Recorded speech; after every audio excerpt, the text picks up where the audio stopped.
Some say youth is like a warm sun, illuminating our entire lives. Others say youth is like a sudden downpour, making one easily catch a cold. The rain of memory falls ceaselessly, carrying hopes and the vivid love of youth. As the raindrops fall, that memory softly calls a name, Wen Yifan. Fragments of memory surface. Sang Yin, with a sorrowful expression, asks softly, "Am I just your backup option?" Back then, they were walking in a downpour. He gently tilted the umbrella towards her, willing to get soaked himself. Recalling that moment, Sang Yin murmurs to himself, "My youth ended on that rainy night when I was 17. Yifan clutched the hem of her skirt tightly, trembling, as if suppressing her emotions. She lowered her head and said with feigned indifference, "Sang Yin, I really don't like you always coming to find me." Then she added cruelly, "I also find it annoying to come out and see you." Her words left him stunned. Sang Yin turned his head to look at Wen Yifan intently, as if he couldn't believe what she had just said, as if the words, "I hope you won't come looking for me anymore," hadn't come from her mouth. But reality was, after all, reality, just like the raindrops relentlessly hitting his face, cold and stinging. And the truth was, the young man's persistence and sincerity shattered into pieces, becoming pebbles in the cracks of memory. A trace of melancholy appeared in Sang Yin's eyes, yet it also seemed to express an acceptance of reality. Sang Yin said softly, "Don't worry." But as if by instinct or unconsciously, the small umbrella in his hand always tilted towards Wen Yifan, no matter what. Because no matter how time wears on, there are always moments we don't notice, where he's still the one getting soaked in the rain. He gently handed the umbrella to Wen Yifan and said softly to her, "I won't bother you again in the future." For the last time, they decided to walk past each other, back to back, heading in opposite directions. In that moment, Yifan's gaze grew dimmer. It was unknown what she was thinking, but her eyes clearly revealed an unspeakable heartache. They continued to drag their feet silently in opposite directions, the reason behind it heart-wrenching. 6 years later, on an ordinary day in that city, when Yifan's phone rang loudly, it was a call from Zhong Xiqiao. At this moment, Yifan was still curled up under her covers. Sound asleep, she was in such a deep slumber that she didn't notice her phone ringing incessantly. In a daze, when Yifan picked up her phone and answered softly, "Hello." Xiqiao's anxious voice came from the other end. "When Yifan, you're not awake yet? It's already 2 in the afternoon. Did our great reporter work overtime again last night?" She propped herself up wearily and replied to her friend, "I was going to sleep after watching a horror movie, but my next-door neighbor got drunk in the middle of the night and started banging on my door." She got out of bed and put on her slippers, while Xiqiao's anxious voice sounded again from the phone. "Haven't you reported them to the landlord yet?" Yifan sighed, half in annoyance and half in resignation. "It's useless. I'll move out when the lease is up." Yifan walked in the bathroom, phone still in hand. On the other end, Xiqiao was chattering on, "All right, let's not talk about that trashy neighbor. Tonight, Big Sis will take you out to play with, man. How about it?" Yifan didn't have the heart to interrupt her friend's excitement and gently placed her phone on the sink. On the other end, Xiqiao continued to gush excitedly. "Handsome, fresh, super hot men," she couldn't help but exclaim. After hearing Zhong Xiqiao, when Yifan said softly, "I'd rather work overtime then. At least I won't waste money." But on the other end, as if afraid she would refuse, Xiqiao shouted, "Who said anything about spending money? We can play with men for free." Hearing this, when Yifan was taken aback for a moment, then let out a cry of surprise. Clearly, she was a simple little bunny. How could she understand the thoughts of a cunning fox? Xiqiao seemed to know her friend well, even able to imagine Yifan's expression at that moment. So she explained with a laugh, "Play with our eyes, ha ha ha." Zhong Xiqiao finally said, "There's a bar on Fallen Street near your company. Let's meet there tonight. Be there or be square." As night fell, the street Xiqiao mentioned was indeed a bustling entertainment street. Laughter and chatter were endless, the liveliness filling every corner of the street. People gathered in 2s and 3s, chatting away, boisterous and full of youthful energy. Then, the beautiful girls, Yifan and Xiqiao, also found the bar they had mentioned earlier. A look of clear delight appeared on Xiqiao's face as she exclaimed, "Found it. This is the place." Before their eyes, the bar sign read, "Overtime." What a unique name. Quite interesting indeed. Even Yifun exclaimed in surprise. Overtime? This is the bar you said you were bringing me to pick up guys. She stared at the sign. Just from the sign, I would have thought it was a barber shop. But Zhong Xiqiao seemed unfazed by her friend's concern, simply pulling Wen Yifun inside while chattering. That's not important. The point is, the owner of this bar is the top card of Fallen Street, the most handsome man in Legends. In a flash, the two girls were already seated inside the bar. As expected, the bar was packed, and the staff were all polite and courteous. An enthusiastic bartender asked a regular, "Sis, what are you having tonight?" The regular replied, "The usual." It seems the staff here are very professional, knowing their customers' habits. Meanwhile, others were busy with their own things. On stage, a singer was passionately performing with a song and a guitar, and the customers were listening with great interest. The atmosphere was incredibly relaxed. At a table in the corner, our two beautiful girls had each ordered a cocktail and were chatting as they drank. Zhong Xiqiao looked around and asked curiously, "Is the owner here? I haven't seen any handsome guys yet." Wen Yifun probably wasn't the type to be obsessed with handsome guys like her friend, so she just glanced faintly at the young bartender at the counter and said, "Maybe it's that young bartender." But her words seemed to offend Zhong Xiqiao's taste. She protested, "Damn him. How could he be the top card of Fallen Street?" But Wen Yifun didn't seem to care much, replying lightly, probably self-proclaimed. Before she could finish, Zhong Xiqiao tapped her arm and exclaimed excitedly, "Hey, look, 10 o'clock is at the top card of Fallen Street." Wen Yifun, still expressionless, looked in the direction Zhong Xiqiao was pointing. Over there, a few men were chatting with the young bartender. The young bartender said enthusiastically, "Brother Yin, you're here early. How's it going today?" Brother Yin replied lightly, "Nothing much. Just came to check things out." Then, one of Brother Yin's friends said, "I'm heading out first, Brother Yin." Sang Yin then gave a slight nod. The title of Fallen Street's top card was clearly well-deserved. Even his side profile was flawless. Zhong Xiqiao gasped. The top card of Fallen Street is actually Sang Yin.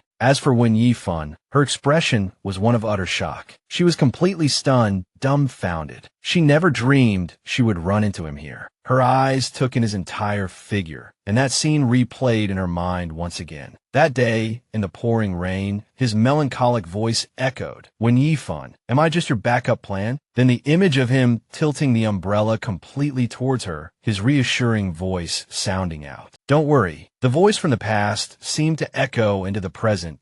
"I won't bother you again in the future." Wen Yifun was still lost in past memories, unable to pull herself out, so much so that Zhong Xiqiao was shaking her frantically.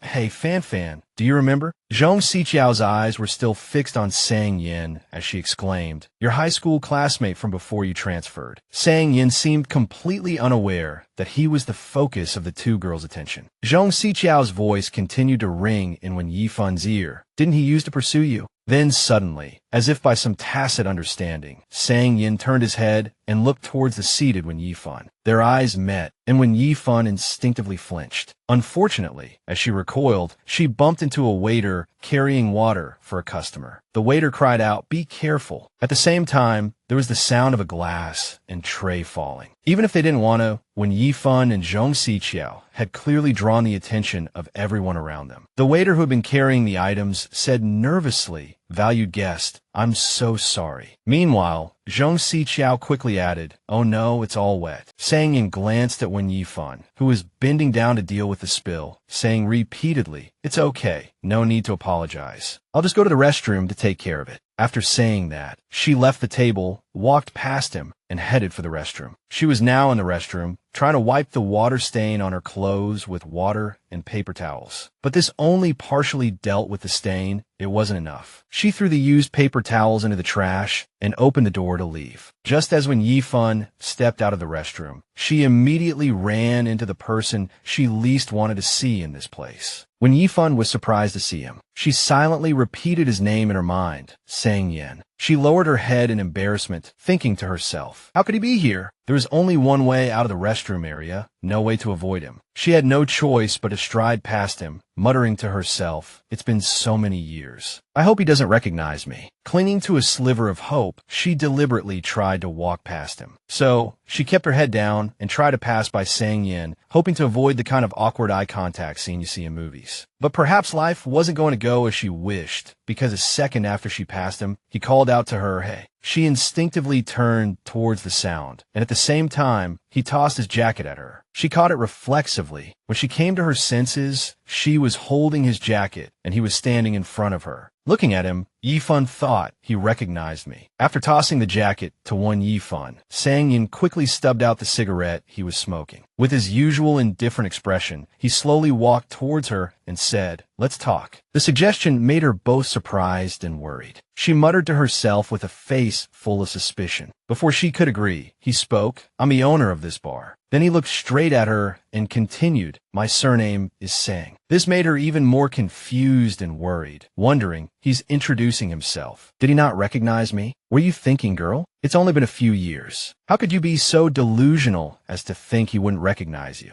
But because he spoke in the tone of a stranger, she went along with it and asked, "Is there something I can help you with?" He seemed to be enjoying the act, even though no one was paying him for it. So at this moment, Sang-yin was both acting and writing the script. He said, "I'm very sorry that our negligence has caused trouble and inconvenience for our guest." He continued, "All of the guests' expenses at the bar today will be on the house." Was this boss Sang's new way of getting attention, or a free lunch falling from the sky for Miss Wen? At this point, she understood he was acting and thought irritably, "This guy." But before she could say anything, he continued, "I hope this won't affect our guest's good mood." Looking at the man chattering on before her, when Yifun couldn't help but sigh inwardly, this guy is still the same as before. But she didn't expose him, just refusing softly, "There's no need. It's fine." He was also secretly observing her expression. With this rebellious mentality, he was deliberately trying to pick a fight, but she showed no expression, which gave him no excuse to linger. He could only laugh awkwardly. "Ha, then I won't disturb you." It was only as he turned to leave that she realized she was still holding his jacket. She turned to call out to him, but stopped after just saying the word Sang. She suddenly realized if he was deliberately pretending not to know her, why would she call out his full name? She muttered, "That's not right. How would a stranger know the other person's name?" Thinking this, she chased after him and called out, "Top card Sang." The moment these 3 words left her mouth, the surroundings suddenly fell silent. He turned to look at her, as if frozen in place, and seeing his expression, she didn't dare to move either. Then he looked at her with a murderous gaze and let out a soft hum. She immediately broke out in a cold sweat, screaming internally, "I'm screwed. I spoke so carelessly. My life is destined to take a wrong step now." He turned his whole body towards her and said word by word, "Top card Sang." As soon as the words fell, Yifun froze, scolding herself. What did I just say? She blankly repeated the nonsensical phrase in her mind, "Top card Sang." Suddenly, Yifun was petrified, words of self-reproach looping in her mind like a broken record. What top card Sang? You can't just call him top card Sang. Meanwhile, Sang-yin stared at her, as if contemplating whether to give her a clean death or chop her into 100 pieces. But then he just smiled faintly and said,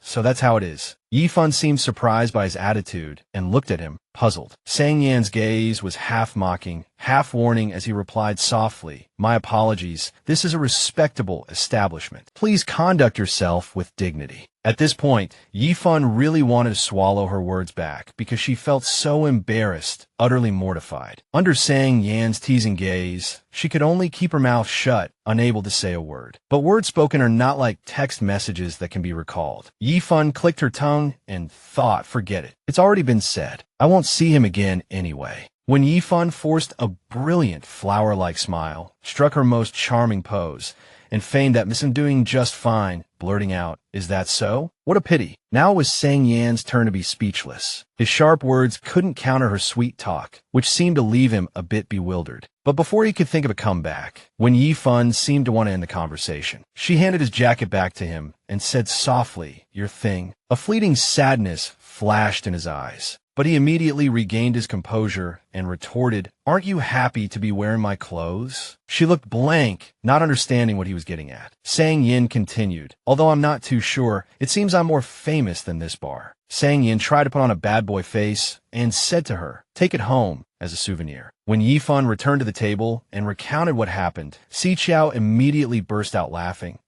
Did he really say that? My God, why didn't he just tell you to take it home and frame it? Yifun couldn't laugh and sighed. That's what he meant. What bad luck. He clearly wanted to stage a romantic clothes-swapping scene. But Fan interpreted the jacket handing as an idol giving a gift to a fan, just short of signing it and framing it. The two girls looked towards Sang-Yin, who was now chatting with a pretty girl. Seeing this, Si Chiao couldn't help but comment, "There are probably too many female students who come here admiring Sang Yen. You probably thought you were one of them." Yi Fun chimed in. The word admiring doesn't suit him. But suddenly realizing something, Yi Fun turned to question Si Chiao. "Didn't you just say you came here admiring him too?" Caught having misspoke, Miss Su Jia could only cover her mouth and laugh, unable to refute. As the two were happily chatting, a waiter from the bar approached them and said, "Excuse me, sorry to bother you." The polite bar employee spoke softly to the two. "We're really sorry for accidentally spilling a drink on you just now. The boss has instructed that your table is on the house." The waiter then carefully handed a money clip to the two girls and continued, "This is your refund." However, Yifun replied softly, "It's okay, you can keep the money." Just as the waiter was about to leave, she suddenly called out to him, "Hey." Then she picked up Sang Yan's jacket and said, "Oh, and this. I picked it up in the hallway by the restroom just now. Maybe a customer accidentally dropped it in the water." The waiter took the jacket and said politely, "All right, thank you." Seeing that Yi Fun's actions were a bit off, Si Chiao glanced at Sang Yin and said, Fan, do you think he really didn't recognize you? You haven't changed much from high school. Almost your hair is just a bit shorter." Wen Yi Fun also turned to look at Sang Yin, but her reply to Si Chiao was only silence. She silently watched him laughing and talking happily with a young girl. No one could understand what she was thinking. Not even she herself could understand what she was thinking. He was still the same, his captivating eyes and pensive expression always drawing others in. But he didn't look her way at all. Seeing Sang Yin like that, Si Chiao could only sigh in disappointment and say, "All right, maybe." She raised her cocktail glass to her lips, her gaze dropping melancholically, while Si Chiao continued to speak in her ear with Sang Yan's qualities. He must have had countless girls around him these past few years. Her heart was in a mess. When Yi Fun had no more interest in staying here, she turned to Si Chiao and said, "It's getting late. Shall we go?" Si Chiao was still chattering away, and when Yi Fun's sudden interruption made her naturally just let out an ah, unable to answer. But seeing her friend so determined, Si Chiao also took the initiative to stand up, slinging her bag over her shoulder to leave. During this, Si Chiao clearly didn't notice her bracelet slip from her wrist and fall to the floor. Just then, the two girls, arm in arm, walked past Sang Yin and towards the door. Si Chiao's mouth was still moving. "This place is a bit boring. Next time let's go somewhere we can have more fun." Howen just told me he's coming back to the country next month. 6 years had passed, but just like that, Sang Yin and Yi Fun walked past each other like strangers. She replied softly to Si Chiao, "Okay." Her eyes didn't look at him at all. Meanwhile, Yi Fun was also busy as the beauty in front of him was whispering, "Boss Sang, can we add each other on WeChat?" Just as the two girls' figures disappeared, he suddenly lowered his head thoughtfully. The beauty's hand was still stroking his shoulder, her whisper-like voice still blowing in his ear. "Boss Sang." But at this moment, Yi Fun had already left the bar, so he felt there was no need to act anymore. He ruthlessly brushed the beauty's hand away and refused firmly, "No, I don't have a phone." The bar continued its business as usual. But only Boss Sang was sitting in a corner by the bar, his mood not as normal as usual. Sang Yin raised the glass in his hand, his face full of thoughts. At the end of the bar, two employees were talking. Xiao Hei, the guest at table K11, dropped a bracelet. Hearing that table K11 was where Yi Fun had been sitting, he couldn't help but look curiously at his two employees. Meanwhile, the two employees, not noticing his gaze, continued. The guest at that table also said she picked up a jacket that looked like Brother Yan's and hung it up in the back. Seeing the item and money still clipped to the payment tray, Sang Yin immediately said, "Didn't I say that table was on the house?" Hearing this, the employee immediately walked towards him and stammered, I already told the guest." The employee continued to explain, "But this might not be for the drinks." Sang Yin glanced slightly at the employee, his face as if waiting for him to continue.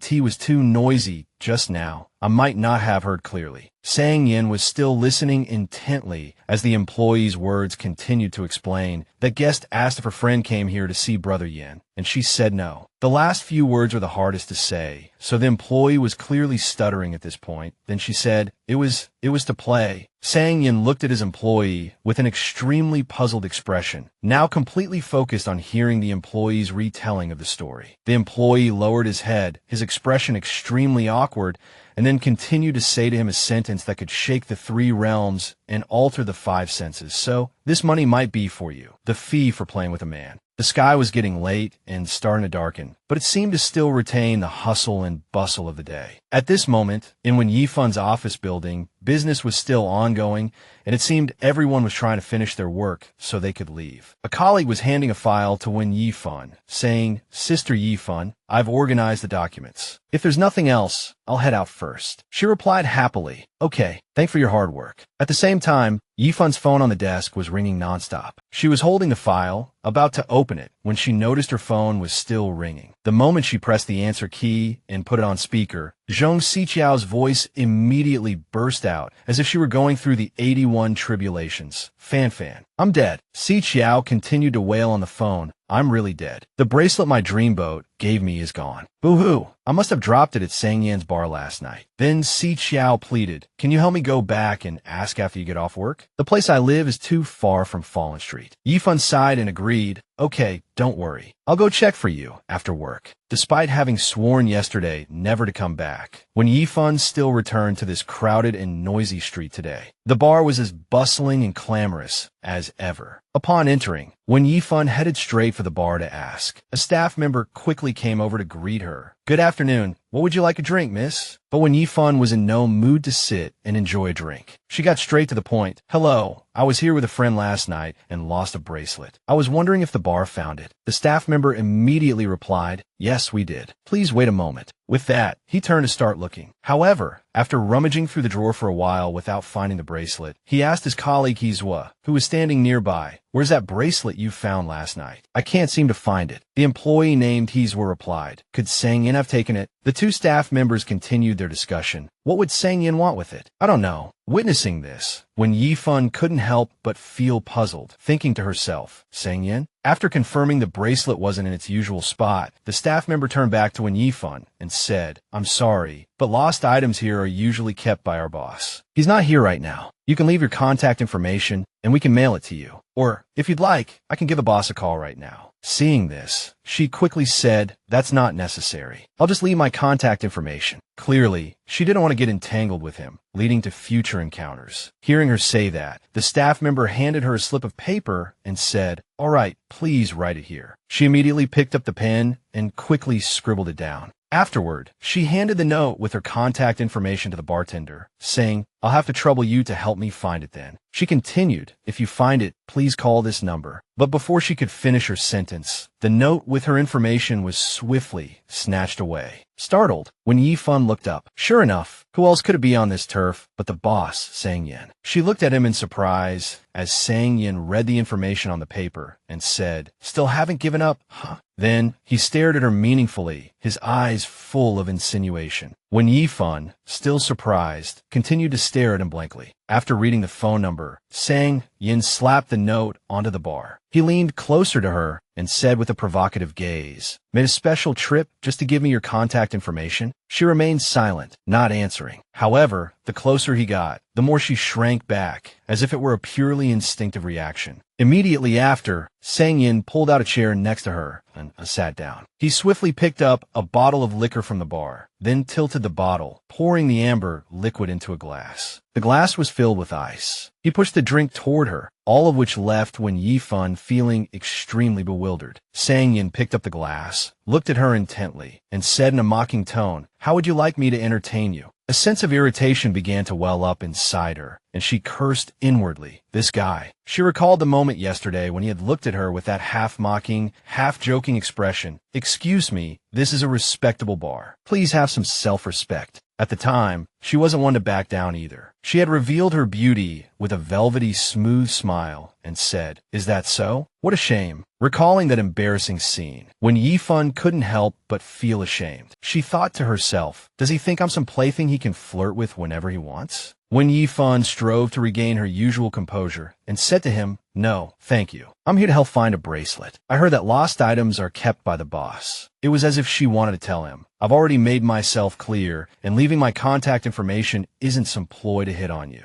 However, Sang Yin ignored her explanation and said to her with a cynical expression, "Who said that? I'm not that free to look after every single lost item, or rather, to look after every trivial little thing." Since meeting Sang Yin again, Wen Yifan had tried to speak as little as possible, and this time was no exception. She watched him in silence. Seeing his silence, Wen Yifan said, "Then I'll leave my contact information here. Contact me when you find it." Sang Yin, holding his glass, gave a nonchalant in response. Seeing this, she hurriedly said, "It's a very important item. I'll have to trouble you." However, his gaze fell thoughtfully on the glass in his hand, his thoughts unreadable. Then, she intended to leave quietly. But before she had taken 3 steps, he said loudly, "Wait a minute." His words stopped her in her tracks. She turned back to look at him, confused. Before she could speak, Sang Yin yelled, "Hey Mingbo, what are you dawdling for?" He continued to berate his employee. A very important item was lost here, and you're not hurrying up to find it? The poor, innocent employee, who was caught in the crossfire, had been minding his own business. Baffled by Sang Yin's attitude, he stammered, "Huh? Oh, right away, right away." Sang Yin fell into thought again. It seemed that besides being strikingly handsome, a pensive expression was his trademark, that cool, detached aura that could make girls swoon on the spot. Seeing him like that, Wen Yifan could only wait in silence. She watched him without blinking, as if wanting to burn the image into her mind. Sang Yin took a light sip of his drink. Wen Yifan recalled the past, a memory from a long, long time ago. The memory drifted back to her student days. Back in high school, Wen Yifan was heading toward the 3rd-year teaching block, looking around as she walked, searching for class 17 of the 3rd year. Suddenly, she saw a boy by the corner of a wall, doing something. Wen Yifan cheerfully walked over and asked, "Hey classmate, can I ask you something?" The boy was silent and didn't turn around. Feeling she might have been a bit abrupt, Wen Yifan adjusted and said, "Senior, hello. Excuse me, do you know where class 17 of the 3rd year is?" The senior finally looked up but didn't turn his face. He coldly pointed ahead, straight then right, she asked, confused. And then, Sang Yin tilted his head, looking at her skeptically. He retorted sternly, and then, perhaps because his directions were already so clear, seeing his attitude, Wen Yifan immediately shrank back. She hadn't expected to meet such an intimidating senior on the first day of school. But after that threatening glance came a friendly greeting. He smiled slightly and pointed, "Go look at the class number on the door yourself. Do you really need a senior like me to read out every single digit for you?" He looked at her and called out, "Junior." Returning to the scene at Nanwa High School, class 17 of the 1st year. At the start of the new semester, the class president's voice echoed in the hallway as he reported attendance to the teacher. As the teacher was taking roll call, the classroom door was suddenly pushed open, and Wen Yifan walked in awkwardly. Seeing her, the teacher called out, "Sang Yin?" She shyly corrected, "Teacher, I'm Wen Yifan." The teacher checked the class roster and said, "Yifan, only you and Sang Yin are left on the list. I thought this name sounded more like a girl's, so I guessed it was you." Just as the teacher mentioned the name Sang Yin, the man himself made a grand entrance, standing behind Wen Yifan and announcing loudly, "Present." Wen Yifan looked up at the person who had appeared behind her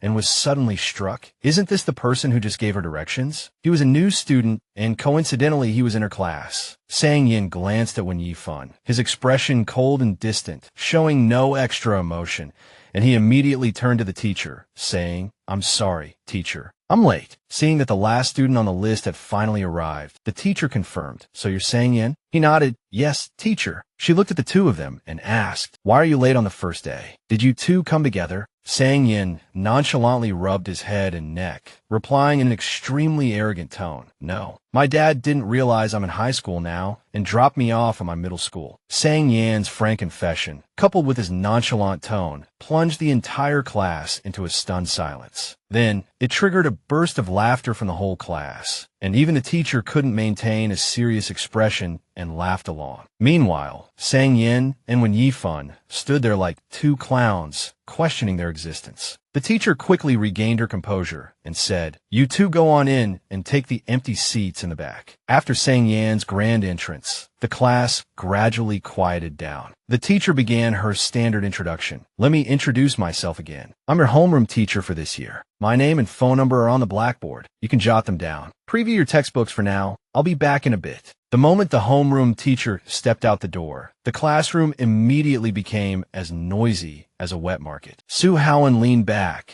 nudged Sang Yin, and started a conversation. This Su Haoan really had a mouth that was asking for trouble, because the moment he opened it, he was purely looking for a beating. He said with a grin, "Miss Sang, your name is quite girly. If you were a girl, I'd definitely chase you." Then he laughed mockingly, not noticing Sang Yan's expression gradually turning sour. However, Sang Yin, a master of verbal sparring, didn't resort to violence. He casually retorted, "Su Haoan, take a look at yourself. If I were a girl, I'd still just see you as a toad." Then, as if to vindicate his name, Sang Yin began to explain, "Besides, my old man spent 7 days and 7 nights flipping through a Chinese dictionary, held a ridiculously complicated series of elimination rounds, and then picked one from a final 3. After a lengthy and complex explanation of his name's origin, seeing Su Haoan's dumbfounded expression, Sang Yin concluded firmly to finally pick the most masculine character. Hearing this, Wen Yifun, sitting nearby, couldn't help but laugh. She thought to herself, "This result isn't even as manly as I am." But as she laughed, she realized she had been eavesdropping, and one shouldn't laugh out loud while eavesdropping. So she thought awkwardly, "I'm doomed. Did they hear me?" If she could channel this level of embarrassment during her college entrance exams, she'd get 100 bonus points. While chatting with Su Haoan, Sang Yin suddenly turned his attention to her. Resting his chin on his hand, he took the initiative to speak to her. "Oh, right." Seeing that he was talking to her, she turned to look. Sang Yin continued, "I haven't had the chance to ask yet." He smiled gently and said, "New desk mate." She looked at him blankly. Sang Yin put on a devastatingly handsome expression and asked her in a firm voice, "What's your name?" And just like that, their story began. Back to the present. At this moment, Wen Yifun was looking at Sang Yin with a nostalgic gaze. Just then, Hizwa came over with a tray holding the bracelet, saying happily found it. It was pressed under the receipts. Hizwa handed her the bracelet and said, "See if this is it." Wen Yifun immediately replied, "Yes, it is." She put the bracelet away, looked at Sang Yin, who was tasting his drink, and said, "Thank you." It was unclear if he heard her thanks, as he remained silent. She didn't want to confirm, nor did she want to linger any longer. Wen Yifun then headed for the door. It wasn't until Wen Yifun's figure disappeared behind the door that Sang Yin finally looked in the direction she had left, his expression filled with melancholy. The reluctance was clearly written on his face, impossible to hide. Seeing this, Hizwa clicked his tongue a few times, as if he knew him well. Seeing Hizwa's disrespectful attitude, Sang Yin glared at him, as if to say, "You got a problem with that?" The young man, seeing his boss's expression change, immediately shrank back, as if to say, "No problem, no problem." After disciplining his employee, Sang Yin continued to gaze at the door, as if hoping that in the next second, Wen Yifun's figure would reappear behind that door for some reason. In the evening, in Wen Yifun's small apartment, she was on the phone with Si Qiao, updating her on the situation. "Qiao Qiao, I found a bracelet." Zhong Si Qiao was very happy to hear this, and said sweetly to Wen Yifun, "I love you to death, sis. Why don't you bring it to me tomorrow night?" As she spoke,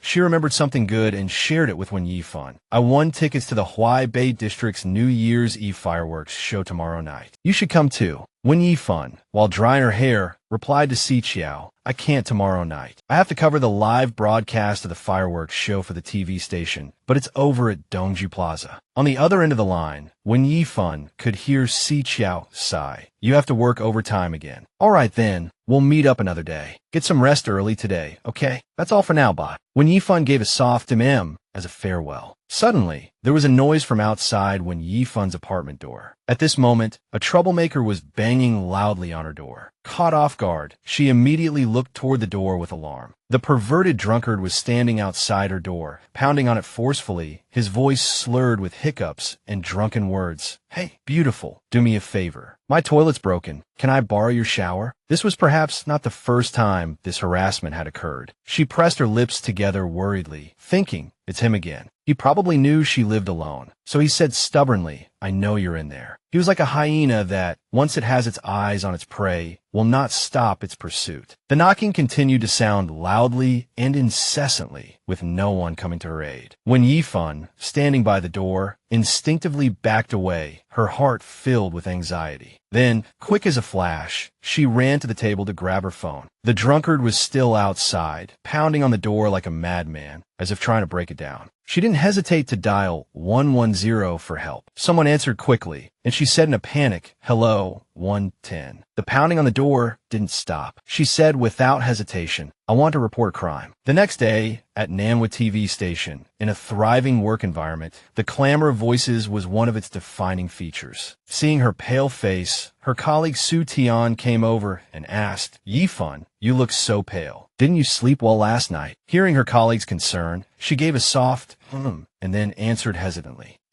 Then she recounted the story from the previous night, from the police sirens wailing through the streets, to the pervert loudly defending himself. "Officer, I've been wronged." He was shoved into the car by two officers, still howling like a pig being slaughtered. "What harassment? I just drank too much and knocked on the wrong door." But the police were not easily convinced by such a flimsy excuse. The officer yelled back, just as loudly, "Cut the crap." The young lady provided video evidence. On the side, the police chief was discussing with Wen Yifun, "Miss, in this situation, at most he can only be detained for a few days. It's not safe for you to rent alone. You should find a new place to live as soon as possible." At this point, she let out a soft sigh and continued, "So in the end, I have to find a new place to live for the next few days." Hearing the words, "find a new place to live," Wang Linlin, at the desk behind her, overheard and said to her and Su Tian in a nosy tone, "Hey, little fan, are you looking to rent?" Then, as if she had struck gold, Wang Linlin switched into her sales mode and continued, "My roommate quit her job and moved back to her hometown, and I was just worrying about not being able to find a suitable roommate. Why don't you consider my place?" Hearing this, when Yifun was somewhat interested, she asked, "Sister Lin, which district is your place in?" Linlin replied, "Huacheng Xanadu. It's very close to the company. You can come over to see it anytime you're free." Seeing that the location was very suitable, when Yifun replied, "Okay, our team is going to Dongju Plaza tonight for the New Year's Eve live broadcast. Let's schedule another time after that." Little Lin smiled and said, "Sure. My boyfriend booked a hot spring hotel for tonight. Anyway," then, seeing that she had everyone's attention, Little Lin continued her showing off spree. She touched up her makeup, her attitude extremely excited, and gushed on and on. "Tell me, why are straight guys' ways of expressing love so old-fashioned? He just transferred me 520 and 1314. It's so tacky. It's better to be single like you guys. So much freedom." Hearing this, when Yifun and Su Tian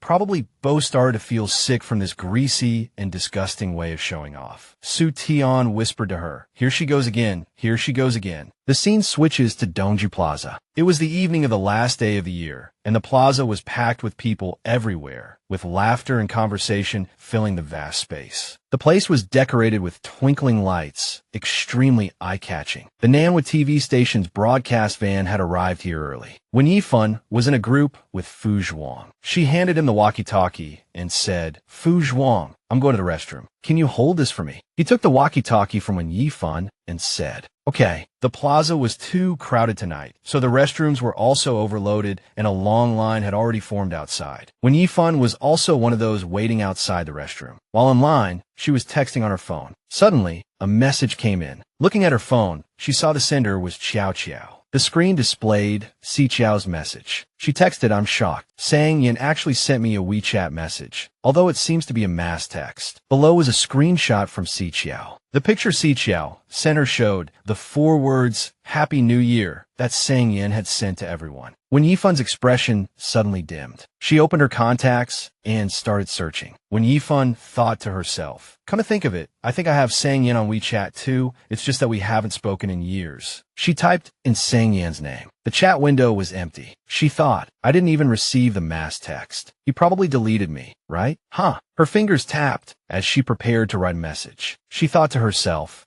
I should probably send him a mass text too. As she was about to send a generic Happy New Year message with a smiley face to her entire contact list, breakfast. When Yifun thought, it's time to clean out those WeChat zombies I haven't contacted in ages. No sooner said than done, she sent the message out. Suddenly, a voice came from behind her. That kid is already in high school, and he still makes people wait for him to use the restroom. Wen Yifun instinctively turned around and was surprised to find Sang Yin standing there with an older woman. The familiar figure immediately caught Wen Yifun's eye. She stared at him intently in her mind, calling his name, Sang Yin. That aura, that face, those eyes, seemed unchanged, as if time had left no mark on him. Seeing Sang Yan's figure in the distance, Wen Yifun was somewhat surprised, and a question immediately popped into her head. How could he be here? Wen Yifun observed quietly. The woman standing with Sang Yin was probably his mother, and she was nagging him nonstop. There's so many people tonight. Your dad and I want to enjoy some time as a couple. You just wait here for Ji He. All right, stop following us. Witnessing this, Wen Yifun couldn't help but sigh inwardly. What a coincidence. Hearing this, Sang Yin was a bit puzzled. Then why did you ask me to come with you? To babysit. His mother lightly patted his hand and said, if you had realized that earlier, I wouldn't have to be racking my brain for excuses like this. A hint of helplessness appeared in Sang Yan's eyes as he listened to his mother continue casually. And chat with your sister while you're at it. I can see she's been under a lot of stress from the college entrance exams lately. She's even lost weight. He replied nonchalantly, me? Chat with her? He was still holding his phone, looking at the message he had just received. On the screen was the New Year's greeting Wen Yifun had just sent. As he read the lines of text, his gaze suddenly froze in surprise. Seeing her son suddenly freeze, Sang Yan's mother asked anxiously, huh? What's wrong? However, he quickly moved his fingers on the phone screen, pretending nothing had happened. After freezing for a few seconds, he began to operate his phone while responding to his mother. I not only have an age gap with her, but also a gender gap. He continued to answer his mother while typing on his phone. So this matter should still be left to you. As his voice fell, he also finished editing the message, showcasing his quick, multitasking mind, as if his hands and mouth were two separate entities. After checking the text he had just typed, Sang Yin lightly pressed the send button. Seeing his indifferent attitude, Sang Yan's mother raised the volume of her nagging to a new level, saying, now I can't even talk to you. Is that it? Meanwhile, on the other side, Wen Yifun's phone chimed with a notification, signaling she had received a message. No wonder he could type so fast while bickering with his mother. His message was just a simple question mark. She stared at the phone screen, unable to comprehend, thinking, what does this question mark mean? She continued to stare at the message she had just sent, scrutinizing every word. The words Happy New Year on the phone screen hadn't changed, not a single stroke added or removed. She wondered to herself, I didn't say anything wrong, did I? When Yifun looked sadly at the phone screen, desperately wanting to ask him why. Then she repeatedly drafted and deleted messages, unable to send anything. Then, inexplicably, she typed, all right, even if you're not happy. It doesn't matter. Then she pressed send. Instantly, on the other side, Sang Yan's phone chimed with a new message notification. The two people were in two different states. When Yifun turned to look at Sang Yin, but he was still focused on the message, unaware that a familiar girl was watching him from behind. Sang Yan's gaze became thoughtful. It was unclear what he was thinking, but he still kept his eyes glued to his phone. And from his corner, Wen Yifun was still watching him quietly. Back in the public restroom, Ji had just come out of a stall and ran into a bit of trouble. She reached for the tissue dispenser and said, how is there no paper? Someone immediately came to her rescue. A small pack of tissues was handed to her, and its owner, Wen Yifun, spoke. Here, use this. The little girl subconsciously looked up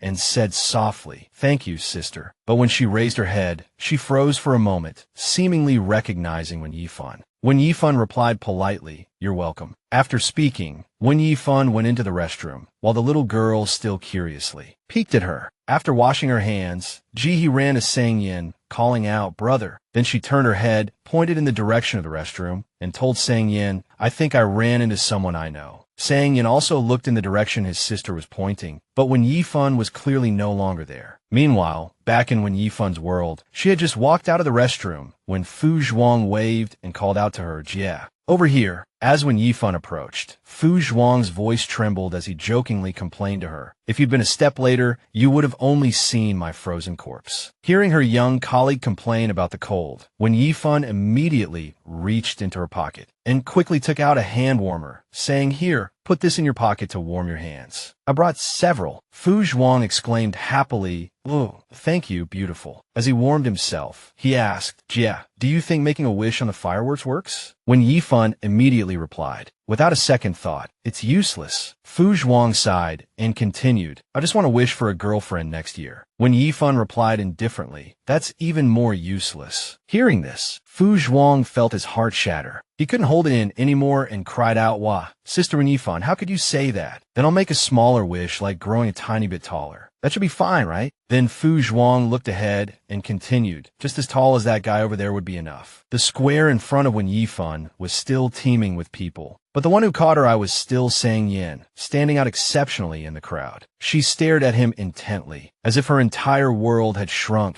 to just the image of Sang Yin. Seeing Sang Yin focused on his phone, Wen Yifan felt a slight stir in her heart. However, that fleeting moment was quickly interrupted by Fu Zhuang's exclamation, "He's totally my ideal type." Hearing such words, she could only respond with silence, not daring to offer any opinion. Not only that, but Fu Zhuang even made a more outrageous wish, sighing, "Today, with heaven, earth, and the fireworks as my witness, can I put his head on my body?" She couldn't believe he could say something so absurd, but Yifan didn't say it out loud, merely retorting sarcastically, "Then why don't you just steal his face while you're at it?" Sang Yin was still standing there on the phone, completely unaware that two figures were commenting on his appearance from a distance. Noticing the sarcasm seeping through Yifan's words, Fu Zhuang didn't react, just nonchalantly stroking his chin and saying, But taking both might not be good. At this point, Yifan felt completely speechless, thinking, "You're really something else," and fell silent. A reminder came from the production crew, Yifan, Fu Zhuang. The countdown is about to start. It's too crowded here. Please be careful. Hearing this, both Yifan and Fu Zhuang understood they were on the job, and the conversation between them immediately ended. Everyone's gaze turned to the building chosen to display the countdown clock. Cheerful laughter and chatter echoed throughout the square. The countdown device on the building had already started, and the number 10 appeared. People's joyful laughter and conversation could be heard everywhere, with everyone clearly showing their anticipation for the arrival of the New Year's Eve moment. The countdown sounded 8, as when Yifan was lost in the crowd heading towards the countdown spot. A shout reminded, "Don't push, be careful." The crowd continued to shove each other to get a better view of the fireworks, making the space increasingly suffocating. Then someone bumped into her hard, causing her to suddenly lose her balance. Her body tilted, and she was about to fall. She was startled, watching helplessly as she was about to go down. In the instant Yifan lost her balance, she luckily grabbed onto a passerby's clothes like a lifeline, holding on tightly. Seeing this, the passerby also steadied her. At this moment, the countdown reached 3. These clothes were like a lifeline to her, a lifebuoy thrown out that she had to hold on it tightly. Just imagining not having those clothes to grab, she would surely have been swallowed by the packed crowd. The moment she was free from the crush of people was also the moment embarrassment flooded her. She suddenly realized she seemed to be holding on to this passerby a bit too tightly, which was utterly awkward. But the moment she looked up at the other person, the embarrassment seemed to double. She stared at him in shock, the shouts of the countdown still ringing in her ears. 2. New Year's Eve had arrived, and fireworks shot into the sky. She looked at the person opposite her and thought to herself, Sang Yin. Yes, the one standing before her was none other than the handsome and talented Sang Yin. The two of them looked at each other on New Year's Eve, and the moment their eyes met was also the moment the fireworks bloomed brilliantly in the sky, making the scene incredibly romantic. A few minutes passed, and she still seemed to be in a daze from the encounter. While Wen Yifan was still confused about what had happened, Sang Yin took the initiative to end the awkwardness. He gently let go of her, causing her to say in confusion, "I'm sorry." He took the initiative to look directly into Wen Yifan's eyes, startling her back to her senses. He replied softly, "It's fine." The two of them then passed each other like strangers. Then, as if to appear calm, he took out his phone and said, "Happy New Year." Hearing this, Wen Yifan immediately turned her head to look at him. For a moment, she wished that New Year's greeting was for her, but what she hoped for seemed impossible. Sang Yin was still talking on his phone without turning back. He said to the person on the other end, "Yeah, I'm getting ready to go home." But only the reader and he himself knew that he was using the phone call to hide his emotions, because the voice from the other end of the line exposed him. "I don't care when you're coming home, okay?" Of course, Yifan didn't know any of this, so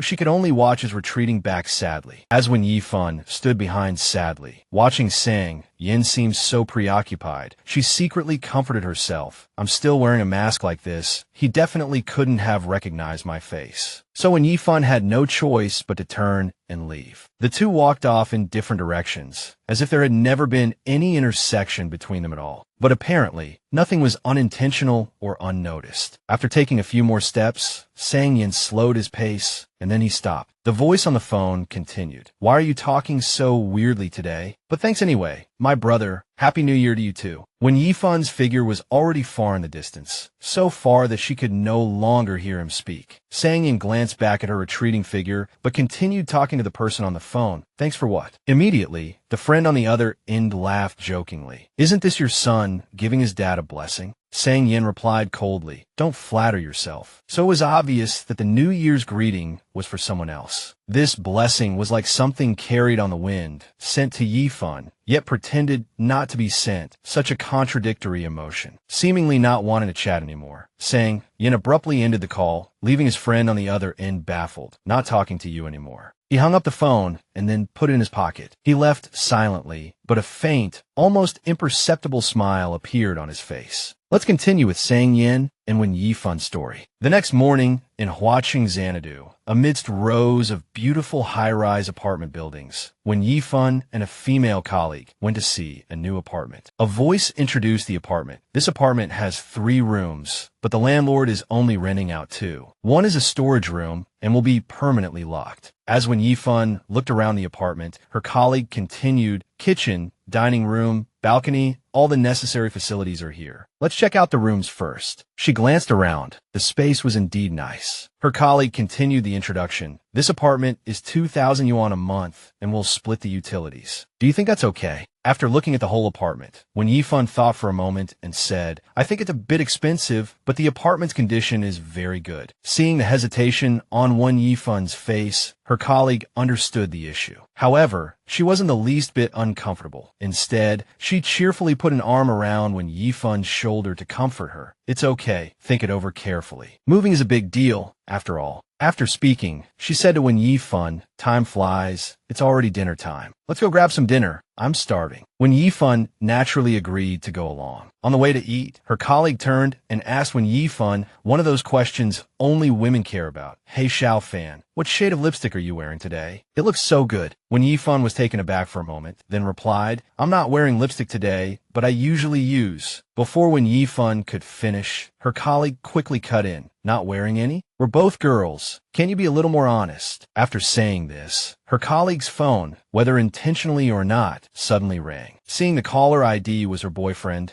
the colleague immediately answered the phone in her most coquettish voice. Hello, darling. What's up? This left Wen Yifan with a strange sense of defeat, thinking aggrievedly, but I'm really not wearing any lipstick. Wen Yifan's colleague chattered happily on the phone, flitting about like a social butterfly, her voice still artificially sweet, pretending to be a little kitten. Really? What a coincidence. I was just about to go eat with my colleague. Then drive to the entrance of the complex. I'll wait for you here obediently. You have to come pick me up quickly. Okay. Ugh, what goosebump-inducing words. Hearing her colleague say this, Wen Yifan automatically understood she shouldn't be a third wheel, so she smiled awkwardly and said, Linjia, you guys go ahead then. I'll head home first. Hearing this, her colleague, Linjia, seemed very surprised. Why are you suddenly going home? Didn't we agree to eat together? It seemed Yifan's friend was a generous person. She said to Yifan without hesitation, my boyfriend is bringing his friend along, so you don't have to feel like a third wheel. Just relax. Hearing this, Wen Yifan felt less awkward, so the two girls continued walking towards the complex entrance. Just then, a car pulled up and a young man's voice called out to the two girls, Sweetheart, get in. He honked the horn as he shouted, as if to attract attention. It's a small world. You run into acquaintances everywhere. Seeing her, the young man couldn't help but exclaim in surprise, Oh, Wen Yifan, She also immediately recognized and called out her old friend's name, Su Howen. Su Howen exchanged a few pleasantries with his old friend. How have you been? I'm good, thanks, and you? At this moment, a line of cars behind them started honking incessantly and frighteningly. So he hurriedly urged the two girls, Hey, I can't park here. You two get in the car first, quick. Yifan answered hesitantly, maybe I should just... But Linjie stepped forward and pulled her, saying, We're already here, let's go. With no other choice, she had to pull open the car door and get in. But as the saying goes, fate brings people together from 1,000 miles away. Yifan opened the car door and got in, and then when she looked inside the car, she suddenly froze. Yes, as expected, sitting in the car was that top-tier handsome guy with a cold exterior and rich interior, the top boss Sang Yin. At this moment, he seemed a bit drowsy from fatigue. With no other option, she awkwardly got into the car and gently closed the door. But it seemed troubles never come singly. Lin's boyfriend, Su Howen, immediately nudged Sang Yin and chattered. Hey, Sang Yin, wake up, get up, and see the girl of your dreams. Sang Yin slowly opened his eyes, looking dazedly to the side. Seeing Wen Yifan beside him, he was equally astonished. The atmosphere instantly plunged into an indescribable awkwardness. Seeing this, Lin curiously asked her boyfriend, Oh, honey, do you all know each other? Su Howen quickly replied, Yeah, we were high school classmates. While driving, Su Howen asked Wen Yifan, If I remember correctly, didn't you transfer schools in your first or second year of high school? Sang Yin immediately answered for her, second semester of the second year. She left. It seemed this matter had always been on Sang Yin's mind for him to be able to answer so subconsciously. Lin continued to ask, So what's this about the girl of his dreams? Before Su Howen could answer, she quickly guessed, Oh, did your friend pursue Xiao Fan before, but failed? As if his excitement had been triggered, Su Howen immediately responded enthusiastically, Yes, that's exactly it. Faced with the teasing from Su Howen and her colleague, both Wen Yifan and Sang Yin were too embarrassed to speak. Wen Yifan secretly glanced at Sang Yin, but he showed no reaction. It seemed Sang Yin had chosen a cold and aloof persona as his representative image. Seeing this, she decided to bite the bullet and imitate him, pretending nothing had happened. Afterwards, when Yifan tried to escape the awkwardness by saying to Su Howen, Did you remember wrong? How come I, the person involved, don't know about this? But Howen responded with a laugh. How could I remember wrong? My memory is still very good. Right, Sang Yin? Hearing this, Sang Yin said nothing. Su Howen was puzzled and turned his head. Hey, Sang Yin, why aren't you talking? But the only response he got was the silence of the two people involved. But the more silent they were, the more he got into it. To break the awkward atmosphere, he spoke up. Hey, don't tell me you two are still feeling awkward. Su Howen was still chattering away while driving, as if just making small talk. It's been 7 or 8 years. I only brought it up because I thought it was an interesting story.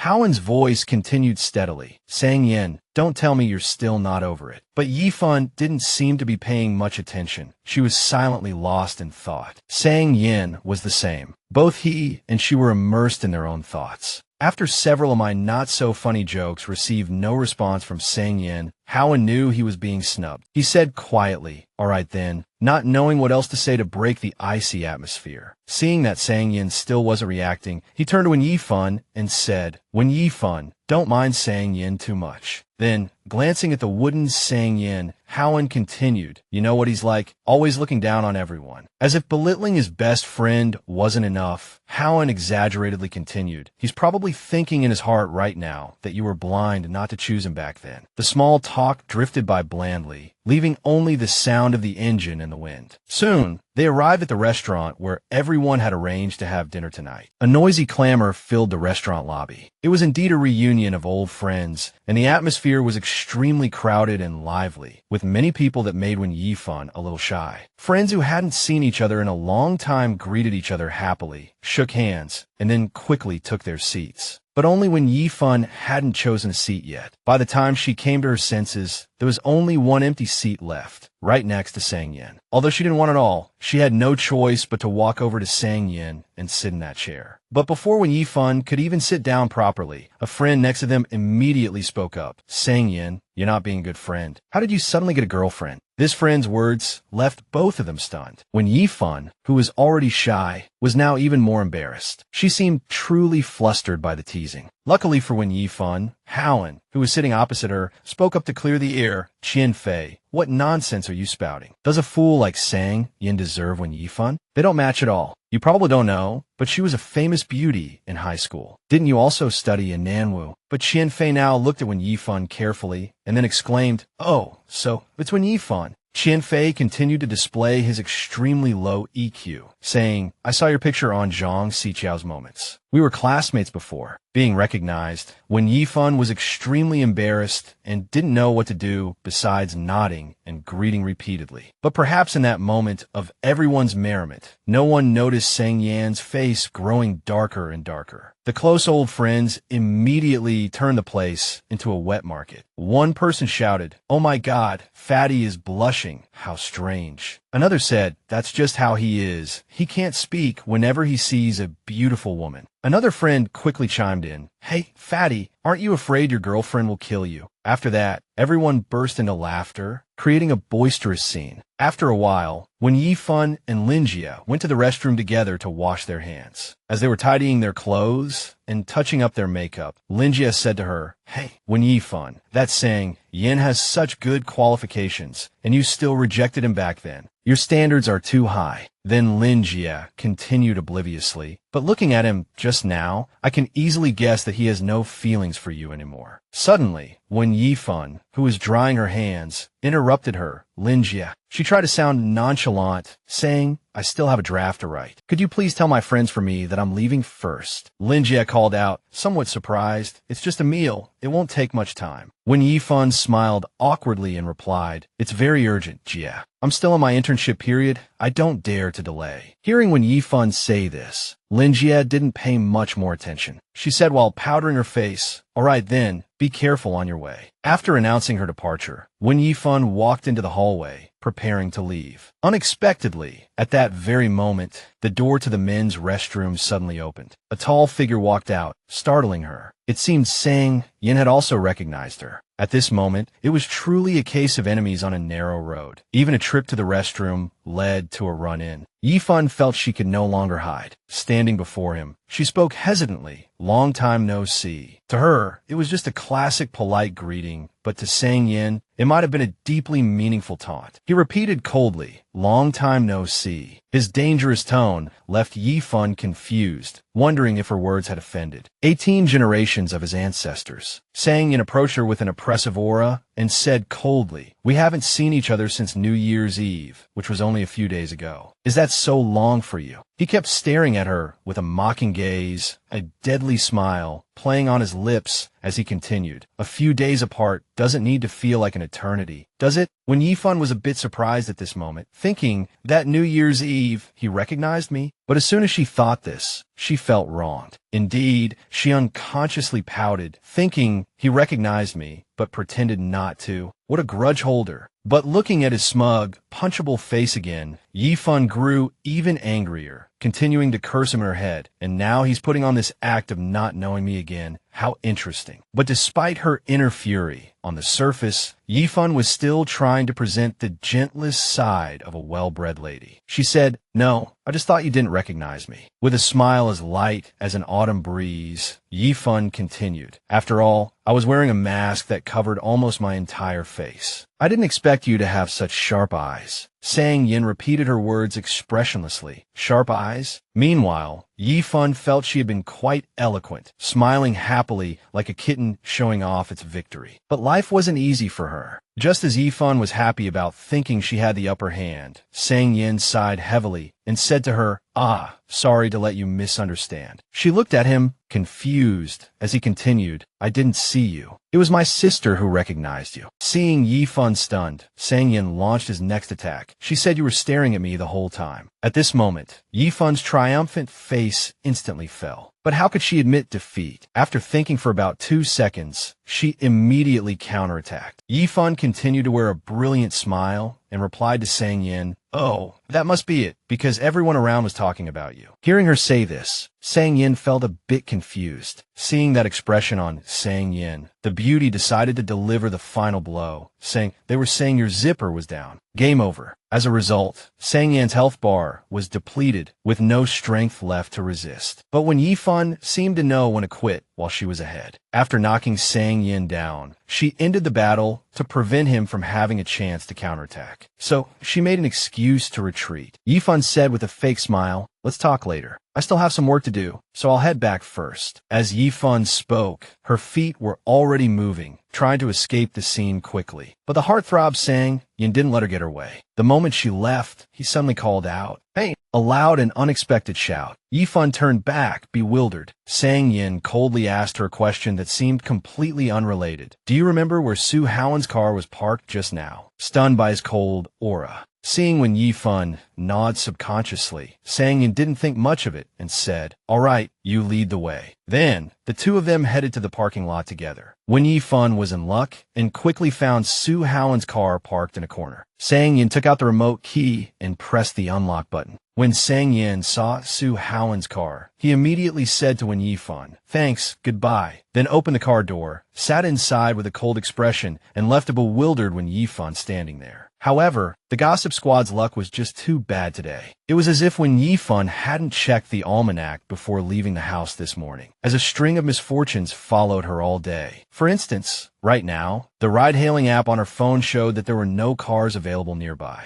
Realizing the only way to leave was to swallow her pride and ask the cold-faced guy she had just argued with for help. Asking for a favor was a bit humiliating, but it was better than walking back. So she spoke up and requested, "Could you give me a ride? This place is a bit remote." Hearing Wen Yifan's request, he pondered for a moment, gave her a scrutinizing look, and then replied, "A ride? Where do you live?" Wen Yifan quickly answered, "I live in Jiyuan community." But he seemed intent on teasing her, immediately putting on a punchable expression and saying, "Oh, that's not on my way." Wen Yifan knew he was getting back at her and was fuming with anger, but she tried her best to suppress it, thinking, "I've never met such a petty man." But she also understood that getting angry now wouldn't help. The only way to get home quickly was to be gentle with Sang Yin, or she would definitely have to walk back. A little impatience can ruin a great plan. She looked at Sang Yin, then smiled and said, "I'm not asking you to take me home.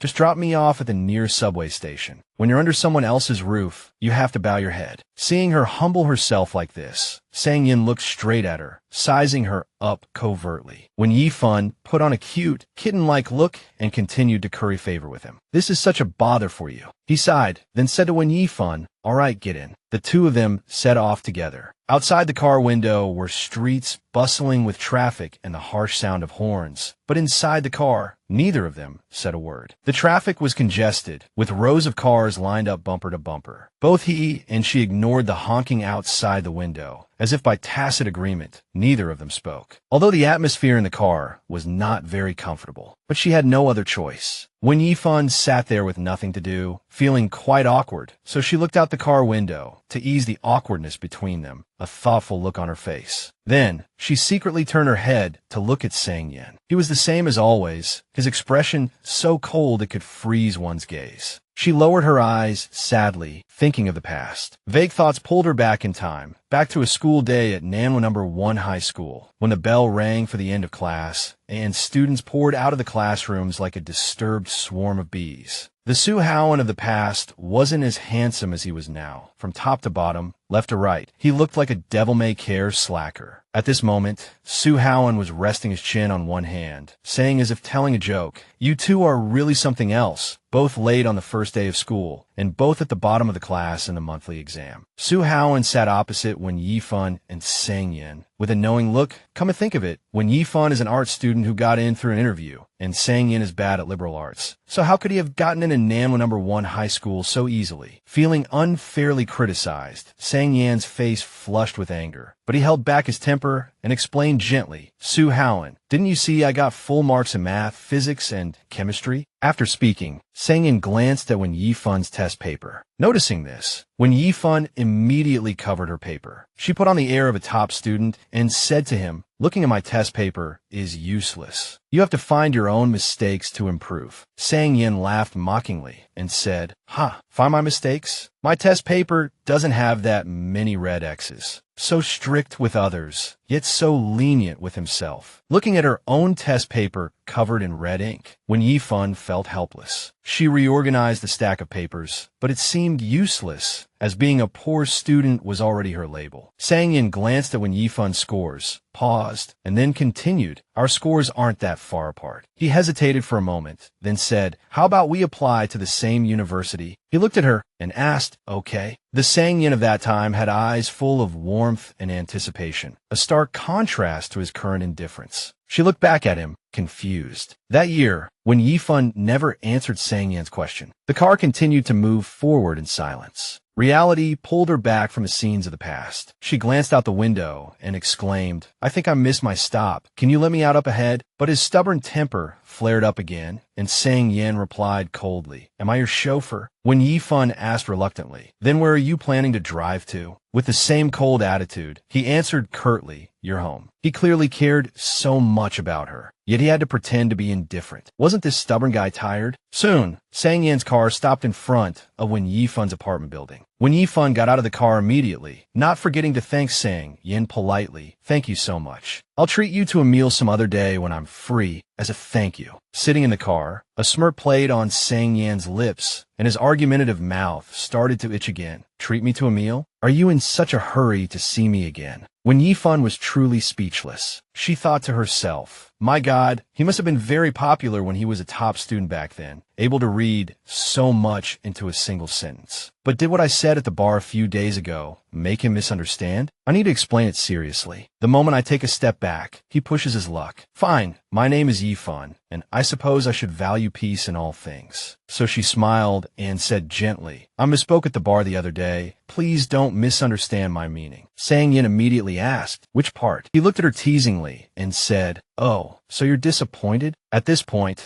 when Yifun was beyond speechless, she had nothing left to say. She couldn't continue talking to Sang-yin, and with a helpless expression, she said, all right, goodbye. Drive safe on your way back. After saying goodbye, Wen Yifun walked quickly towards her apartment. He didn't leave immediately, but continued to watch her retreating figure, his expression still icy, making it impossible to guess what he was thinking. She dragged her tired feet up the stairs, heading back to her apartment. She had only taken a few steps when a voice came from the top of the stairs, laced with a malicious tone. Well, the beauty is back. Brothers, let me introduce you. This is the beauty who called the cops on me. Said I was harassing her. Sure enough, waiting for her was a group of thugs with vicious looks. They snarled at her menacingly. Beauty, want to experience what real harassment is. Seeing this, she immediately turned and ran downstairs. The person behind her shouted, Beauty, don't run. Another yelled, what are you waiting for? After her. And so, a chase scene unfolded in her apartment building. She ran as fast as she could towards the main road, the sound of footsteps behind her indicating they were in hot pursuit. A sleazy voice still called from behind, Beauty, we're not going to do anything, just want to chat, okay? She looked around, as if searching for someone who could help her. Fortunately, Sang-yin hadn't left yet. He was leaning against his car, on the phone, when he suddenly heard a commotion. He lowered his phone and looked in her direction. What met his eyes was the sight of Wen Yifun running for her life, with a group of thugs chasing and shouting behind her. She ran to the right. Seeing this, he waved and shouted, Wen Yifun, over here. She looked at him in surprise. It was unclear if Wen Yifun, in her extreme panic, heard Sang-yin's call,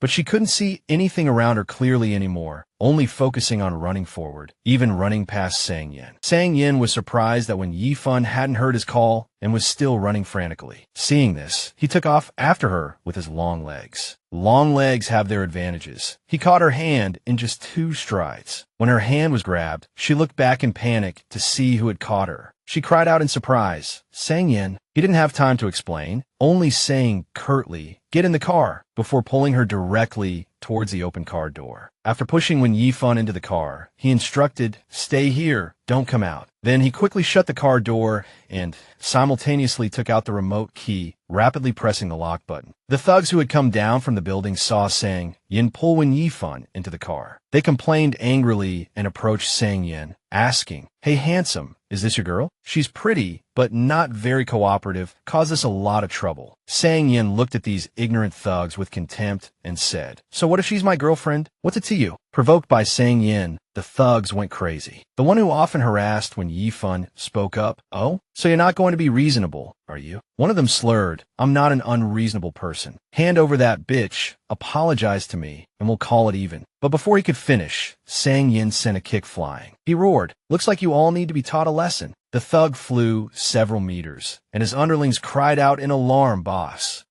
Yin said coldly, "I'll give you one chance. Scram." But clearly, these thugs were not rookies, nor were they pushovers. Seeing their boss taken down, they all lost their heads and swarmed him. One of them cursed, "Damn it, you Scram." Inside the car, she heard a thud as Yin was kicked against the car. In a panic, Yifun quickly grabbed her phone to call the police. She yelled, "Hello, 110? I want to report a crime." Soon, the sound of sirens echoed at the end of the road. Meanwhile, Yin was still fighting one against many. Inside the car, when Yifun saw the police get out and shout, "Everyone stop!" Meanwhile, the thugs were still banging on the car door, yelling, "Open up!" Seeing the police arrive, when Yifun rushed out of the car, shielded Yin with her body, and shouted, "Officer, I'm the one who called." The thug saw the police, immediately stopped, and looked awkward. When Yifun, panting, said, "This is my friend, Yin." At this moment, Yin stood behind her with a bruised face, looking at the girl protecting him with her arms outstretched, a mix of emotions welling up in his heart. In that moment, it seemed his eyes could only see her. The scene changes to the apartment courtyard. Yin sat on a swing as when Yifun handed him some bandages and disinfectant, saying, "You should treat your wounds first. You can't be seen in public with a face like that." Yin took the first aid kit from Yifun's hands. She sat down beside him quietly, her face full of concern, and asked if he had any other injuries. But he remained silent. Seeing this, she continued, "Yin, how about we go to the hospital? It shouldn't cost too much, right?" At this, he replied softly, "I just need an ice pack." Yin then remembered and chided Yifun. "Didn't you see me standing there? I told you to come over. Didn't you hear me?" Suddenly being blamed, Yifun could only stare, dumbfounded and stammering. The moment the pain from his wounds subsided a little, his sharp tongue was back at it. Yin continued to complain to Yifun, "Why did you run off without asking me for help? Are you blind, deaf, or mute? Or can you only use your legs to run? Seriously, when it comes to nagging, no one would dare claim second place." Yifun stammered, "Because I didn't want to drag you into this." He looked at her thoughtfully. Her flustered state at this moment looked particularly pitiful. She lowered her head and mumbled, "There were 3 of them. I thought you'd be easily caught by them, because you were alone." He looked at her helplessly. "In your eyes, am I that useless to be easily bullied by those few thugs?" Yin tore open a bandage with his scraped and injured hand, preparing to dress the wound. Seeing his sorry state, she gently offered, "Let me help you."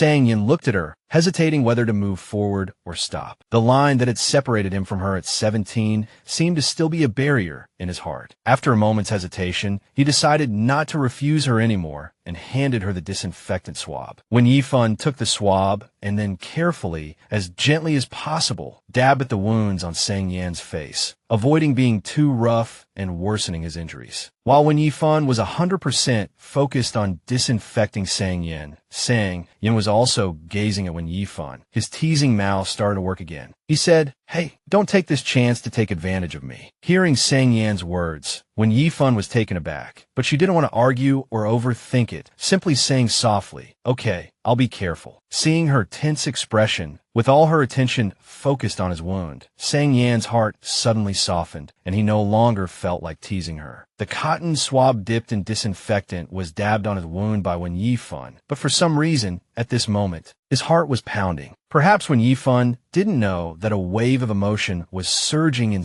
Yin's heart, an unspeakable silence. Suddenly, he looked at her, and she looked at him. In the dark night, it was just the 2 of them sitting together, accompanied by the sound of an increasingly rapid heartbeat. Thump, thump, thump, making the surrounding space no longer gloomy, but more romantic than ever before. Yifun looked deeply into his eyes. In that moment, she realized that the innate coldness in his gaze was gone. It seemed to have revived, returning to the warmth of the sun in the spring of their 17th year. The night still flowed quietly, and in the exceptionally silent space, only their 2 heartbeats and the surging old feelings were the sole presence in this scene. While Yifun was disinfecting Yin's wound, she might have touched an open wound, causing him to let out a soft ah in pain. He frowned and complained, "Can't you be more careful?" Seeing his aggrieved expression, Yifun felt her cheeks flush because she thought, "I haven't even touched the wound yet." But considering he had just saved her, Miss Wen decided not to argue with his complaint. She stammered, "I'll be even gentler." However, while treating his wound,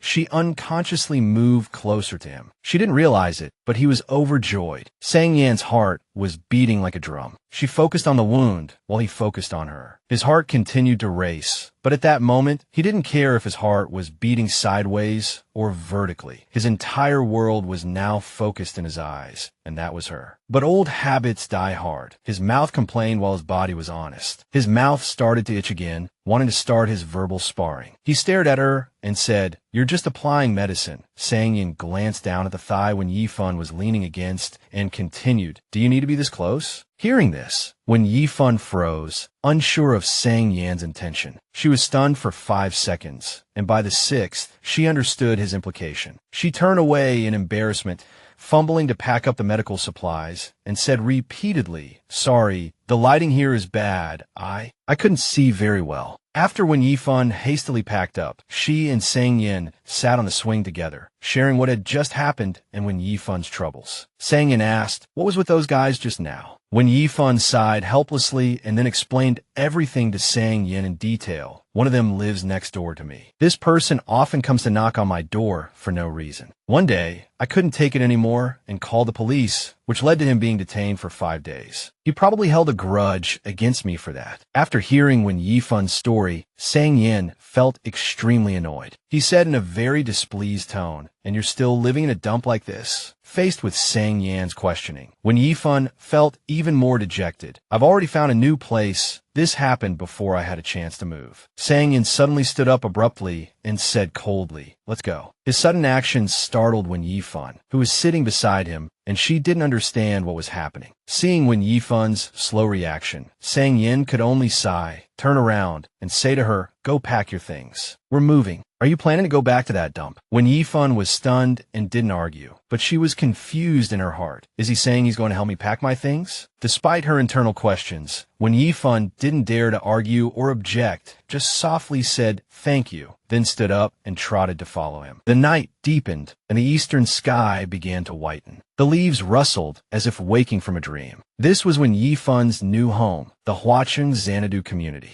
At this moment, Sang Yin had already parked the car steadily in the lobby. Then, he took her suitcase out of the trunk and handed it to her. Her belongings were simple, all packed in one suitcase. She took the suitcase from his hand and said, "Just dropping me off at the community gate is fine. You've been through so much trouble today. If you have time, I'll invite you over for a meal." Perhaps she was just being polite, but our proud male lead immediately waved his hand as if the matter was as trivial as a rabbit eating grass. He added, "Forget the meal. It was a trivial effort. Anyone would have done the same." "Yes, Sang Yin, you're so magnanimous, a great hero who helps those in need. You look down on a meal, but if someone wanted to offer herself in return, would you still look down on that?" Wen Yifan looked a bit confused at this moment. She put her hand on her face and said softly, "You're so generous and righteous. I don't know if I'll be able to show my face next year with this face of yours." But she then realized she had misspoken and awkwardly tried to smooth it over. Don't misunderstand my meaning. I mean, even if your face is disfigured. No, that's not it. I mean, even if you become ugly for a short time, it won't affect your handsomeness at all." He was probably used to her incoherent way of speaking, so at this moment, he just crossed his arms over his chest, accepted reality, and couldn't say a word. Wen Yifan still pretended to be righteous and grateful, so she put on an extremely serious face and said, "No matter what happened today, even if you think it was just a trivial effort, to me, it's a huge favor. I can promise you today that from now on, whenever you need help, just ask, and I'll be ready to help you at any time." Sang Yin had no intention of standing there listening to her ramble. He turned and walked towards the car, ready to leave. Before leaving, he still made an effort to say to appease her. Just as he got into the car, his phone rang. It was Su Howen. Sang Yin fumbled into the car and answered Su Howen's call. Before he could even say hello, the guy blasted the phone's earpiece with his loud voice. "Hey, Sang Yin, where did you take my car?" Sang Yin replied coolly, "Don't you know yourself? Do I need to remind you?" There was a few seconds of silence on the other end. Then a barrage of complaints began again. "Damn, is it wrong for me to like petite girls? I thought Lin Lin was quite cute, but why did I find her annoying the moment I saw her today? I won't bring her next time." Okay. But Sang Yin didn't seem to care much about Su Howen's inner turmoil. He took a cigarette from the pack and asked coldly, "Are you done?" Without waiting for Sue Howland's response, he continued, "If you're done, I'm hanging up." As soon as he said that, he reached for a lighter to light his cigarette, but things didn't go as planned. Sue Howland, on the other end, continued to explain, "You're so heartless. I'm feeling very complicated right now. Can't you comfort me like I'm your girlfriend?" At this moment, Sang Yin found the lighter. He leaned over to light his cigarette while that young Master Sue was still complaining, "Sigh, coaxing girls is so tiring." At the same time, Sang Yin's gaze was drawn to a strange object in the car. But Sang Yin was clearly not a psychologist, so he just replied curtly, "Then don't love." But young Master Sue, on the other end, wouldn't give up, retorting, "How can you not love? Love is so good." What did he even want? He wanted to move forward and backward at the same time. But Sang Yin had no time for him right now, because he had found an unfamiliar key in the car. While smoking, Sang Yin replied to Sue Howland, "You're just bored." But his mind was racking his brains trying to figure out where this key came from. His gaze shifted to one Yifun, who was struggling to drag her suitcase into the apartment lobby. On the other end of the phone, the oblivious young Master Sue was still chattering, "TSK, TSK, you'll understand when you fall in love." He watched her intently until her figure disappeared into the apartment lobby. Young Master Sue's voice still echoed, "Sometimes you'll find yourself missing her a lot." Sang Yin's expression fell into contemplation once again. The morning at Huaqing Xanadu was truly beautiful. This was when Yifun's new home after moving from that dilapidated apartment. A new day began with a greeting from Linlin. "Yifun, you're awake." She was living with Linlin as agreed. Having just woken up, she heard Xiaolin's greeting and replied, "Good morning, Sister Lin." Her roommate, Xiaolin, was sitting on the sofa with a face mask on. Seeing Yifun's tired and sleepy expression, she asked, "By the way, did you get up in the middle of the night last night?" When Yifun heard Xiaolin's question, she immediately denied it. "No, I didn't." After speaking, she turned and walked into the bathroom. Hearing this, Linlin muttered to herself suspiciously, "Oh, really? Was I dreaming then? I thought I heard a noise in the living room." It was around 3 in the morning yesterday. Hearing this information, Yifun suddenly felt uneasy. She thought worriedly, could it be? No way, I haven't sleepwalked in years. Just as she was lost in thought, Xiaolin came to the bathroom door and said, "Xiaofan, you've been living here for a week now. There's something I need to tell you." Yifun looked at her, a bit dazed. "If you have something to say, just say it. Why are you hemming and hawing?" So Xiaolin began to explain, "My cousin introduced me to a new job, but it's quite far from here, so it's not convenient to live here." Hearing her beat around the bush, Yifun asked directly, "You want to move out?" At this, Xiaolin put on a pitiful and guilty expression and said, "Please don't be angry. I didn't know I'd have to move out before you moved in. But don't worry, I'll definitely help you find a reliable roommate before I leave." Faced with Sister Lin's sincere attitude, when Yifun said awkwardly, "Okay, it's fine, Sister Lin. I understand what you mean." Hearing when Yifun say this, Linlin exclaimed happily, "Ah, Xiaofan, you're so nice." Yifun's expression darkened, as if she wanted to shout, "Do I have a choice?" But having become more agreeable, she swallowed those words. After praising Yifun, Xiaolin immediately switched to complaint mode, the target being her former roommate. When mentioning that roommate, she frowned with a look of disgust. "Unlike you, my previous roommate yelled at me over this. I'm really speechless with her. I've thought it over and over, and I still don't know what I did wrong." At this moment, Yifun realized something. She thought to herself, didn't she say she didn't know she had to move out before? Then how would her former roommate know? Oh, this woman is really something else. But since she had decided not to fuss over it, Yifun didn't plan to expose Lin's words, just giving Xiaolin a faint smile. Later, while she was eating breakfast in the kitchen, her phone chimed, indicating a new message. She quickly opened the message and read it eagerly. It turned out not to be work-related, but a message from Tang Yin. The message was about the set of apartment keys he had. She didn't understand why he was holding onto the keys and not returning them. She was even more puzzled as to how the keys ended up with Tang Yin in the first place. She thought to herself, why do the keys to my old apartment keep ending up with him? At this moment, Tang Yin was at home when his phone suddenly chimed with a new message notification. The message content was clearly displayed on the screen. "Sorry to bother you again. When are you free? I'll come over to pick it up." Tang Yin leaned against the table and continued looking at the message. There's no time like the present, so Tang Yin sent a voice message, "Tonight." At that time, Yifun was standing in the kitchen, constantly checking for messages. Seeing the message he sent, she could only reply clearly. As if afraid Tang Yin wouldn't understand her reply, she added, "I'll work overtime and pick it up near the bar or your place. I don't want to trouble you to travel too far. Meanwhile, Tang Yin was at his home. Seeing the message notification, he quickly opened it to read. In that message, he only noticed the 2 words, your place. Reading this, he smiled with pleasure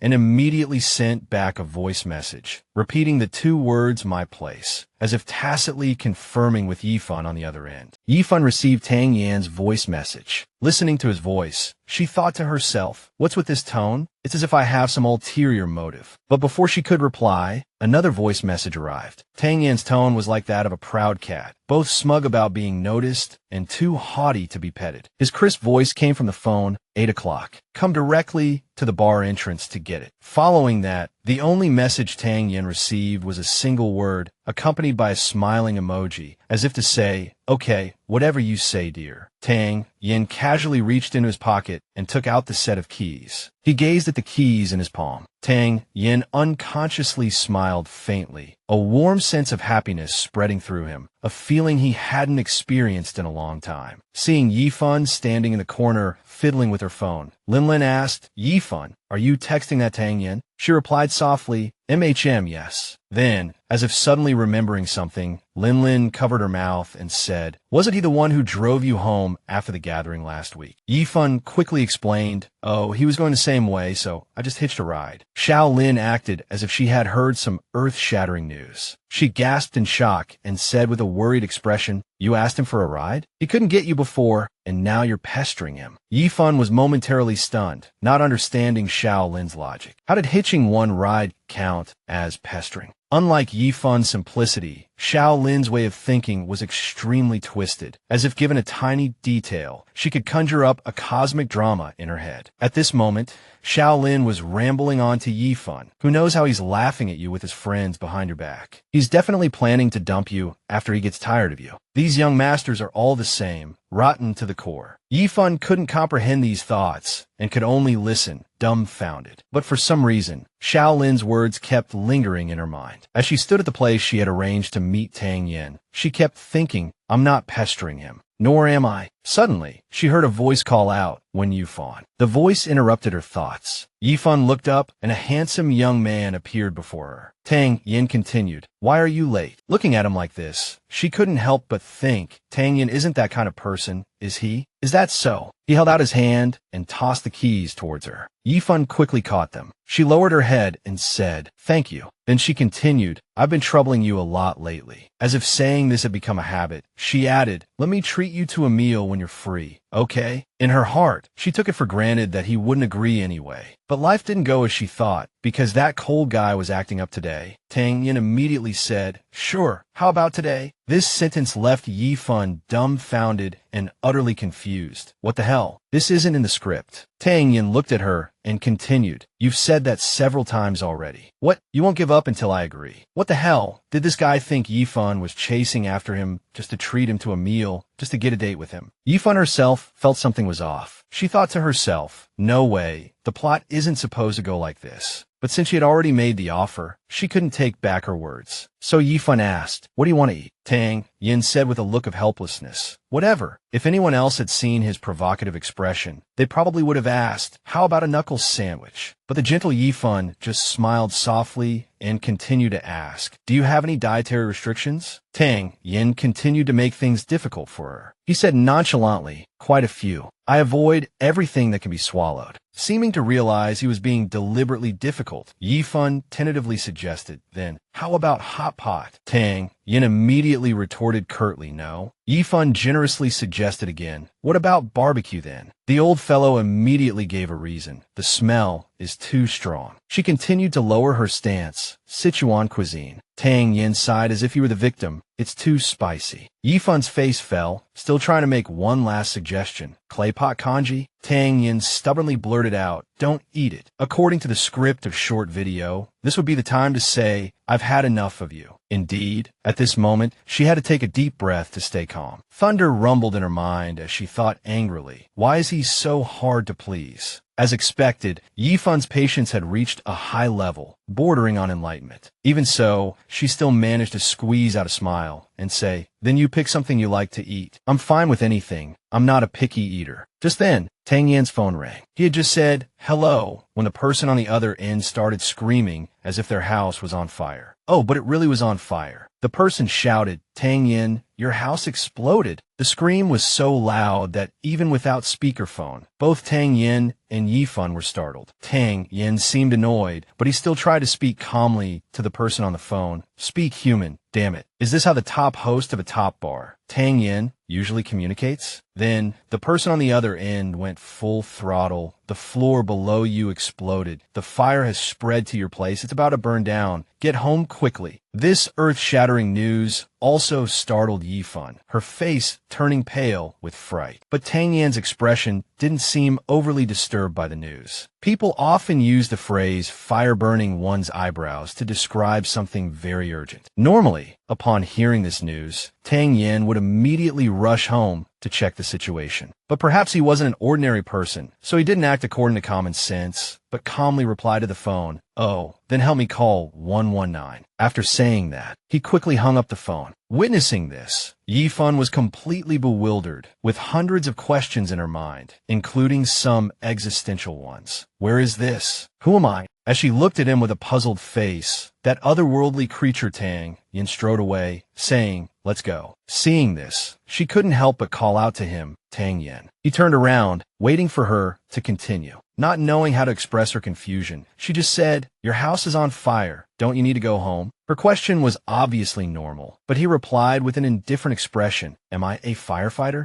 Yifan was instantly speechless. She couldn't refute anything anymore, truly couldn't. Tang Yan thought this answer was sufficient. He was about to turn and continue walking when he heard Yifan's voice from behind. Can I ask you a presumptuous question? He turned his head and looked at her with a puzzled expression. She continued to ask, where is your home? She immediately took out her notebook to get to work, also explaining, I'll notify the TV station to send a reporter over. What a dedicated reporter. Seeing Yifan's heightened professional spirit, Tang Yan couldn't bring himself to make things difficult for her either. He could only nod silently. The scene cuts to Tang Yan's luxury apartment complex, where the sirens of fire trucks were now blaring through the sky. The people around were in chaos, running everywhere. The air was thick with smoke, making it hard to breathe. At this time, some residents living nearby were being interviewed by reporters. Some residents gathered together to gossip. One human camera was relaying information to his teammates. Bang. It exploded. I thought it was fireworks. Another human camera chimed in. Yeah, it exploded several times. Luckily, all the owners got out. The whole area was as noisy as a wet market. As she entered the scene, she recognized a colleague and called out, Fu Zhuang. Her colleague replied, Sister Yifan. You're here. Seeing someone with her, Fu Zhuang asked, who is this? He looks a bit familiar. While busy taking out her notebook to work, she replied, my high school classmate, and also a victim of this fire. Hearing this, Fu Zhuang said, what a coincidence. Then we can interview him. At this moment, Tang Yan was standing at the fire scene in front of his apartment building. Fu Zhuang pointed the microphone at him and asked, Sir, can we have a brief interview? Just then, another loud explosion was heard, and the entire sky was lit up by the fire, with sparks flying everywhere. Tang Yan didn't answer Fu Zhuang. He stared at the raging fire. At that time, Yifan was also intently watching the fire, and she involuntarily turned to look at him. He was looking up, gazing at the fire. Fu Zhuang still had the microphone pointed at him, urging, Sir, how are you feeling right now? He turned to look at him, his eyes an expression filled with displeasure. Tang Yan glared at Fu Zhuang and answered in a highly provocative manner, I'm very happy. I hope you're as happy as I am. Receiving such a reply, Fu Zhuang probably immediately thought, where did this lunatic come from? How can he be happy when his house is on fire? However, with a high degree of professionalism, he continued to interview Tang Yan, asking, excuse me, did this fire cause you significant losses? Tang Yan crossed his arms and said nonchalantly, it's all right, nothing valuable. This was a high-end apartment. Fu Zhuang thought to himself, you say that as if it's your doghouse. Tang Yan glanced to the side and continued to answer, besides the room and furniture, it only burned that phone which I wasn't going to use for long anyway. As he answered, he glanced at Yifan. Hearing his answer, she suddenly and unconsciously paused. She turned her head to look at him. At this moment, Fu Zhuang while filming, pointed the microphone at Tang Yin and said, "Thank you for the interview," as if ending the conversation. Tang Yin remained expressionless from beginning to end. After finishing the brief interview, he turned in one direction and took out his phone to make a call. Fu Zhuang hurriedly called out to Wen Yifan, Sister Yifan, and walked toward her. Fu Zhuang immediately explained, "Your classmate is both pitiful and scary. His apartment is burned to that state, yet he can be so calm." The cameraman also chimed in, "Remember to comfort your classmate. Don't let him get any bad ideas." It turned out these colleagues thought Tang Yin was traumatized, which was why he was acting so strangely, not knowing that he was just a strange person to begin with. After speaking to her, Fu Zhuang turned to the cameraman and asked, "By the way, Master Qian, have we collected all the footage for today?" Master Qian replied, "MHM, I have to go back to the station to edit it later." This work-related exchange should have caught her attention, but at this moment,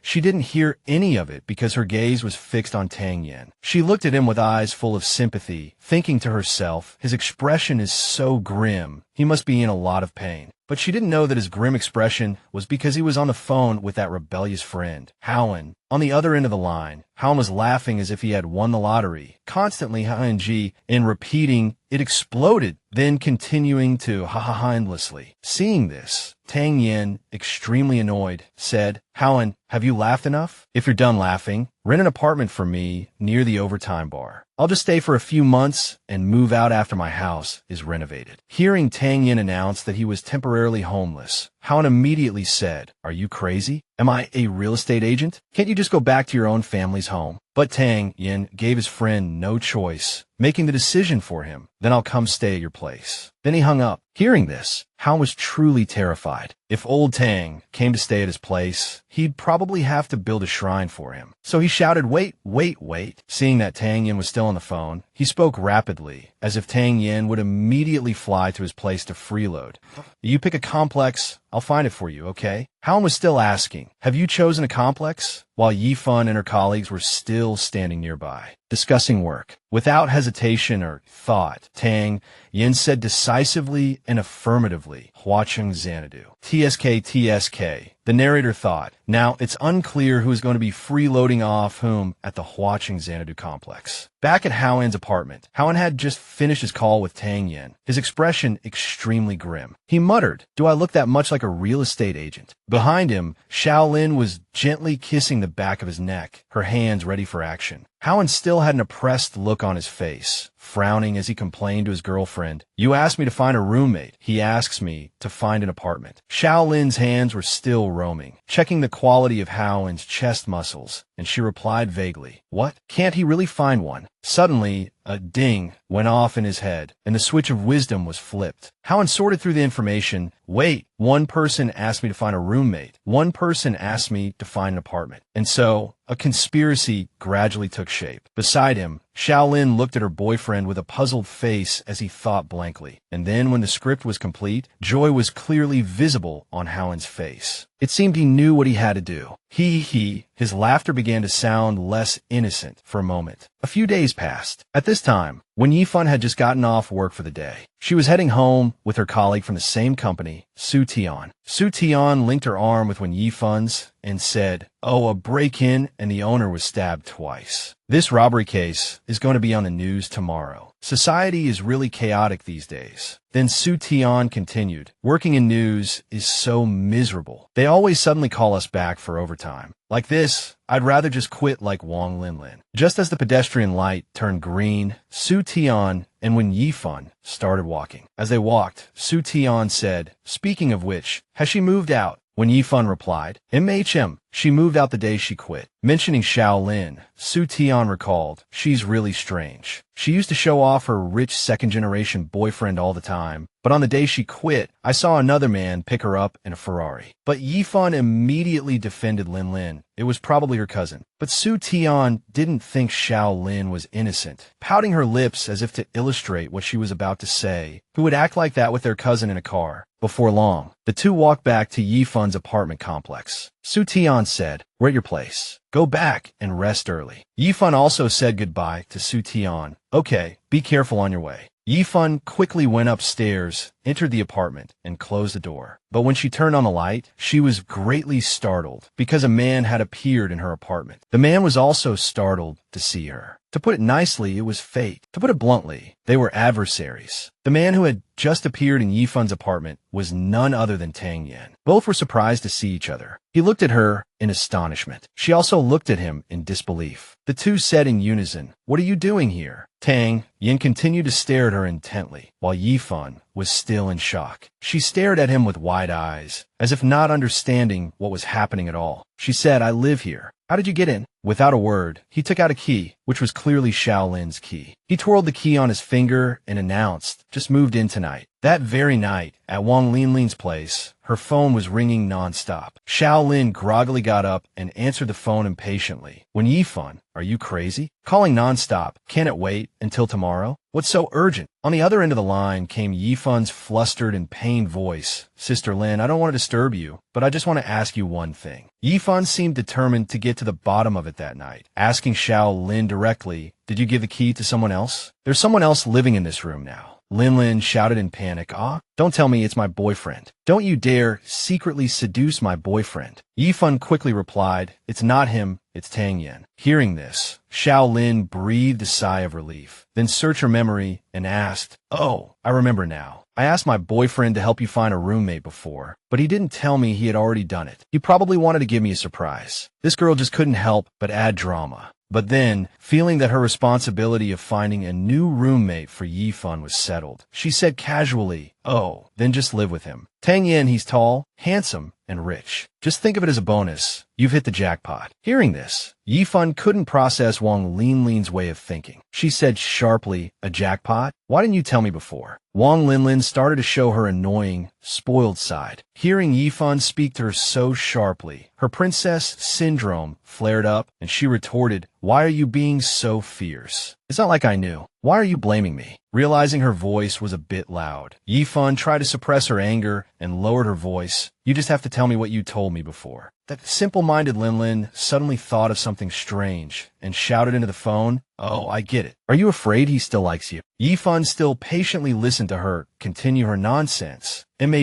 Don't worry. I heard from my boyfriend that Tang Yen didn't have a girlfriend for all 4 years of college and wasn't close to any female classmates." For some reason, Yifun continued to listen. If anyone else had encountered this situation, they would have already raised a storm instead of quietly listening to Shaolin's nonsense. It seemed that subconsciously, she wanted to know more about Tang Yen. Shaolin's voice was still on the phone. He always hung out with another handsome high school student. Their school said they were a couple. Think about it. He hasn't been in a relationship for so long. He must be gay. In that case, my boyfriend might be in danger. Oh my God. It seems Wang Linlin was deliberately changing the subject to make Yifun forget that her roommate was a man. Then she said in a casual tone, "Oh, what's the big deal about cohabiting with the opposite sex? I got together with my boyfriend when we were cohabiting." But Yifun was not stupid, nor was she a pushover. She cut Shaolin off. "Oh, is that the one who picked you up in a Ferrari recently?" Hearing this, Shaolin stammered, "You, what do you mean?" Yifun retorted sharply, "If you think cohabiting with Tang Yen is so great, then just live with him. For you, it wouldn't hurt to have another ship in your harbor, would it?" Outside on the balcony, Sang Yen was also on the phone with the mastermind behind this, roaring, "Sang Hao." And on the other end of the line, Sang Hao is still sweet-talking a woman. Ouch. Don't bite. Sang Yen berated him. "Are you out of your mind? Am I so poor that I need to share an apartment with someone?" On the other end, Sang Hao lowered his voice to placate him. "Bro, calm down,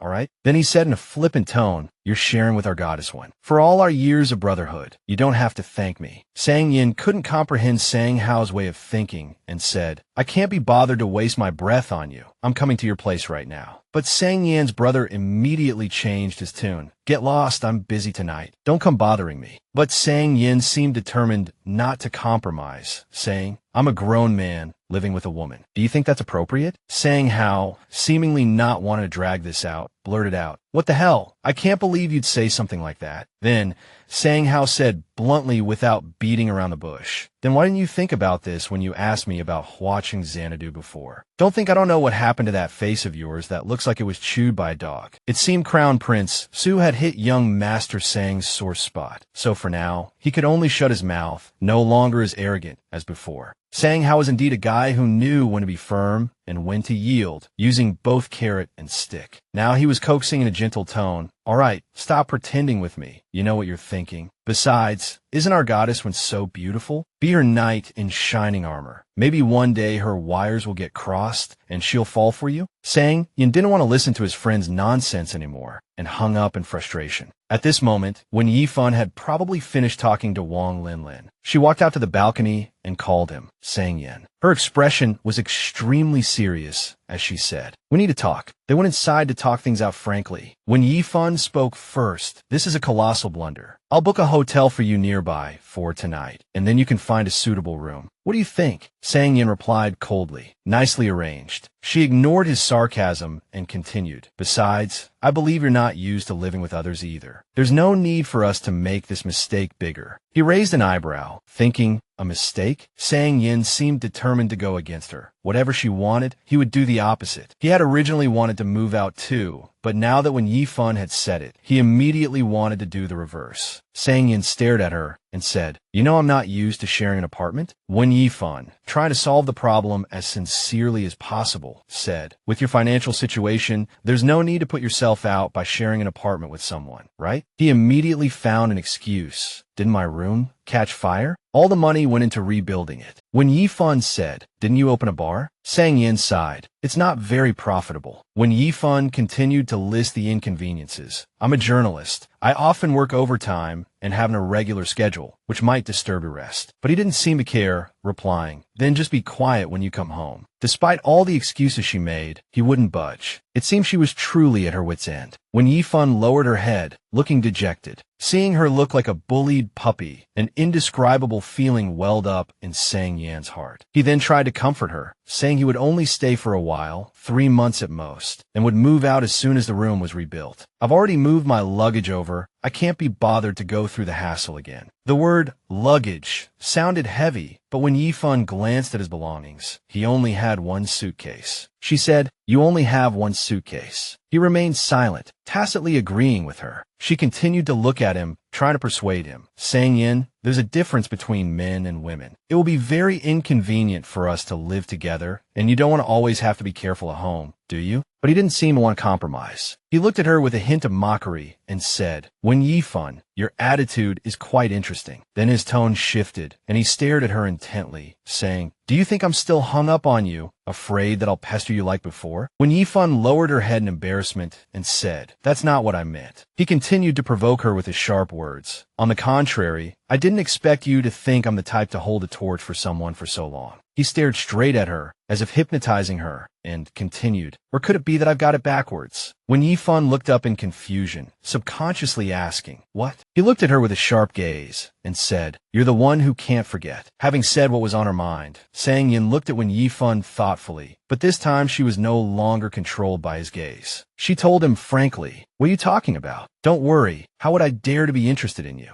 Then she wanted to end the conversation, so she said to him before getting up to go back to her room, "Sharing an apartment is no small matter. Our emotions are running high right now, so it's not easy to make a decision immediately. Let's both calm down and think it over carefully." Then she stood up and walked back to her room, saying as she went, "It's getting late. You can stay here for tonight. We'll talk again after I get off work tomorrow." Then she announced, "I'm going to take a shower and go to bed," leaving Sang-Yin to ponder with his chin in his hand, but he suddenly said, "What time do you get off work tomorrow?" She immediately replied, "I'm not sure yet, but I'll try to be back before 8. He let out a soft, "Oh," sitting motionless in his original posture, lost in thought. But she didn't pay much attention. When Yi-Fun walked into the bedroom and gently closed the door, only then did he notice she was no longer in the living room. He stared intently at her just closed door, then silently lowered his head again, a melancholic expression appearing on his handsome face. which was also quite charming. He just sat there quietly on the sofa for who knows how long. In the morning, while Wen Yifan was still lazing in bed, her phone rang incessantly. Although she wanted to ignore it, the phone vibrated violently, as if the caller was determined to hear her voice. Regardless, when Yifan wearily picked up the phone, pressed the answer button, and said, "Hello," the other end called out softly, "Shuangjiang." Just those two words made her eyes fly open. In shock, Shuangjiang. Those two words once felt incredibly dear to her. Wen Yifan was born on the day of the frost descent solar term, so her parents gave her the nickname Shuangjiang. The last memory of her father suddenly flooded her mind. At that time, her father was on his deathbed, and his last words were, "My Shuangjiang, you must grow up quickly." Little Yifan could only lower her head and sob, helpless before her father. Mr. Wen gently patted his daughter's head and instructed, "You must love and take care of your mother. You're her only support now." Now, it was her mother calling her. The voice on the other end was still echoing, "Hello, Jiang." She listened silently, not answering, making her mother ask worriedly, "Are you still sleeping? Should I call you back later?" By now she was fully awake. She sat up straight and answered her mother, "It's okay, I'm awake." On the other end of the line, Wen Yifan's mother, Zhao Yuandong, was a very beautiful woman who looked much younger than her actual age. She was currently standing in a supermarket, calling her, "Is it cold in Iha, sweetie? Remember to wear more clothes. Don't catch a cold." When Yifan suddenly remembered, thinking, "Right, I haven't told Mom I moved back to Nanwu." Ms. Zhao's voice was still on the phone. "Jiang, you haven't called Mom in a long time. Mom just wanted to ask you, are you coming home for the new year?" She suddenly replied irritably, "Home? To where?" When Yifan's mother immediately scolded her. "Where else could it be?" "To my place, of course, to Nanwu. I haven't seen you in years, and your Uncle Zhang wants to see you too." Hearing this, Wen Yifan suddenly felt wronged. She clutched the blanket covering her, as if trying to suppress her bitterness. She replied, "Have you mentioned it to Zhang Kejiao, Mom? She actually agreed to let me live with you all?" At this mention, Ms. Zhao suddenly stammered, "You're Kejia?" Just then, her pampered daughter, Zhang Kajia, shouted loudly, "Mom, why are you still on the phone?" The spoiled Zhang Kajia snapped at her mother, "If you keep this up, I'm not going shopping with you anymore." Ms. Zhao quickly placated her second daughter. All right, I'm coming right now." She hurriedly said a few words to Wen Yifan. "Jiang, I'll talk to you later, okay?" Then she quickly hung up. On this end, Wen Yifan sat silently on her bed, showing no reaction. Even though she knew her mother had hung up in a hurry, she kept the phone pressed to her ear, listening to the long, cold, and hopeless dial tone. It was a long while before she got up and left the room, intending to go to the washroom. Suddenly, she noticed Sang Yan's suitcase was still in the living room. She looked around for him, but couldn't see him anywhere. She thought, the suitcase is here, but his shoes are gone. She walked toward the master bedroom, knocked gently on the door, and called out as she knocked, "Sang Yan, can I come in?" After waiting for a long time with no response, she decided to turn the doorknob and go in. The bedroom was empty. The sheets were neatly folded, and the bed was cold, without a trace of warmth, indicating that no one had slept in it last night. She silently gazed at the empty room, her heart filled with mixed feelings. Meanwhile, in a certain hotel, Sang Yin was sleeping soundly on the hotel bed. It turned out he had gone to a hotel to sleep last night. What a considerate, handsome man. If when Yifan felt uncomfortable, he would obediently leave and sleep elsewhere to avoid making her feel awkward. Just then, his phone beeped, signaling a new message. The notification sound woke him up. He tried to open his eyes, but a wave of sleepiness washed over him, making it impossible. Sang Yin fumbled around irritably for his phone. The clock showed 2:13 p.m. He had slept the entire morning. There was a message from Wen Yifan on his phone with just a few words, "Where did you sleep last night?" Could this be considered concern? He went on to open another message, also from Wen Yifan. This time she asked, "Where should we talk today? In the room, or should we meet somewhere?" He stared at the phone. There were only a few words, yet he read them over and over dozens of times, his expression thoughtful. In the evening, at the Huaqing Xanadu apartment complex, the sound of a key turning in the lock was heard, followed by the sound of a door closing. Wen Yifan entered the house, but it was pitch black, with no sign of Sang Yin. She thought, Sang Yin isn't back yet. She took out her phone to check her messages, thinking that if she remembered correctly, the plan was for 8 o'clock. Sure enough, he had clearly agreed to this time with her. Suddenly, her attention was drawn to the table. On it lay the key Lin Lin had given to Sang Yin. He hadn't taken the key. She looked at the key, feeling a bit puzzled, and muttered to herself, "He left the key before he left last night." She thought, "Was it to put my mind at ease?" At this thought, her heart suddenly sank, and a trace of melancholy unconsciously appeared on her face. Her heart twisted, and she murmured, "Speaking of which, sharing an apartment with Sang Yin isn't that unacceptable. After all, although he has a nasty mouth and is a bit punchable, he's still a trustworthy person." She stared at the key in her palm, but her mind was elsewhere. When Yifun's eyes grew sadder and sadder, the thought of Sang Yin having to run around looking for a place to spend the night made her feel uneasy. She thought, besides, it's only for 3 months. On the contrary, was my attitude last night too inconsiderate? Maybe I was indeed too harsh. Sang Yin was truly a master of psychological warfare. A small gesture had completely shattered Yifun's psychological defenses. As her mind was racing, the doorbell rang. Like a pitiful, dejected puppy, she suddenly looked up towards the door, as if waiting for her master to return. She hurried to open the door, and sure enough, it was him. Sang Yin appeared at the door, with the same cold expression. He stood firmly at the entrance, not daring to take a step inside, as if he would rather die than enter without her permission. Seeing him like this, she said softly, "Come in first." She poured hot water into a teacup, intending to start the conversation. As she poured, she asked, "Where did you sleep last night? I saw you didn't sleep in the master bedroom." A seemingly casual question, yet filled with concern, sometimes like a wife asking her husband why he stayed out all night. When Yifun walked to the table with 2 cups of tea, he watched her and answered briefly, "A hotel." She still tried her best to be polite to him, so she said softly, "Oh, as long as you slept well." After the tea was served, she got straight to the point, saying, "Then let's start our discussion." She looked at him with a serious expression and said, "Have you thought about what I said to you yesterday?" He propped his face up with his hand and casually asked her back, "Have you thought it over?"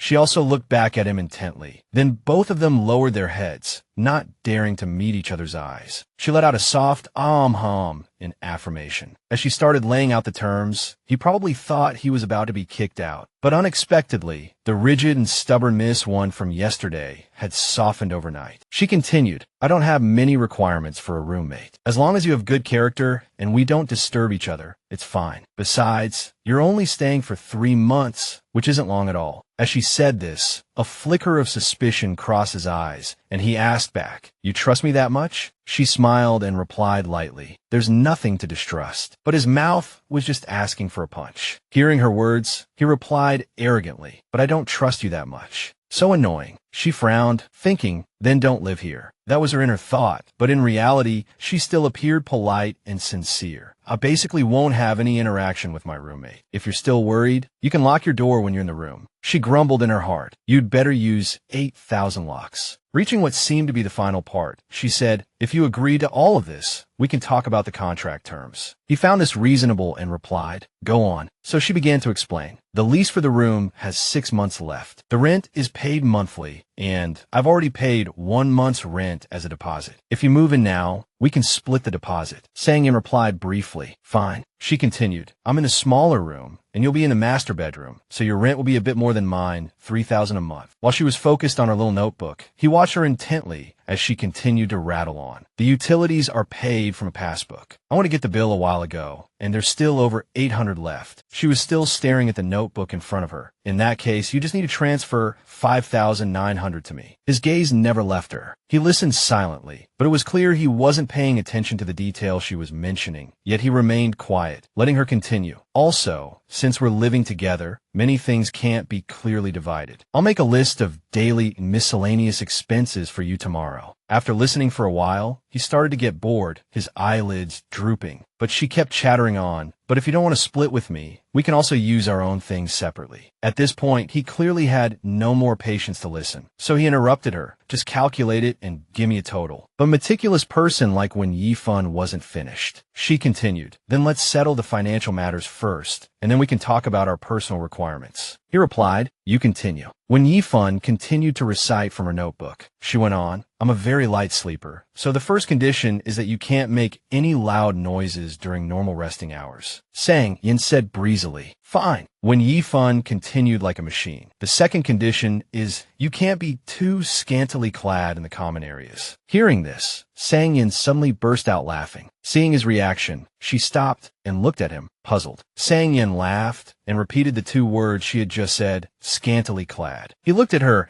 as if she were an interesting specimen and continued, what are you thinking about? When Yifan was being serious about her work, but his attitude was so playful. She frowned, thinking, this guy can't go 3 sentences without his narcissistic streak showing. But she couldn't be bothered to argue or retort and continued reading. The last thing is, before bringing anyone home, you must ask for the other person's opinion first, regardless of whether they are the opposite or same sex. Then, afraid he wouldn't understand the last point, she said clearly, if you have a girlfriend, you must remind your lover of this in advance. But without a second thought, he immediately said affirmatively, don't worry. She looked at him blankly, unsure what he meant by don't worry. But as if answering that question, he concluded, I don't have one. Hearing this confirmation from him, a ripple suddenly went through her heart. She stared at him without blinking, as if waiting for him to say more. It wasn't until she saw that he had nothing more to say besides offering the information that he didn't have a girlfriend that she said softly, oh, okay. His scrutinizing gaze was on her. Was she saying that he as a person was okay, or that him not having a girlfriend meant she wouldn't have a rival, so it was very okay? Seeing that she didn't intend to say anything more, his mouth itched to say some nonsense. He said, but don't get too happy too soon. Seeing his punchable face, she looked confused, unsure what this great god was about to say next. He looked deep into her eyes and said affirmatively, I, for the time being, don't want to be in a relationship. God is indeed fair. After giving him that face, he took back his brain. When Yifan stared blankly at the guy across from her who was tooting his own horn, thinking in frustration, whether you're in a relationship or not doesn't affect my meals. Why are you telling me this? But that was what she thought. What she said was different. She said to him, okay, then we'll discuss this clause when one of us gets a boyfriend/girlfriend during our cohabitation. When I get one, I'll let you know too. Then she gently closed her notebook, sighing in relief as if the negotiation was over and all was right with the world. When Yifan smiled and looked at him, that's all for me for now. Do you have any additional requirements to add? He shook his head, can't think of any. I'll let you know if I do. Seeing this, she didn't press further, but said happily, then go take a look first. See if the master bedroom meets your requirements. If not, there's still time to book a hotel. Hearing her words, he was speechless. Just when she thought everything was settled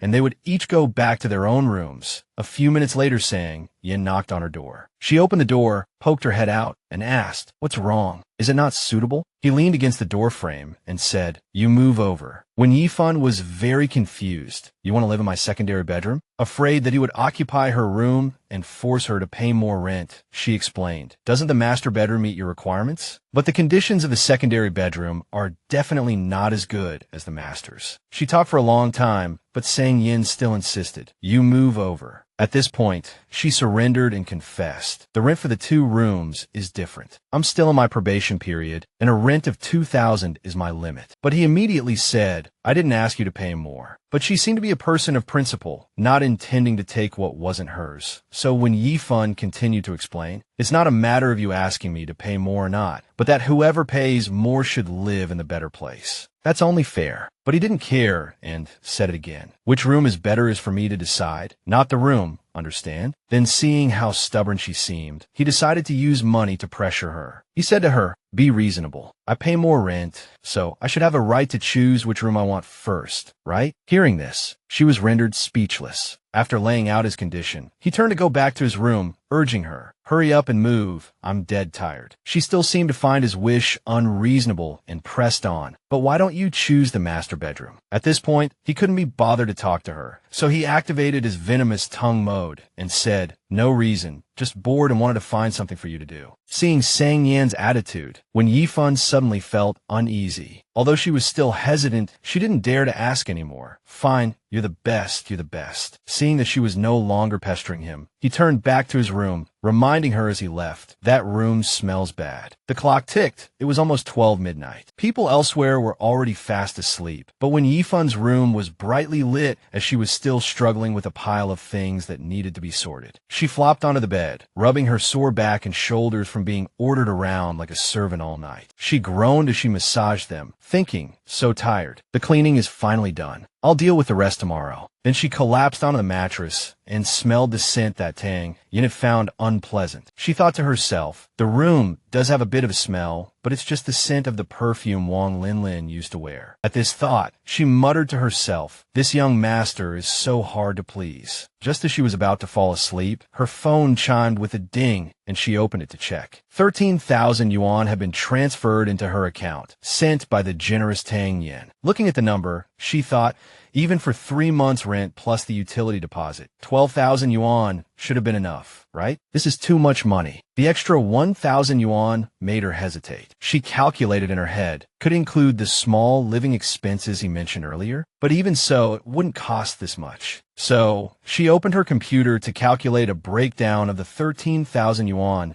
I'll figure it out clearly now, she thought, and then return the extra money to him. And so, a short while later, as he came out of the bathroom, his phone also chimed with a new message. Tang Yin curiously opened his phone and was utterly surprised by the content of the message he had just received. He stared at his phone screen as if he couldn't believe what he was seeing. When he realized that what was before him was real and not a hallucination, he instinctively covered his mouth and began to laugh. On the screen was the 520 yuan she had transferred back to Tang Yin, although she had used a calculator. When Yifan still hesitated as she looked at the amount she had just sent. Why 520 of all numbers? She thought, won't this number give people ideas? Sure enough, her fears came true. He sent her a message, a question mark, accompanied by the text. Are you trying to tell me something? Upon receiving the message, her face immediately fell. She sighed inwardly. I knew he would react like this. It seems I'll have to explain this to him properly. Acting on her thought, when Yifan immediately typed out an explanation. This is the extra money. I'm returning it to you. Rent 9,000, deposit 2,500, utilities 400, washing machine 1190. I have a bad memory, so you don't need to give me so much money in advance. We can talk later if I need to buy anything. After reading the long list of expenses when Yifan had just laid out, he simply smiled faintly and sent a voice message. Calculate it again yourself. Seeing his reminder, she said, fine, I'll calculate it. So, she started calculating from the beginning again. She looked down at her phone screen in a panic. The remaining amount was indeed 505 yuan. How careless. She stared at the 520 yuan she had just transferred. Honestly, why didn't I transfer 60 yuan or 600 yuan? Why did it have to be 520? In his room, Tang Yin was sitting and staring at his phone, then giggling foolishly to himself. Why would the number 520 make him laugh? What reason was there for such a small detail to make him happy? With a smug look, he sent a teasing voice message. So, I get it, you miscalculated him? Knowing Tang Yin was teasing her, she pursed her lips and sent a message back. Lines of text appeared on the screen. Yes, thanks for the reminder. I overpaid you by 15 yuan. Just send it to me on WeChat. As she typed, she frowned, thinking, I've never met anyone as narcissistic as him. But then, her expression suddenly darkened. Yifan, she murmured to herself, but he seems to have always been like this. Yifan's memory transported her back to her high school days, the scene unfolding as if it were right before her eyes. The bell rang, and the entire campus filled with the clamor and noise of students. As usual, Yifan was buried in her notes, reviewing key points. In front of her, Su Haoan was jokingly teasing Tang Yin. The little rascal's voice rang out. All right, everyone knows you're going to ace the science exam. You're famous, and your legends don't stop there. Su Haoan continued to brag. There's also the story of you and when Yifan being late together on the first day, because it was love at first sight. Hearing Su Haoan mention her name, Yifan looked up to listen, watching the group of boys before her with a mix of curiosity and irritation. Su Haoan, unaware that she was right behind him, chattered on, so you won't miss out on this fated connection. As his nonsense grew more and more absurd, her expression began to darken. Su Haoan's voice chattered on relentlessly. Find a place to confess your love, make it official, then go register hand in hand. There are even different versions of the story. Want to hear more? Hearing this, Tang Yin could no longer stand the joke. He glared at his friend in annoyance and said, Su Haoan, can you just shut up? But this guy Su Haoan was like a rubber band, stretching on and on. He continued his act. Don't play dumb with me. That girl who studies dance is so pretty. I was too shy to even speak to her on the first day. Su Haoan patted Tang Yin's shoulder and went on. Tell me. Then Su Haoan turned to continue. You didn't sneak a peek, did you? But he stopped mid-sentence because he saw Yifan's face appear right behind him, and he immediately clamped his mouth shut. Su Haowen's situation was not just awkward, it was utterly mortifying. He tried to cover it up, saying, "Hey, I just suddenly noticed my friend is acting a bit strange." Tang Yin immediately turned around. By sheer coincidence and accident, Yifun's face appeared behind them, leaving both boys speechless. After a long moment, Tang Yin spoke as if offering an explanation. "The underclassmen are spreading rumors that the two of us are dating." Yifun was stunned and asked back, "Me and you?" He looked at her with a confident, almost arrogant expression, as if this were a great favor to her, and softly hummed an of affirmation. But Yifun didn't seem to care much about these rumors. She went back to burying her face in her notes and said lightly, "I haven't heard anyone say that. You don't need to worry too much. They probably won't talk about it for long." His expression changed instantly, his eyes showing clear displeasure. Yifun, not bothering to pay attention to the change in his face, continued, "Rumors need some basis to spread for long. If there isn't one, they'll naturally fall apart on their own." Hearing this, he said, "Let's hope so," and turned to walk away. It was only then that Yifun looked up and realized he was angry and sulking. Was he upset because she had denied the rumors about him and her? But she didn't chase after him, just stood there staring blankly. In the middle of the night, she fumbled in the dark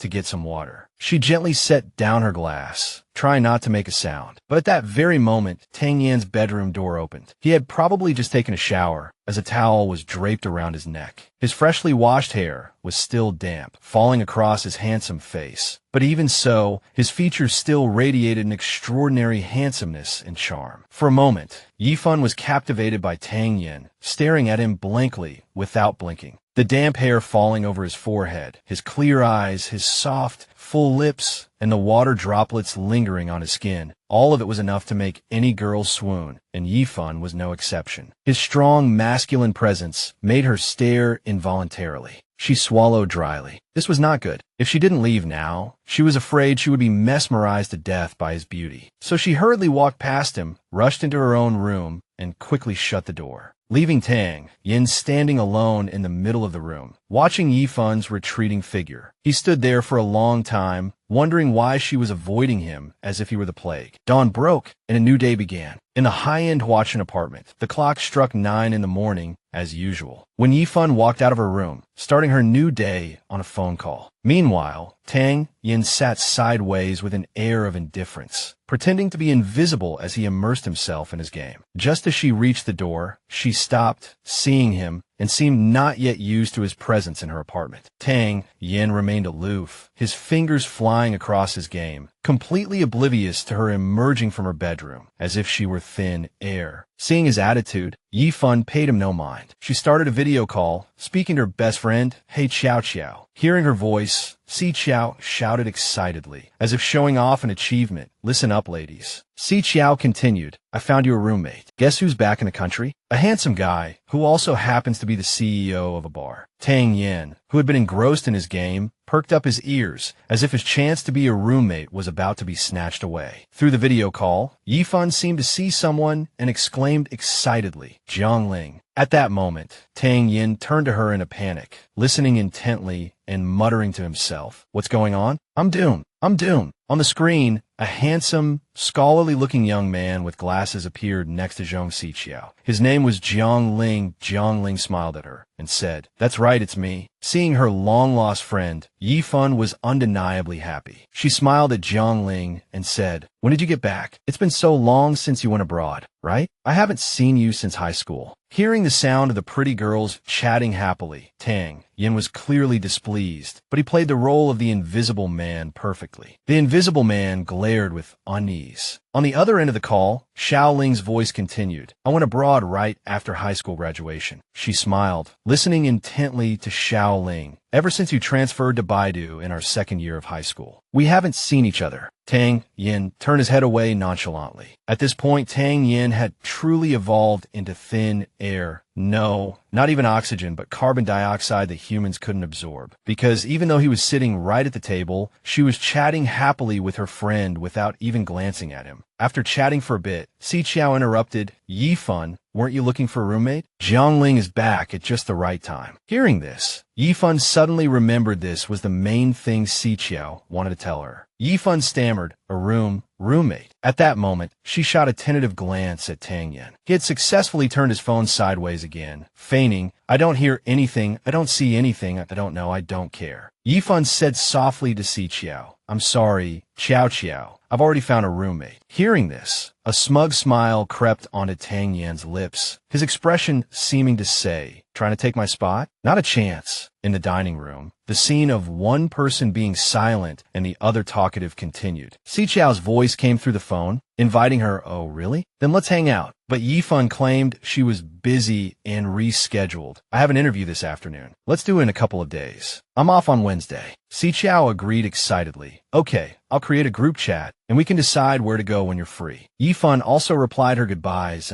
"We'll talk later." After hanging up, the invisible man began to materialize. "You're going out on Wednesday?" She answered honestly, "Yeah, Zhongling is back, so we're planning to get together." "Do you remember him? We were high school classmates." But he stubbornly said, "Never heard of him," and continued to stare intently at his phone screen like a gaming addict. Yifan found his answer strange. How could you have never heard of him? She thought. Her mind went back to their time in class 17 of their first year of high school. As Yifan walked happily into the classroom, she was unaware that unkind rumors about her were circulating. Some idle people were whispering. Who would have thought the pretty Yifan was that kind of person? Reaching the classroom door, she vaguely heard someone mention her name, which made her stop abruptly. Yifan stood outside the classroom, vaguely hearing some classmates say, "So disgusting." Yifan remained standing at the classroom door, listening. The gossiping girls, not noticing Yifan's presence, continued to speak ill of her. What's so great about being pretty? With a bad character who would still look at your face. But as she walked into the classroom, the open discussion suddenly ceased. The girls in the class looked at her with scrutinizing eyes, and one of them whispered, "Hey, she's here." Everyone stopped talking, knowing she was being talked about, when Yifan silently walked to her seat. She returned to her spot and sat down heavily, clearly affected by the gossip behind her back. But before she could feel sad, two people burst into the classroom, one grabbing the other by the collar, who was howling like a pig being slaughtered. "Let go." But resistance was futile. Tang Yin dragged a classmate from the next class, and the person being dragged like a sack of potatoes pleaded in both pain and humiliation. "Tang Yin, whatever you want to say, just say it. Let go of me first." Then he slammed the classmate down in front of her with one hand. Tang Yin roared, "Apologize." When Yifan, who had never witnessed such a dramatic and violent scene, couldn't help but say, "I'm sorry." She had blurted it out of surprise and fear. Seeing him demand an apology, she immediately apologized, still confused and not understanding what was happening. Hearing her apology, both Tang Yin and the classmate were dumbfounded, having clearly acted without thinking. Seeing her bewildered expression, Tang Yin was speechless. He had to clarify, "Who asked you to apologize?" Then he turned and roared at the trembling, bespectacled classmate, "You apologize to her." Without catching his breath, Tang Yin continued to scold, "You're a guy for crying out loud, and you spread rumors like that. Don't you feel ashamed?" The classmate immediately bowed his head like a machine and said loudly, "I'm sorry. I shouldn't have told others you were two-timing. I was talking nonsense. I promise it won't happen again." It was only then that Yifan understood what her scandal was. She asked in surprise, "Two-timing?" So the classmate scratched his head and confessed, "Yesterday, I saw you eating with Sang Lang from the next class in the cafeteria. So I joked with a few friends that you thought Sang Lang was better than Tang Yin and had moved on. I didn't expect it to spread like this." Hearing this scenario, Yifan's face darkened. She couldn't believe someone could fabricate such a ridiculous story. Tang Yin looked furious, and it was finally his turn to play the hero. Tang Yin said, "I'm not interested in anything, but my one and only hobby is holding grudges." Then he announced loudly, as if wanting everyone, including the gossiping rumor-mongers, to hear, "Whoever dares to spread these rumors, I will settle the score with them one by one." It was a truly earth-shattering threat, and everyone around froze, not daring to react. Thinking the matter was over, he then shot a cold glance at the culprit from the next class and said, "And you, aren't you going to apologize to me?" Hearing this absurd demand, the classmate was both shocked and confused. Tang Yin, with a fierce expression, directed at the classmate, said clearly, "What do you mean? She thinks Sang Lang is better than me, so she dumped me?" Tang Yin shot a laser-sharp gaze at the classmate and continued, "If I were to actually pursue someone, she would definitely be head over heels for me." My God, this guy was so narcissistic. This level of narcissism was off the charts. Finally, Tang Yin glared and said through gritted teeth, "Understand?" By this point, even if he didn't understand anything, the bespectacled classmate could only nod desperately. Back in the present, Yifan pretended to drink water, secretly glancing at him. The incident back then had been such a big deal, yet he claimed not to know, not to have heard of it. At this moment, Tang Yan's expression was unchanging, completely absorbed in his mobile game. Suddenly, Tang Yin said casually, "Roommate, can you give my business some support?" Yifan looked up at him, a little confused. Tang Yin, resting his face on his hand, looked at her with an emotionless gaze and explained, "That gathering spot. How about choosing my bar?" It was unclear whether he was asking or threatening. When Yifan looked at him with pitiful eyes and said, "Has your bar fallen on such hard times?" Tang Yin then sighed, feigning poverty to gain her sympathy. "It's because I barely make any money." After lamenting, he maintained his emotionless expression, copied his previous sentence word for word, and continued, "Are you coming or not? If you come, I'll generously give your roommate a discount." Hearing there was a discount, she found it appealing and asked, "What's the discount?" Tang Yin quoted a price without hesitation, a 99% discount. Yifan's expression clearly read, "You have the nerve to offer a 1% discount. Don't you feel embarrassed?" Fearing she had misheard, she asked back, "How much?" Tang Yin remained firm, locking in the price, a 99% discount. At this point, she couldn't even be bothered to bargain with him anymore. She muttered to herself, "No wonder business is bad. You're not making any money at all." But on the surface, she said politely, "So generous. I'll consider it then." Yifan began to give him advice like a true expert. Could the reason for the bar's poor business be the decor? It's just not eye-catching enough. The first time I went, it took me ages to find it. She continued to stare at him intently, offering her opinion. Also, the sign looks like a barber shop's, which makes people not want to go in. Tang Yin watched her ramble on with her opinions. He could only endure it. When she finished, he said lightly, "If it's both hard to find and makes people not want to go in." Tang Yin paused, looked her straight in the eye, and delivered the final blow. "Then why did you still come into my bar?" Yifan suddenly drew a blank, falling silent. Zhong Xiqiao's voice seemed to echo in her ears. "This big sister is taking you to pick up a hot guy." The image of Xiqiao dragging her, a lecherous look on her face, into the bar also flashed back in her memory. As Yifan was at a loss for words, unable to find any reason to defend her point, Tang Yin softened his tone slightly and said, "I'll consider your suggestions." But then, with that arrogant expression and a half-smile, he continued, "But you know, I have no intention of changing anything at all." My God, that wasn't softening his tone. Those were very provocative words. Faced with that provocative expression, Yifan couldn't be bothered to argue anymore. Her silence was as if to say, "You're the best. You're the best at everything." The scene shifts to the city hospital, where Yifan is scheduled for an interview.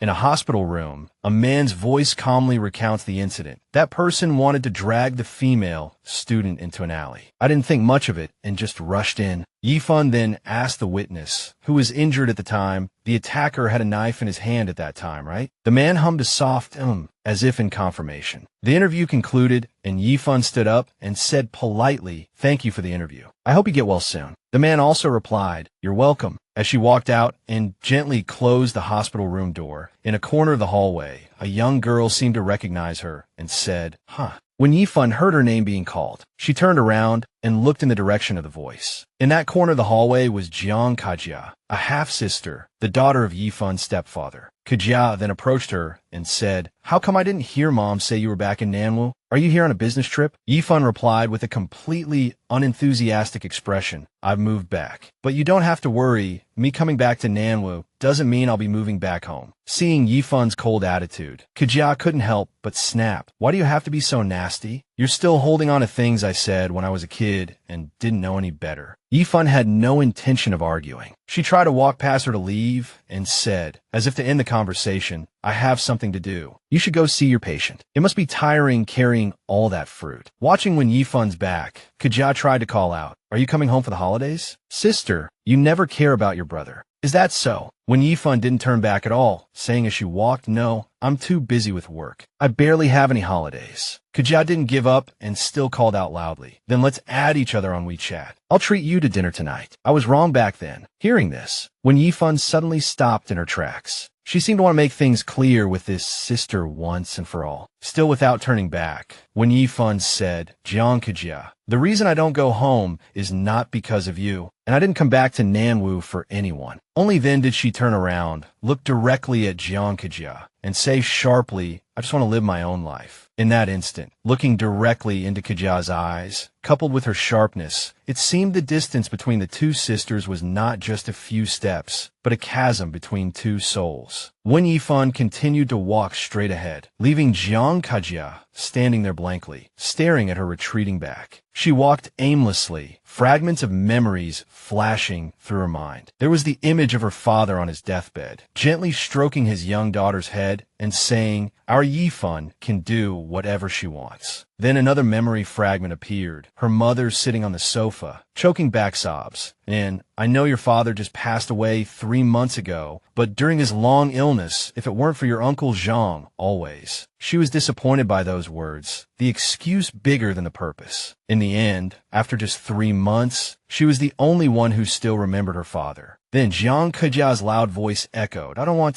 to live with Wen Yifun. She's not my real sister. Immediately after, her mother's voice followed, Yifun, your sister is still young and doesn't know any better. Your uncle Zhang and I have discussed it. Why don't you go stay with your grandmother for a while? And just like that, she was kicked away like a ball. Another memory fragment appeared when Yifun's grandmother, sick and trembling, said, I haven't been well lately, and your uncle and aunt aren't taking very good care of you. In another memory, where she clearly felt like a freeloader pushed to the fringes of others' lives. Her cousin once again complaining about the soup. I don't want to drink it. Give it to my little brother. And her aunt followed up reluctantly. Shuangjiang doesn't need to eat such good things. And just like that, fragments of the past flashed through her mind one by one. She searched piece by piece for any small memory that could make her feel happy. But in the end, she had to give up in disappointment, because back then, she was just a child living under someone else's roof, teetering on the edge of her relatives' lives. Then, suddenly, a fragment of memory brought someone to mind, her own panicked voice from the past echoing, Where's my 20 yuan? She suddenly remembered that moment. She was so panicked she was about to cry, muttering to herself, Where did the 20 yuan my aunt gave me to buy things go? How did I lose it? She was stunned, staring ahead as if the past scene was playing out before her like a slow-motion film. The Yifun of that time was sitting fearfully and alone at a bus stop, and when she realized she had really lost the 20 yuan, she thought worriedly, am I going to be sent somewhere else again? As Yifun sadly lowered her head, tears welling up in her eyes, as if about to fall, she continued to think, am I going to be abandoned again? Just as her body trembled and she was about to burst into tears, someone said to her, what are you doing here? She looked up in surprise, and the person facing her at this moment was her classmate, Tang Yang, her eyes filled with tears. Staring at him blankly, he smiled, looking at her with infinitely gentle eyes, and softly called her name when Shuangjiang, when Yifun raised her large, round eyes and looked at him with a sad expression. Tang Yang looked at her and immediately sensed her inner turmoil. He immediately squatted down and asked, Yifun, what's with that expression? Tell me, Yifun said dejectedly, murmuring to him, Tang Yang, can you lend me 20 yuan? I went out to buy something and lost the money. It was clear that this request to borrow money was probably a first for her. Her expression was both sad and embarrassed. Tang Yang awkwardly scratched his head and neck, looked at her, and said, I went out to play basketball. I didn't bring any money. For Tang Yang, this was just a sincere statement of the situation, but for Yifun, it might have sounded like a polite refusal. Perhaps she had been rejected like this too many times, because she said, then forget it, which made Tang Yang freeze. He grabbed his basketball, stood up decisively, and said, forget what? He explained to her, just because I don't have money now doesn't mean I won't have in 5 minutes. Then he said, you just sit here. 5 minutes is all it will take. After that, Tang Yang stuffed the basketball in her hands as a form of collateral to make her believe him, that he would come back. Then he started to leave, but after half a step, he stopped again, looked back at her, and said firmly, "Wait for me." Yifan watched Tang Yang's retreating back with full trust, and after he ran out of sight, Yifan lowered her head again. Feeling dejected, she hugged the basketball tightly, as if clinging to her last hope. She just sat there motionlessly at the bus stop, feeling lonely and desolate, her heart aching. Not knowing if 5 minutes or more had passed, she heard the sound of footsteps running towards her. Yifan snapped her head up and looked in the direction of the sound. The sound got closer and closer, and then she saw him running while panting, calling her name, Yifan. Tang Yang, and the sound of his footsteps running towards her made her feel for the first time in her life that she had not been abandoned, had not been deceived.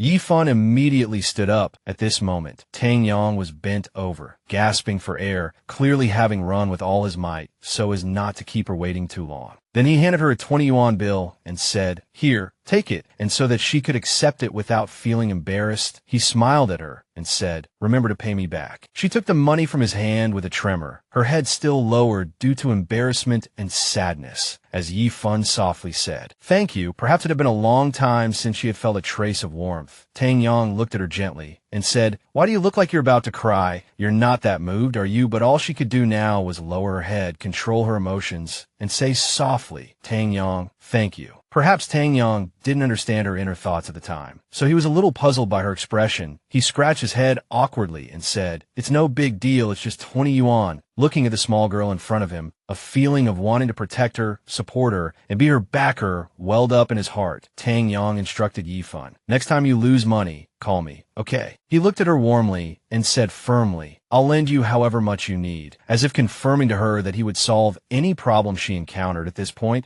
Yifan's worries had probably eased a bit. He looked at her again and asked, "Okay." Yifan didn't speak, but the expression she looked at him with was full of trust. Suddenly, the ringing of a phone interrupted her thoughts and memories. Yifan immediately opened her phone to check, and the word "Mom" appeared on the screen. She guessed that Jiang Kejia had told her mother about seeing her at the city hospital. Yifan's expression became pensive, perhaps hesitating whether to answer the call. But then she decided to swipe to answer the call. As soon as she said hello, on the other end of the line, her mother began to ramble, "Hey Jiang, I just heard from Jia that she saw you at the city hospital. How long have you been back in Nanwu?" Yifan replied coolly, "Not long." Ms. Yang continued to press relentlessly. "Why didn't you tell me you were back?" On the other end of the line, Yifan's mother continued to chatter. "I've been dreaming about your father these past 2 days. Hearing this, Yifan interrupted loudly, "Say whatever you want, but can you not mention my dad?" Hearing Yifan being so stern, Ms. Yang couldn't help but choke up and sob, saying, "I know you blame me. I really haven't fulfilled my duties as a mother these past few years." Hearing this, Yifan could only fall silent, unable to be harsh any longer. She had no choice but to soften her tone. "Stop crying. You've been very responsible in your role as a mother." Then she thought to herself, "It's just that the object wasn't me." Late at night, in Yifan's apartment building, the sounds of voices and televisions mingled into a clamor. Yifan walked into the apartment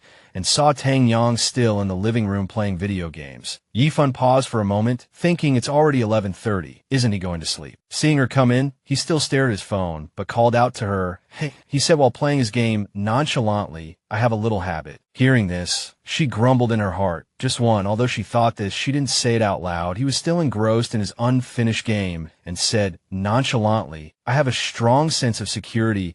I can't sleep without locking the main door before bed." What did he mean by that? Was he implying he couldn't sleep without her? Hearing this, Yifan explained, "I'll lock the door when I get home too. You could go to sleep first if you're tired in the future." Seeing that she seemed to be deliberately misunderstanding him, he looked up at her and emphasized, "I said before bed." Even so, Yifan still tried to explain, "I told you before we became roommates that my work hours are irregular, and I often work overtime." But at this moment, he seemed to lose his patience. Tang Yang crossed his arms, looked straight at her, and continued, "I know. So if you can't get home before 10, please let me know in advance." Then Tang Yang played the part of an innocent, fragile, and emotionally unstable little pitiful thing, saying otherwise, "If you don't come home one night and the door is unlocked all night, wouldn't I have to spend the whole night in fear and anxiety?" Hearing this, even if she were paid, Yifan wouldn't dare to stay out overnight. She sighed and agreed. All right, but Yifun's ordeal wasn't over. Just as she was about to turn and leave, Tang Yang said, "And one more thing." Yifun stopped in her tracks and looked at him suspiciously, unconsciously repeating his words in her head. One more thing. Tang Yang must be part leech, which is why he was determined to force the team-building event to be held at his bar. Anyone with eyes could see that he wanted to control the situation so that his crush wouldn't be attacked by other forces known as old classmates. So he proposed again. It's to help out the business. Right, hearing this, she retorted, "Is it really just a 99% price?" Tang Yang immediately appeared very generous and finalized the price, the lowest price, a 98% price. This guy is really greedy, wanting both the person and the profit, or as they say in those historical short dramas, wanting both the kingdom and the beauty, so domineering. As soon as he quoted the price, Yifun cut into bargain, 80%. Boss Tang once again made his final offer, the absolute best friendship price, an 89% price. Take it or leave it. Yifun knew Tang Yang's temper, so she didn't bargain further.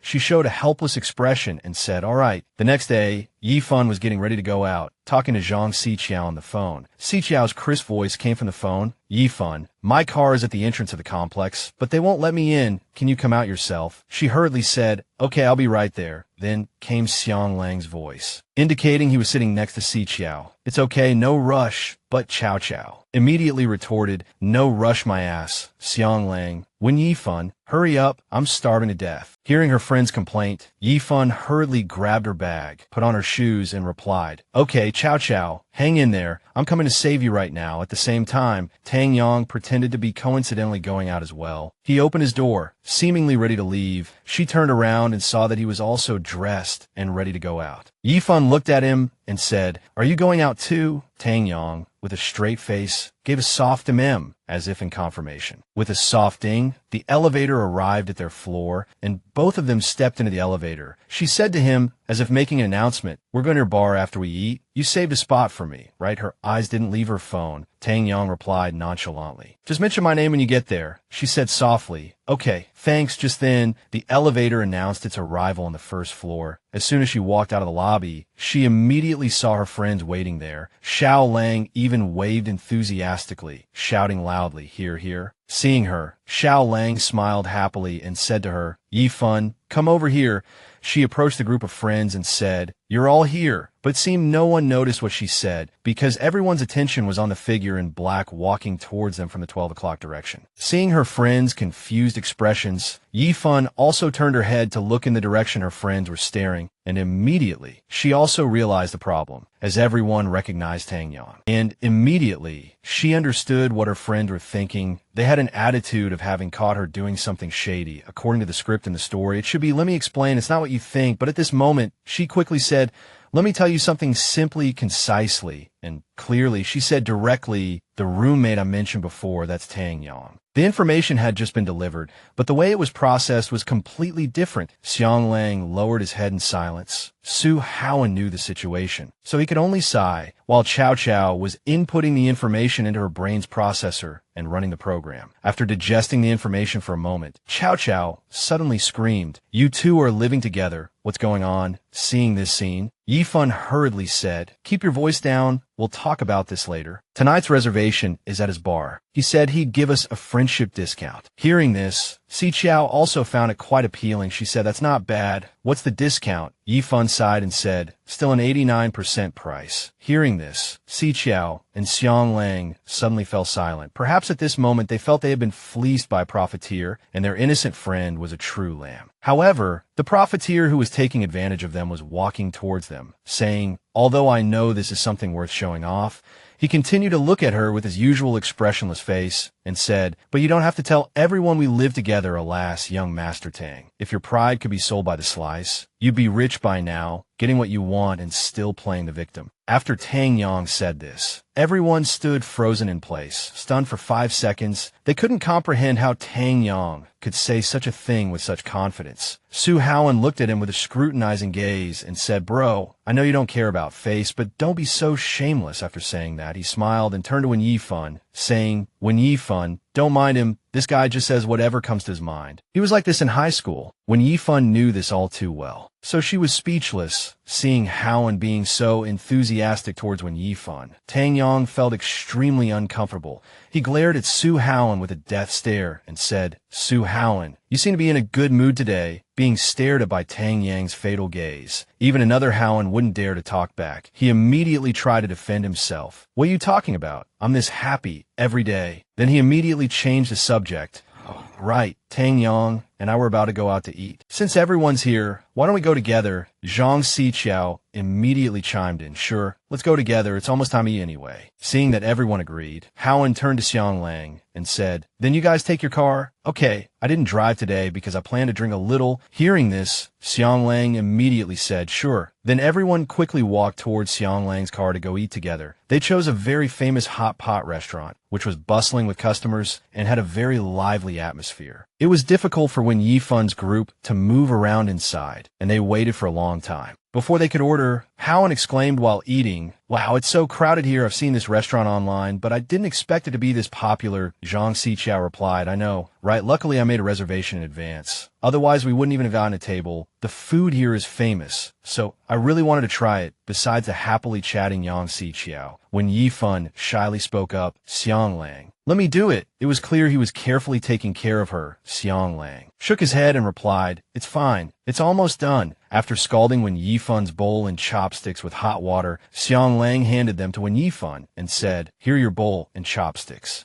Yifun, Xiao Fan said politely, Thank you. The man in black sitting opposite her seemed impatient, but continued to play the part of a quiet, handsome man, remaining silent. Howen saw this scene, and his mischievous side emerged again. He looked at Xiang Lang and said, Xiang Lang, you look like you're taking care of your girlfriend. Tang Yang remained silent, not expressing his feelings, but his heart seemed to be in turmoil. Zhang Xiqiao, next to him, hurriedly spoke up for Xiang Lang. Close enough, haha. But we're used to it. Hearing this, Yifun immediately explained, The three of us have been together since kindergarten. He's afraid of hot things, so he often asks me and Xiang Lang for help. Zhang Xiqiao continued to laugh and said, I suddenly remembered something. Seeing that everyone was eager to hear, Xiqiao continued. In elementary school, Yifun had a nickname, Wen Dian Dian. Su Howen asked curiously, why was she called that? Xiang Lang quickly replied, Because at the beginning of the school year, you had to write your name on the labels of your notebooks. Yifun only remembered her surname and replaced the other two characters with 2 dots. So she always wrote her name as Wen Dian Dian. Tang Yang seemed to be outside of their conversation, silently holding his beer glass. With no intention of interjecting or showing that he was listening to the story, Xiang Lang continued the story. That's how the nickname Wen Dian Dian came about. Tang Yang took a sip of his beer, as if he couldn't care less. After hearing Zhang Xiqiao and Xiang Lang's story, Howen couldn't help but laugh. He laughed unrestrainedly, repeatedly saying, Really, that's hilarious. At this moment, because Su Howen was too excited, he slapped Tang Yang's arm.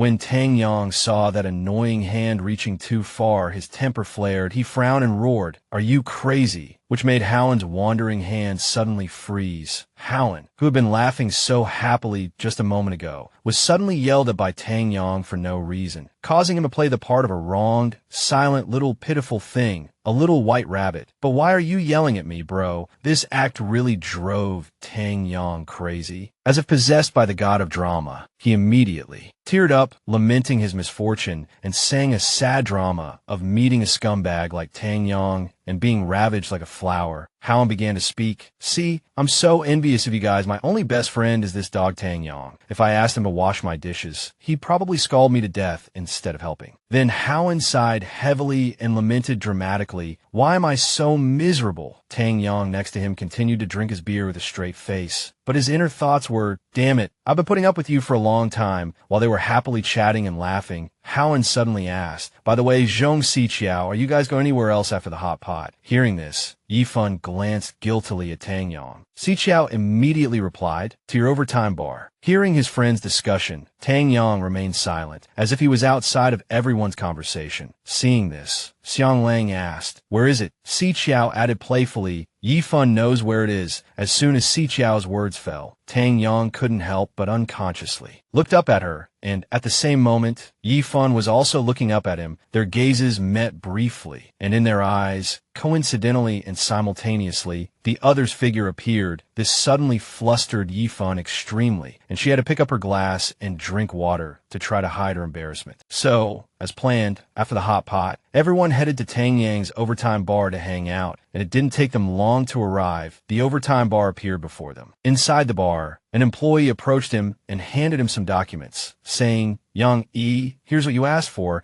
He gave a soft to acknowledge. After that, Tang Yang turned to call for Howen. Just as his best friend walked over, Howen looked at Tang Yang with a confused expression. Tang Yang, while looking down at the documents in his hand, said, "You drink with them," which caught Howen completely off guard. His attitude was completely, "Are you serious?" As soon as he finished speaking, Tang Yang deliberately strode away. Howen called softly after him, "Hey, why are you leaving? We haven't seen our old friends in a long time. Stay and chat for a while." Then, seeming to realize it was useless, Howen taunted him. "Besides, with that sour face of yours sitting in the bar, how is the bar supposed to do business? Go back inside." Hearing this, Tang Yang unexpectedly stopped in his tracks. Without a word, Tang Yang walked over to a nearby chair and sat down decisively. Noticing this movement, Yifan looked to her right. He was still the same, still with that icy face, but it was clearly intentional. He had chosen to sit right next to her. Tang Yang sat next to Yifan, pretending it was just a coincidence. The others glanced at him and said nothing more. Zhang Xiqiao, seeing Tang Yang's face as cold as a lemon sorbet, turned to one Yifan and asked, "My God, sister, it must be awful for you to live under the same roof as Tang Yang."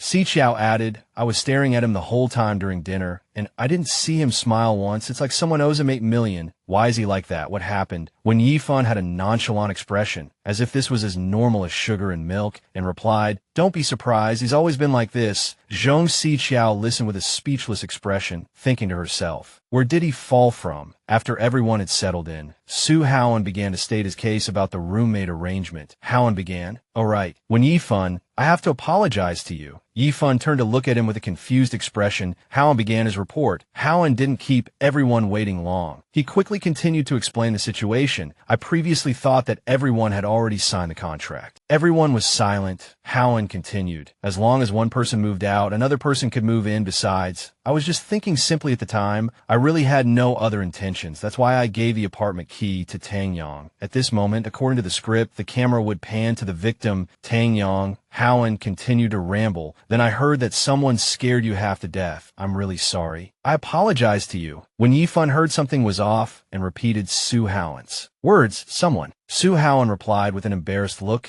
"Yeah, my ex-girlfriend, Wang Linlin." Zhang Xiqiao at this moment seemed to have discovered a huge secret from Su Howen's mouth. She gasped, "Wang Linlin, your ex-girlfriend is the colleague who was Fan's roommate before. What a coincidence. I knew something was fishy." Su Howen could only lower his head and pretend to take the blame. Xiang Lang was probably the calmest at this moment. He smiled and asked Howen, "When you gave that key to Tang Yang, did you know that the other tenant in that house was when Yifan?" Seeing his love rival mention his name, Tang Yang glanced over, testing the waters. Of course, although Su Howen was often chewed out mercilessly by Tang Yin, he would never sell out a teammate. However, if Tang Yin were lying down helpless, he might sell the bed from under him. At this moment, Tang Yin's good teammate sighed and said, "How would I know?" After hearing Howen's explanation, Xiang Lang smiled and said, "That's a rare coincidence. I didn't expect Tang Yin would agree to live with someone." Then, Xiang Lang turned to Tang Yin and casually asked, "Tang Yin, you must make a lot of money running this bar, right?" Tang Yin replied with a cold attitude, "Not at all, just enough for some vegetables and noodles." Tang Yan's words truly stunned everyone present. Even a most clueless person could easily see that Tang Yan's bar business was booming, yet he was still crying poor. To break the awkward atmosphere, Howen loudly suggested, "How about this? Let's play truth or dare. The loser drinks or draws a truth card to do a dare. What do you guys think?" The fun-loving Zhong Xiqiao was always up for anything, and she immediately nodded and said, "Let's play." Seeing everyone's high spirits, when Yifan paused for a moment and said, "Honestly, I don't know how to play," she was immediately pulled in by Su Howen's words. "You'll get the hang of it after a few rounds." Then he continued, "But you have to be careful. Tang Yin Dog is a master at this. If you sit next to him, you'll probably lose badly." But the sound of Su Howen's entire sentence grew quieter and quieter until he practically swallowed the last words because Tang Yin was staring at him with a gaze as sharp as a knife. Then, as if to make up for his mistake, Su Howen gave a dry laugh and said, "I'll go first." With that, the young Mr. Su reached out and shook the dice. Then he said quickly, "First round, 14 sixes." But Tang Yin had no intention of saving face for young Su. He said coldly, "Call." As when Yifan counted the dice, 1 6, 2 sixes, 3 sixes, Zhong Xiqiao, who was next to her, burst out laughing. "Haha, that's enough for you to drink for 10 rounds, Su Howen. Drink up." Howen looked quite surprised, not expecting to be caught so quickly, and could only pick up his glass and down it in one gulp. Su Howen heroically slammed the empty glass on the table and shouted, "Next!" It seemed he was determined to make a comeback. And so, Howen's voice rang out, 7 fives. But Tang Yin still said coldly, "Call." Zhong Xiqiao's crisp laughter rang out again. "You lost again. Drink up. Let's start a new round." By now, Howen was being utterly defeated. He said 8 sixes, but Tang Yin still announced coldly, "Call." This time, Xiqiao was bent over with laughter. "You lost. Drink up." Howen was on the verge of tears, muttering curses under his breath. He couldn't believe he was being forced to retreat step by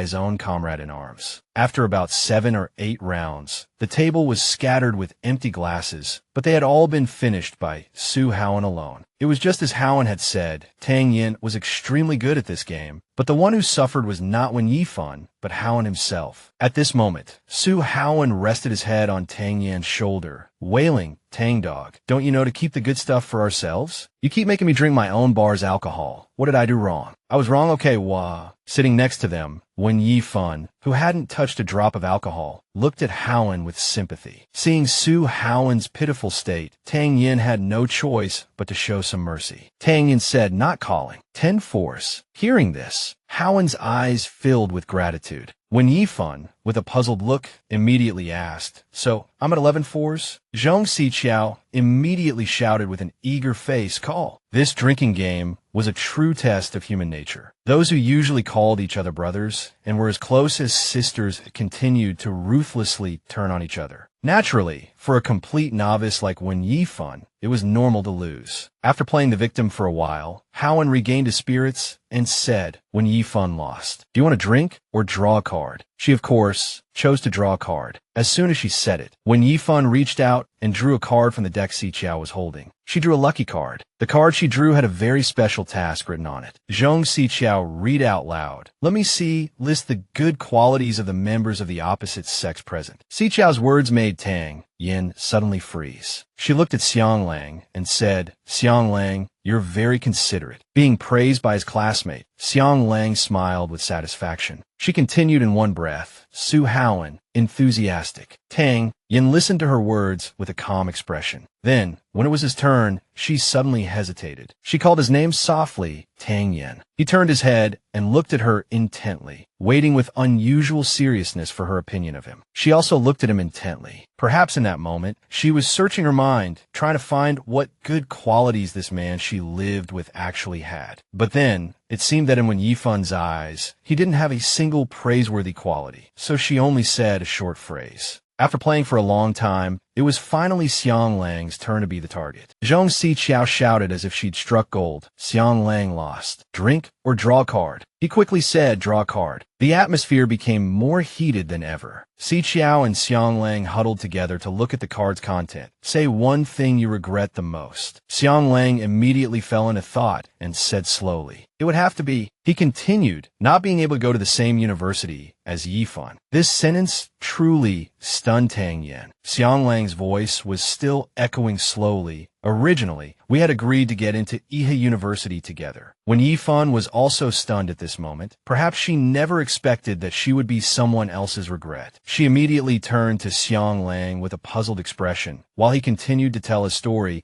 "But my family sent me abroad, otherwise according to our agreement." At this point, Xiang Lang hesitated, but in that moment, Tang Yin had no intention of letting him continue his confession. He immediately interrupted, "Continue." When Yifan turned to look at him, somewhat surprised, it seemed Tang Yin's mood was affected by Xiang Lang. He had been playing the game shrewdly, but for some reason, right after Xiang Lang finished speaking, Tang Yin immediately lost. The dice were revealed, and then he said, 18 fives. The time has come, Su Haoan immediately shouted. Then he turned to Tang Yin with a gloating look and said, you're just talking nonsense. Did you drink too much and get stupid? 18. Even a fool would dare to call your bluff. Su Haoan, the fool, thought he had caught him, feeling smug, not knowing that he himself was the clown. Because right after, Tang Yin chose, I'll take truth. Su Haoan immediately drew a card for Tang Yin and read it out loud. Which city did you recently fly to? As soon as he read the content, he muttered to himself with a bored expression, it was so hard to get this guy to lose for once. And he draws such a simple question. Tang Yin didn't hesitate, answering immediately without a second thought, Iha. It was obvious that this was the city where Wen Yifan used to live, so she also immediately turned her head to look at him, intently. At the same time, after answering, he also turned his head to look at her. For the second time that night, their eyes met. The clueless Su Haoan was shaking Tang Yin, asking over and over, Iha, didn't you fly somewhere else for business last time? What were you doing in Iha? Where did you go? How come I didn't know? Those clueless questions were giving Tang Yin a headache. As if that bit of ignorance wasn't enough, Haoan continued to take it to a new level. He crossed his arms and said with a displeased look, oh, I get it. You went to see Duan Jiashu, didn't you? He really wanted to spit blood at this kid surnamed Su. Su Haoan continued his act, scrunching up his face and saying, I give up. If I hadn't failed to get into Namu University back then, your rumored partner wouldn't have been him. After saying his piece in one breath, Haoan huffed indignantly. Tang Yin watched this scene, extremely annoyed but unable to argue. The walking encyclopedia, Zhong Xiqiao, explained to Wen Yifan, Duan Jiashu was at our Namu University, in the same department, same major, same class, and even the same dorm as Tang Yin. One year, there was a popular post on the forum about handsome guys, and many people posted candid photos of the two of them. Xiqiao recalled with her chin in her hand, in those candid photos, 80% were of the two of them together, as if they were stuck to each other every day. Those handsome guys were always inseparable, just like a real-life Wang Yibo and Xiaozhan. When Yifan asked Xiqiao in surprise, were they that close? Zhong Xiqiao also showed her gossipy side, saying, yeah, and in 4 years of college, I never saw either of them date any girls. She chattered on, so later on, when people mentioned the two of them, everyone would shout, the campus hunks CP. Hearing this, the group of friends had various expressions, staging a drama of joy, anger, sorrow, and happiness. Haoan, feeling that Tang Yin and Jiashu had stolen all the limelight, shouted in annoyance. But Qian Fei and Chen Junwen, those two idiots, were also in those photos. Is being ugly a prerequisite for inheriting the family business, or what? Haoan's shouting made Tang Yan's ears ring. He said impatiently, shut your little mouth. Like a child who had been greatly wronged, Su Haoan rested his head on Tang Yan's shoulder and sobbed, I have nothing now. I don't believe in love anymore. There wasn't a trace of sympathy on Tang Yan's face. Instead, he seemed to be thinking, who's going to get this burden off me? Haoan continued to sob, we are the best brothers. I only want you. You must put me first in your heart. Do you hear me? Not knowing how to deal with this guy, surnamed Su, Tang Yin suddenly glanced to the side. A happy and warm scene unfolded. Xiang Lang was saying something to Wen Yifan. She listened intently, then turned around and smiled happily, seemingly very amused by Xiang Lang's story. A hint of melancholy and coldness appeared in his eyes. It was obvious he was not happy. Tang Yin suddenly stood up and said, you guys continue playing. Put on my tab. His attitude also surprised Wen Yifan.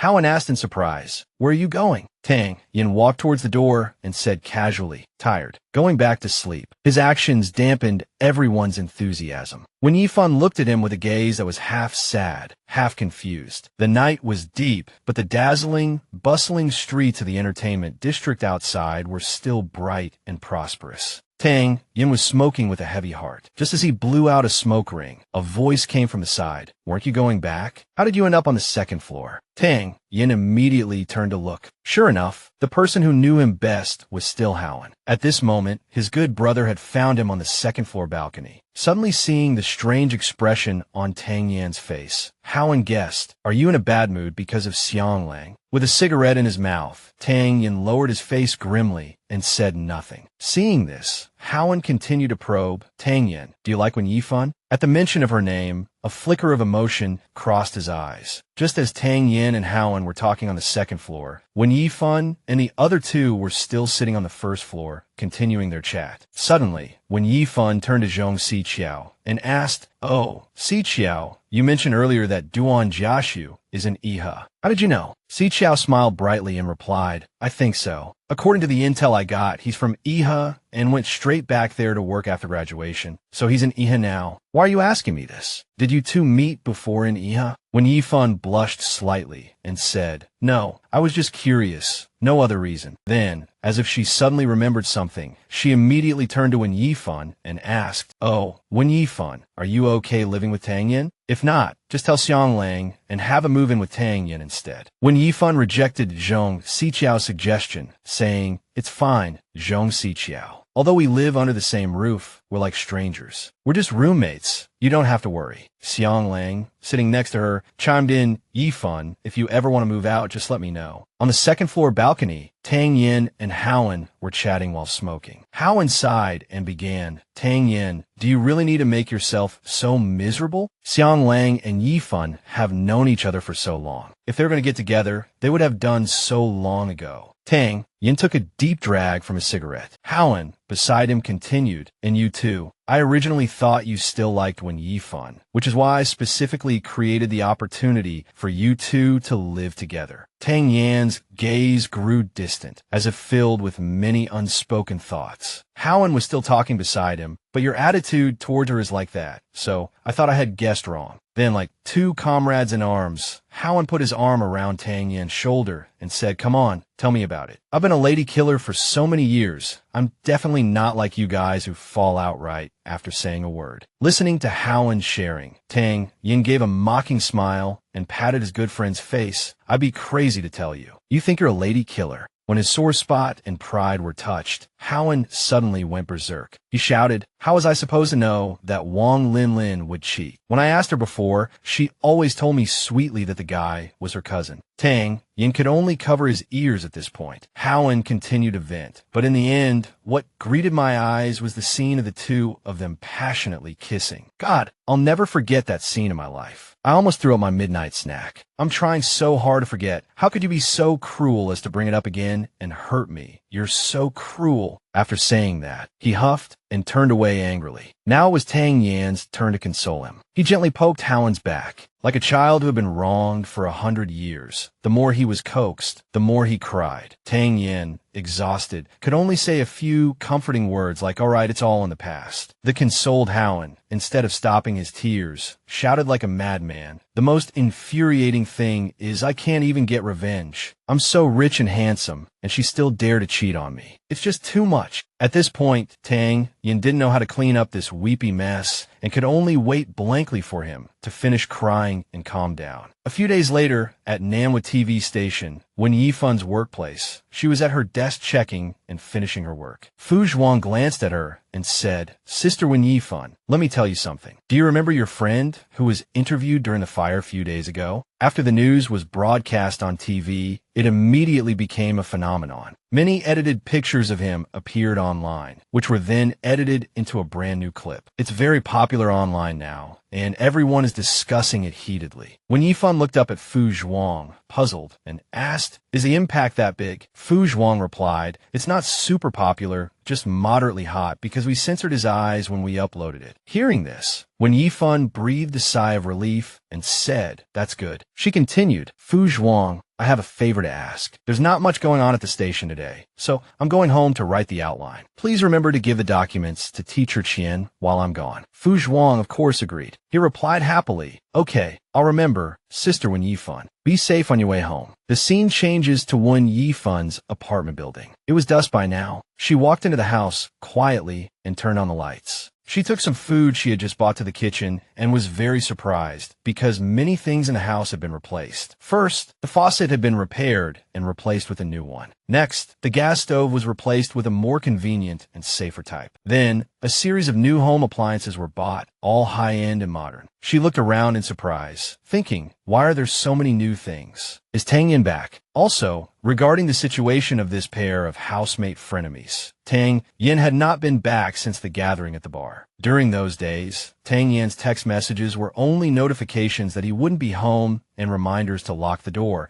to which Wen Yifan would only reply with a short okay. Now, she saw a pile of food, fruits, and snacks on the table, all high-end luxury items bought by Tang Yen. Looking at the pile of premium food, Wen Yifan couldn't help but sigh in her heart. This young master's standard of living is way too high. Then she thought about her own financial ability and sighed. It's good to have more food, but those appliances aren't cheap either. I must talk to him. We need to discuss before making any major decisions. If we keep being silent like this, I don't know what else he'll replace in the house next time. Suddenly, Wen Yifan's phone notified her of a new message. It was a file sent by Fu Zhuang. It was a compilation of the top 10 trending figures, which included Tang Yan's video. Unable to resist her curiosity, she clicked on the video. It was indeed Tang Yan's interview, but now the video was filled with comments like so handsome, cute, pitiful, and cool. Oh my god, he's so good-looking even with his eyes covered, and such a delicious young hunk. What a generation of lustful women. This just goes to show that the obsession with handsome men can't be cured even in the next life. Tang Yan's answer from the interview that day continued to play on the phone. I'm very happy, and I hope you're as happy as I am. This made Wen Yifan cover her mouth and giggle. Just then, Tang Yan opened the bathroom door and walked out, startling Wen Yifan. She quickly pressed the mute button on her phone. Wen Yifan thought worriedly, he's still home? He didn't hear anything just now, did he? When Yifan saw Tang Yan walk towards the refrigerator without a word, which prompted her to speak up. Tang Yan, please make a list of the things you replaced in the house. I'll transfer the money to you. He just grunted in him and continued with his business, making her feel inexplicably uneasy, wondering if she had offended him in some way. When Yifan's phone rang again, it was a call from Zhong Xiqiao. When Yifan said softly, hello Qiao Qiao. On the other end of the line, the talkative Xiqiao immediately chirped like a magpie. Fan, New Year's Eve is in 2 days. Are you going home for the holiday? She immediately said, I'm not going back. Hearing her plan, Tang Yan's body stiffened, seeming to indicate that the information he just received meant something to him. Seeing this, Xiqiao then suggested, then come to my place. We can celebrate the new year together. When Yifan politely declined, saying, I'm too lazy to go far. I just want to sleep at home for 3 days. 3 days and 3 nights. Tang Yan, who was standing by and heard the conversation, seemed to be pondering something. Time flies so fast, it feels like just yesterday, and in a blink of an eye, it was New Year's Eve. Unlike the Gregorian New Year, when everyone flocks to the streets to have fun, on Lunar New Year's Eve, people just want to reunite with their families. At this moment, in the Huaqing Xanadu complex, although it was only early evening, many families had already started setting off fireworks. With fireworks filling the sky, the residents of the complex all ran to the lobby to watch, greeting each other and preparing for the new year in a lively atmosphere. In contrast to the lively atmosphere outside, when Yifan was welcoming New Year's Eve alone at home, she didn't turn on the lights. The only source of light was the decorative lights on the wall. The Spring Festival Gala was playing on the TV, and the host's voice echoed, Dear viewers, Happy New Year. The New Year's Eve program was playing on the TV, a very familiar program. The voice from the TV continued steadily. Today is the 30th of the lunar calendar, New Year's Eve, a time for family reunion and joyful gathering. We are with you to listen to the bell of the new year. When Yifan didn't seem to be paying much attention to the program on TV, she was curled up on the sofa, her face buried in her phone. In the dim room, the light from the phone cast a faint glow on her face as she typed a message. Tang,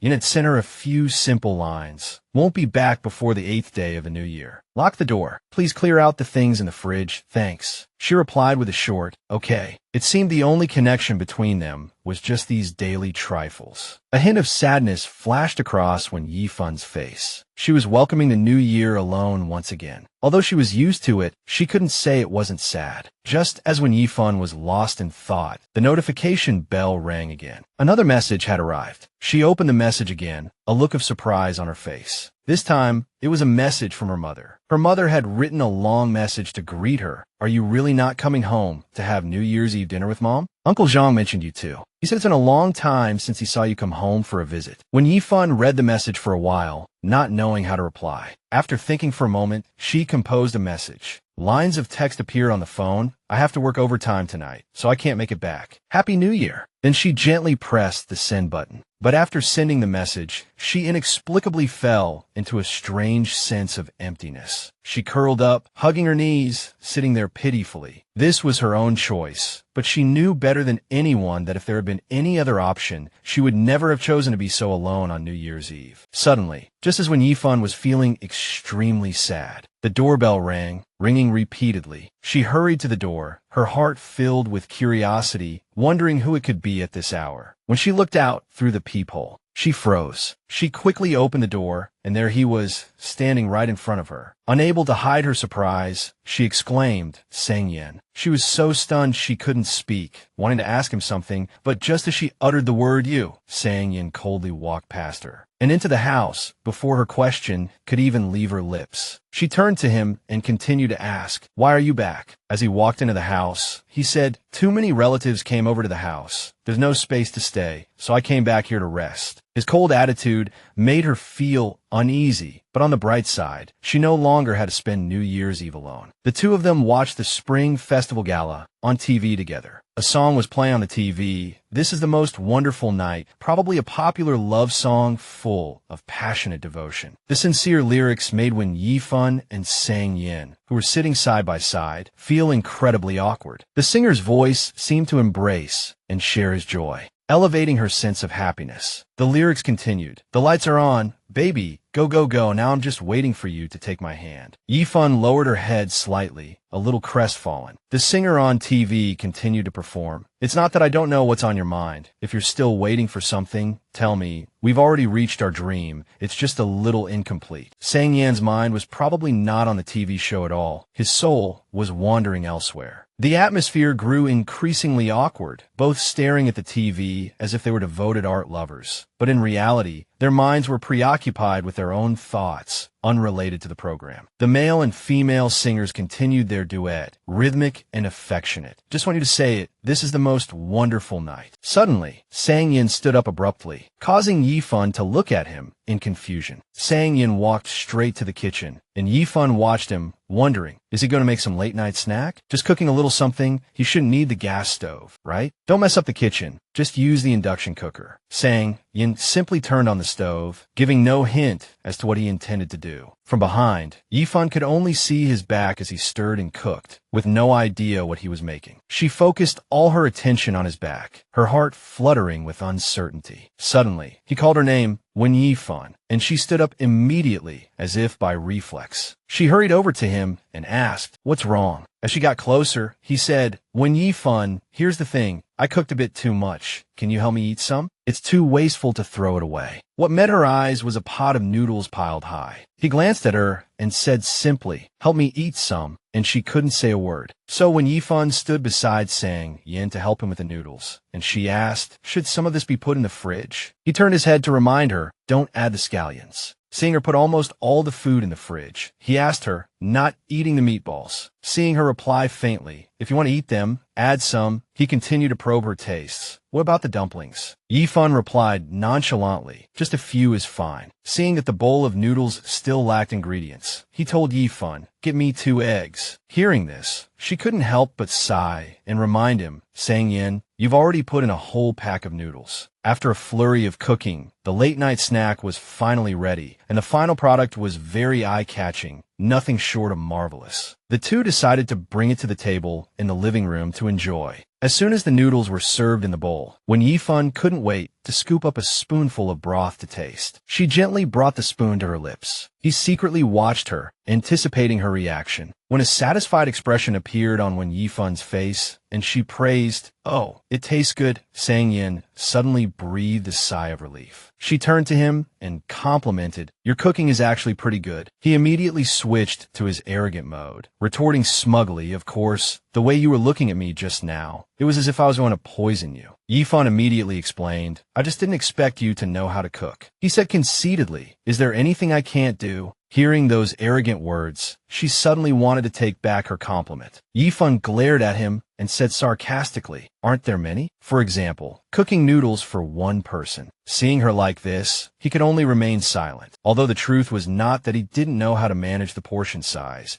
but that he had deliberately cooked so much for her to eat. Then she suddenly stood up. He called out from behind her, "What are you doing?" She was busy scooping more noodles into her bowl, saying, "Getting more noodles. Do you want some too?" Looking at the huge pot of noodles, he hesitated for a moment and reminded her, "If you can't finish it, don't force yourself. Don't push it to me when you're full." But Yifan replied calmly, "No, I just want to eat it." Looking at the girl before him, Yin suddenly felt a warmth in his heart. He turned away, secretly hiding the smile that had been lingering on his lips. Time ticked by, the clock slowly approached 12, and then the bell chimed 12 times, marking the moment of New Year's Eve. The host's voice on the TV sounded again. "Dear viewers, the New Year's bell has rung, wishing everyone a Happy New Year." At this moment, both Yin and Yifan were staring at their phones, perhaps receiving and sending New Year's greetings. Suddenly, Yifan stole a glance at him, thinking, "I never expected to spend New Year's Eve with Yin this year." Suddenly, he turned towards her, and Yifan was startled, afraid of being caught looking at him, and quickly turned her head away. To ease the awkwardness, she said to Yin, "It's getting late, I'm going to bed first." He just hummed in agreement, not intending to move his gaze from his phone. As she reached the door of her room, Yifan suddenly stopped. She couldn't help but turn around and call him softly,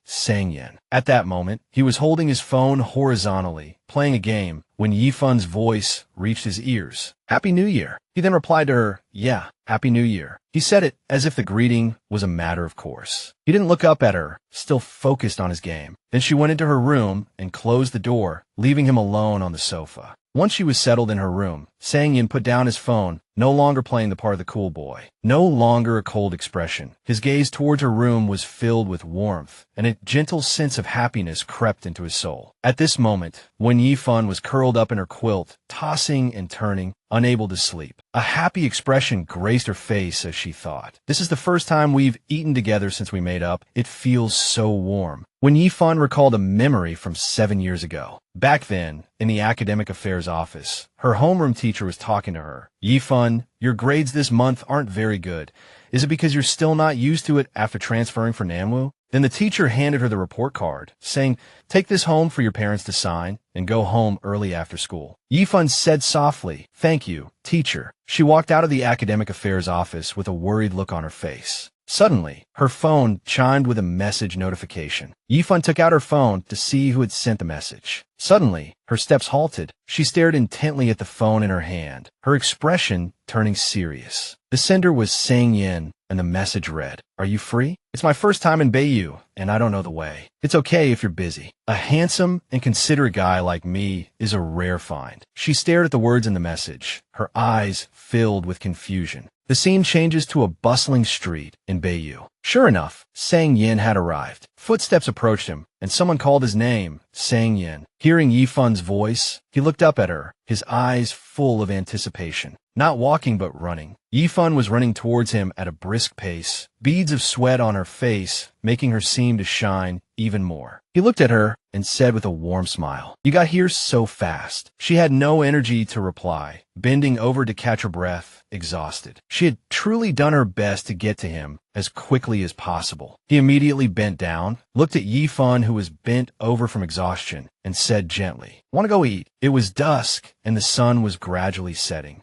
Yin and Yifan sat in a restaurant, eating and chatting, and that day seemed to be the beginning. After that, it seemed to become a habit. Yin would occasionally come to Bayou, and each time he would take her out for good food. Just like this time, the restaurant owner handed the menu to the two familiar young customers, saying, "You two still look so young." He took the menu from the owner's hand and said, "Yes." He traveled a long way to see her, but each time he only sought out Yifan for a meal and then left. Back then, Yin's face showed no coldness or lack of emotion. He was just trying hard to hide his feelings. And back then, she could look at him confidently and freely, without any need to hide. Through spring, summer, autumn, and winter, in the days that followed, Yin still regularly came to Bayou to find Yifan. They no longer talked much about themselves, then occasionally went out to eat together, as if they had just met by chance. They both longed to see each other, but when they met, It was just for a quiet meal, and nothing more. Back in the present, Yifan at this moment was tossing and turning, unable to sleep, her mind filled with 1,000 thoughts. Her eyes sparkled with affection, the corners of her mouth curved up unconsciously, and her whole face radiated happiness. She thought about the present. It turns out the spring festival is quite interesting, and the noodles were delicious too. Another beautiful day, when Yifan had the day off, so she was leisurely doing various things at home. Suddenly, Yifan received a message from Sang Yin. He said, "I'm coming home this afternoon. I might bring my sister along."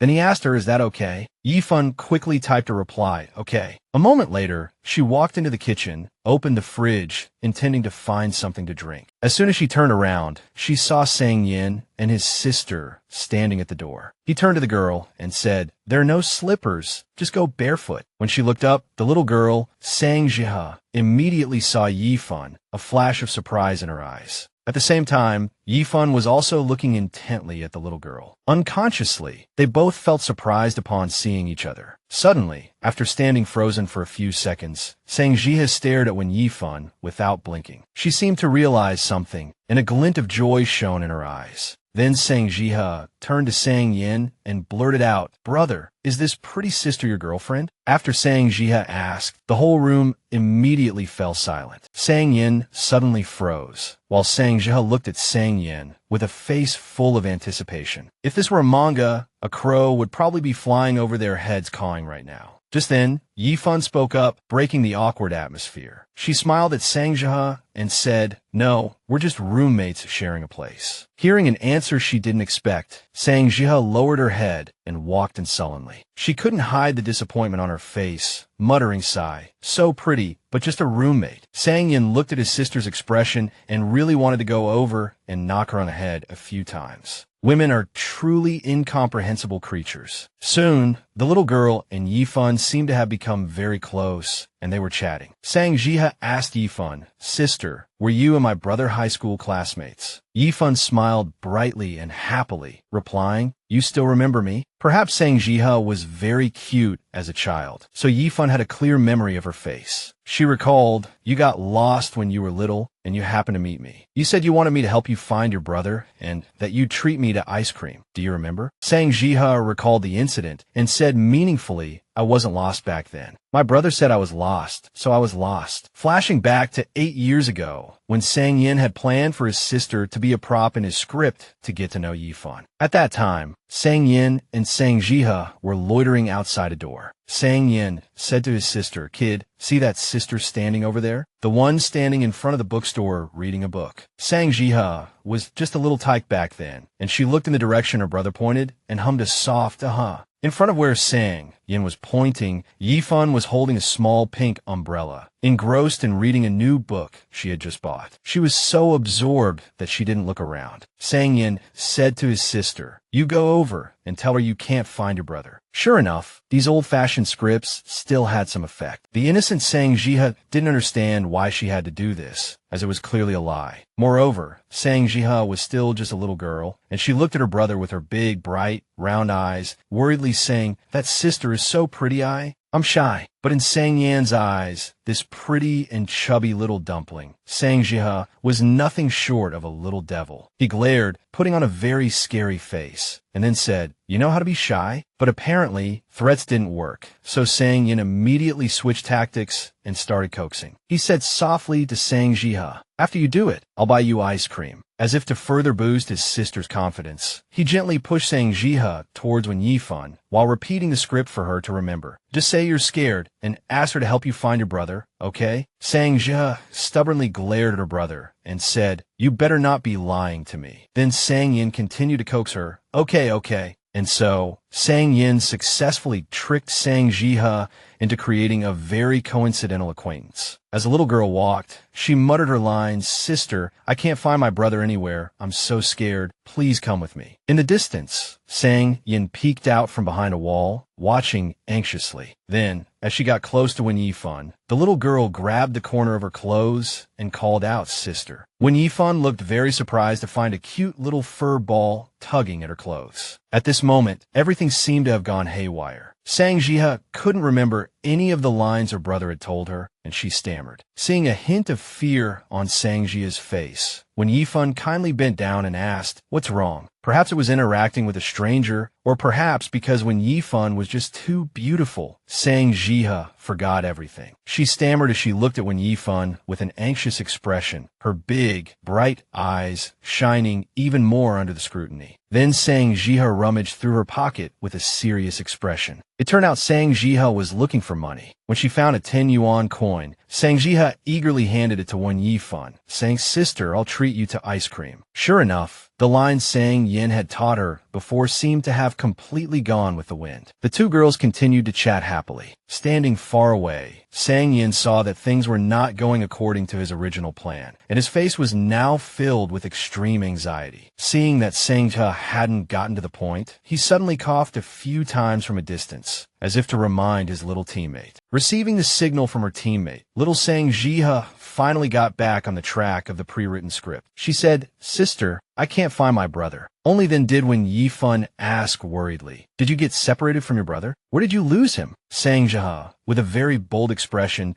pointed directly at Sang Yin hiding behind the wall and declared, "Right there." When Yifan naively looked in the direction the little girl was pointing. Seeing his sister pointing towards the wall, Sang Yin quickly turned around to hide again. Phew, that was a close call. Despite being only a few steps away, Sangjiha still put on an act. She pulled Wen Yifan's hand with her small hand and pouted, "Sister, can you take me over there? I'm scared to go alone." Wen Yifan replied gently, "Of course." And just like that, the target was easily lured to the rendezvous point by the little scout, Sangjiha. As the two girls happily walked hand in hand around the corner, Sang Yin straightened his clothes, preparing for his impressive entrance. Sure enough, Wen Yifan saw him immediately, and, a second later, Wen Yifan also recognized a familiar person, that handsome and dashing classmate with a cool, an untamed aura. He met her gaze and mustered all his confidence to say, "What a coincidence." It was exactly the kind of situation where everything was so coincidental and unexpected, with absolutely no prior planning or script. Back in the present, at the Huacheng Xanadu apartment. At this moment, Wen Yifan took out a pair of house slippers and handed them to Sangjiha, saying, "I have an extra pair of slippers. You can use them." Little Jiha immediately put on the slippers and said gratefully, "Thank you, sister." Yifan replied cheerfully, "Help yourself to whatever you want to eat. My brother bought almost all of it. I'm going back to my room first." Sangjiha replied innocently, "Okay." Then, Sangjiha pretended to casually lean against the kitchen counter where Sang Yin was busy cooking. While eating chips, she looked at her stubborn brother with a mischievous expression and said, "Brother, why are you living with someone else? And a girl at that." But Sang Yin didn't seem to want to answer his sister's somewhat tricky question, so he focused his attention on the bag of snacks that Sangjiha was holding, and he snatched the bag of snacks from Sangjia's hand, startling her, and said sternly, "Be good. Who said you could eat this?" This was a classic, inherited technique of changing the subject, so he wouldn't have to answer Sangjiha's difficult question. Little Jiha made a face at her brother's stingy attitude and questioned with a frown, "Didn't you buy this?" But Sang Yin immediately hid the chips behind his back, glared, and said viciously, "Did I buy it for you?"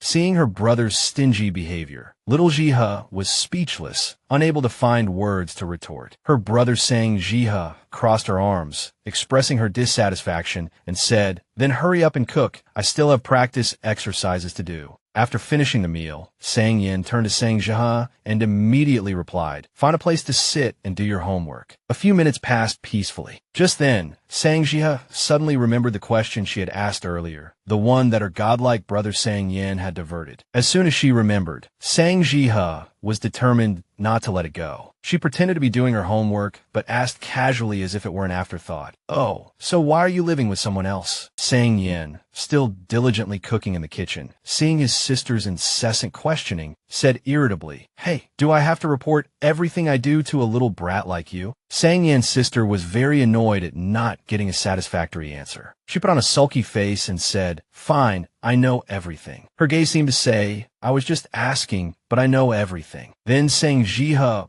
blurted out, without any warning, you like that girl. The statement was so shocking that Sang Yin, who was cutting carrots, almost cut his own hand. The expression on his face after being caught red-handed was impossible for anyone to see. Perhaps as cold as a lizard's, or perhaps blushing red with shame. No one knew. Because at this moment, Sang Yin was facing away from the kitchen, still silent, his face buried in the act of chopping, like a true master chef. People often say that children speak without inhibitions. So at this moment, little Sang Jiha did not hesitate to directly attack Sang Yan's pride. Oh, brother, it's not that I don't want to be on your side, but that girl is too pretty. All these words indicated that she felt her brother was like a rag thrown on the street that no one would pick up. After a long sigh, Sang Jiha added the final blow. You need to have some self-awareness. Sure enough, it's not okay to touch a man's pride. Hearing this, Sang Yin looked at this little devil, his sister, with agitation, repeating what Sang Jiha had just said. Have some self-awareness. And so, this bar owner CEO, with a super handsome exterior but a heart full of pride, holding his half-cut carrot, put on an arrogant expression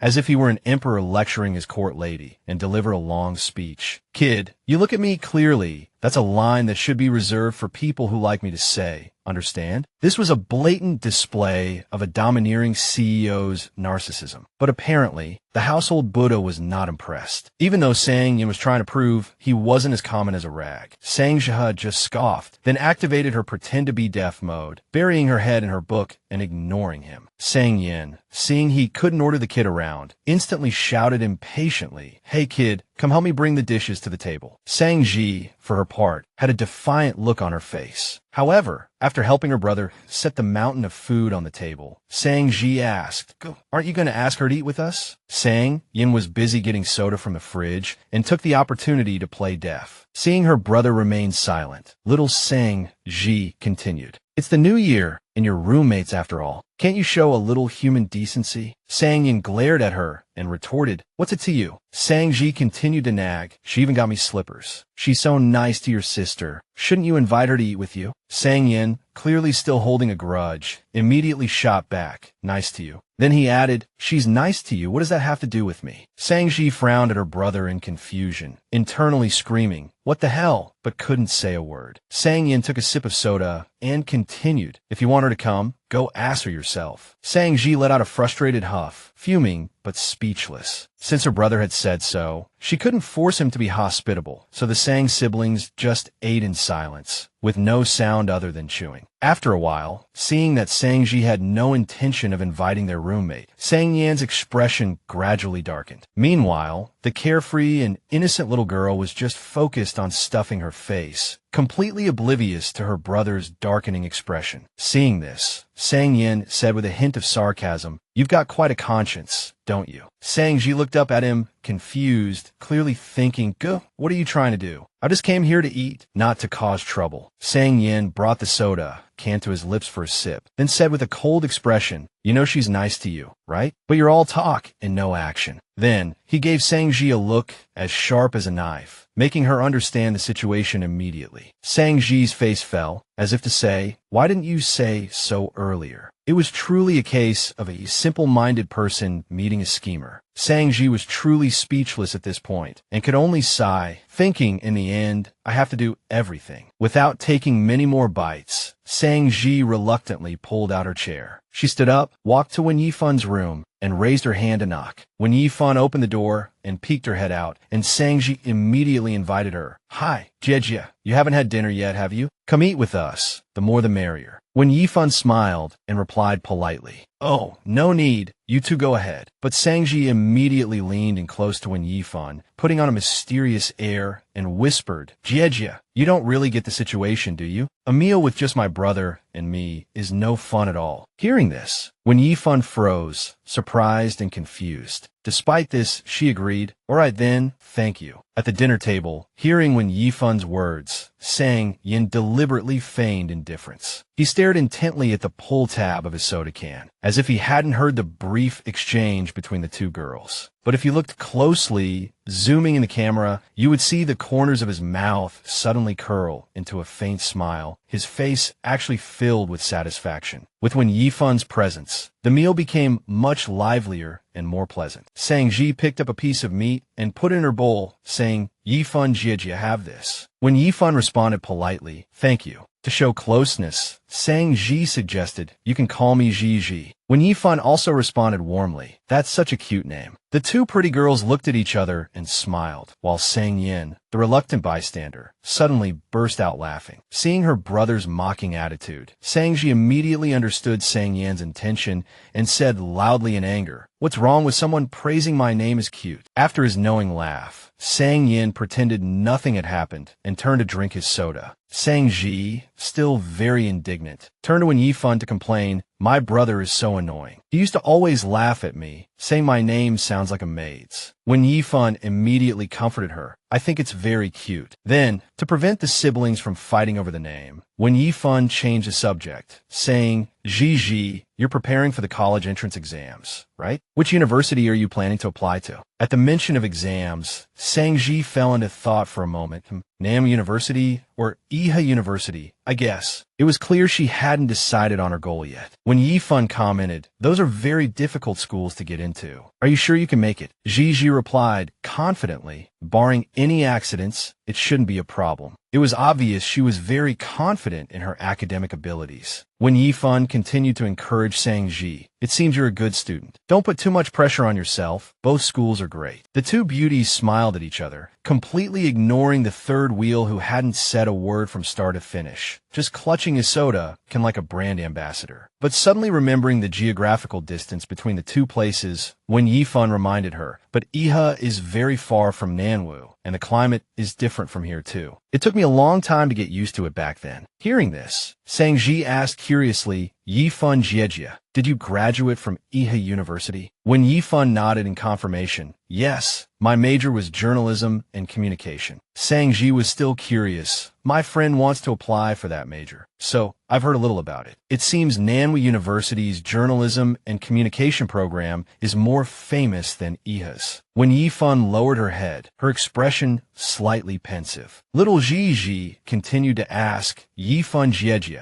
why did you choose Iha University back then?" Hearing this question, her pensive eyes filled with melancholy. Sang Yan's gaze also sharpened, perhaps because Sang-ji's question was something he had long been seeking an answer to as well. He slammed the soda can down on the table, and the forceful reaction startled both Sang-ji and Wen Yifun, who looked at him in confusion. This was the first time he had spoken since the beginning. Sang Yin crossed his arms, looked sternly at Wen Yifun, and said coldly, "What are you looking at? Keep talking." His expression was clearly no longer pleasant as before, but had returned to its usual iciness. He added, "I'd like to hear the reason too." He looked directly into her eyes, and she was looking back at him. Then, confusion and awkwardness were clearly written on her face. When Yifun seemed uncomfortable recalling the matter, she picked up her soda can, took a sip, and recounted hesitantly, "I didn't originally plan to choose journalism and communication. I didn't get into the major I wanted, so I ended up studying journalism and communication." After hearing the answer, his expression remained thoughtful, like a judge scrutinizing the response with a skeptical eye, wondering whether to believe the reason. He cast a cold, examining gaze at her, while she nervously drank her water to hide her thoughts, with only Sang-ji in the middle, oblivious to what was happening. Finding herself unable to read the situation, she picked up a piece of meat and put it in her mouth, thinking, "Why is the atmosphere so weird?" After dinner, Sang Yin sprawled on the sofa, engrossed in a mobile game, while the two girls happily cleaned up together. They divided the labor as usual, saying things like, "It's okay,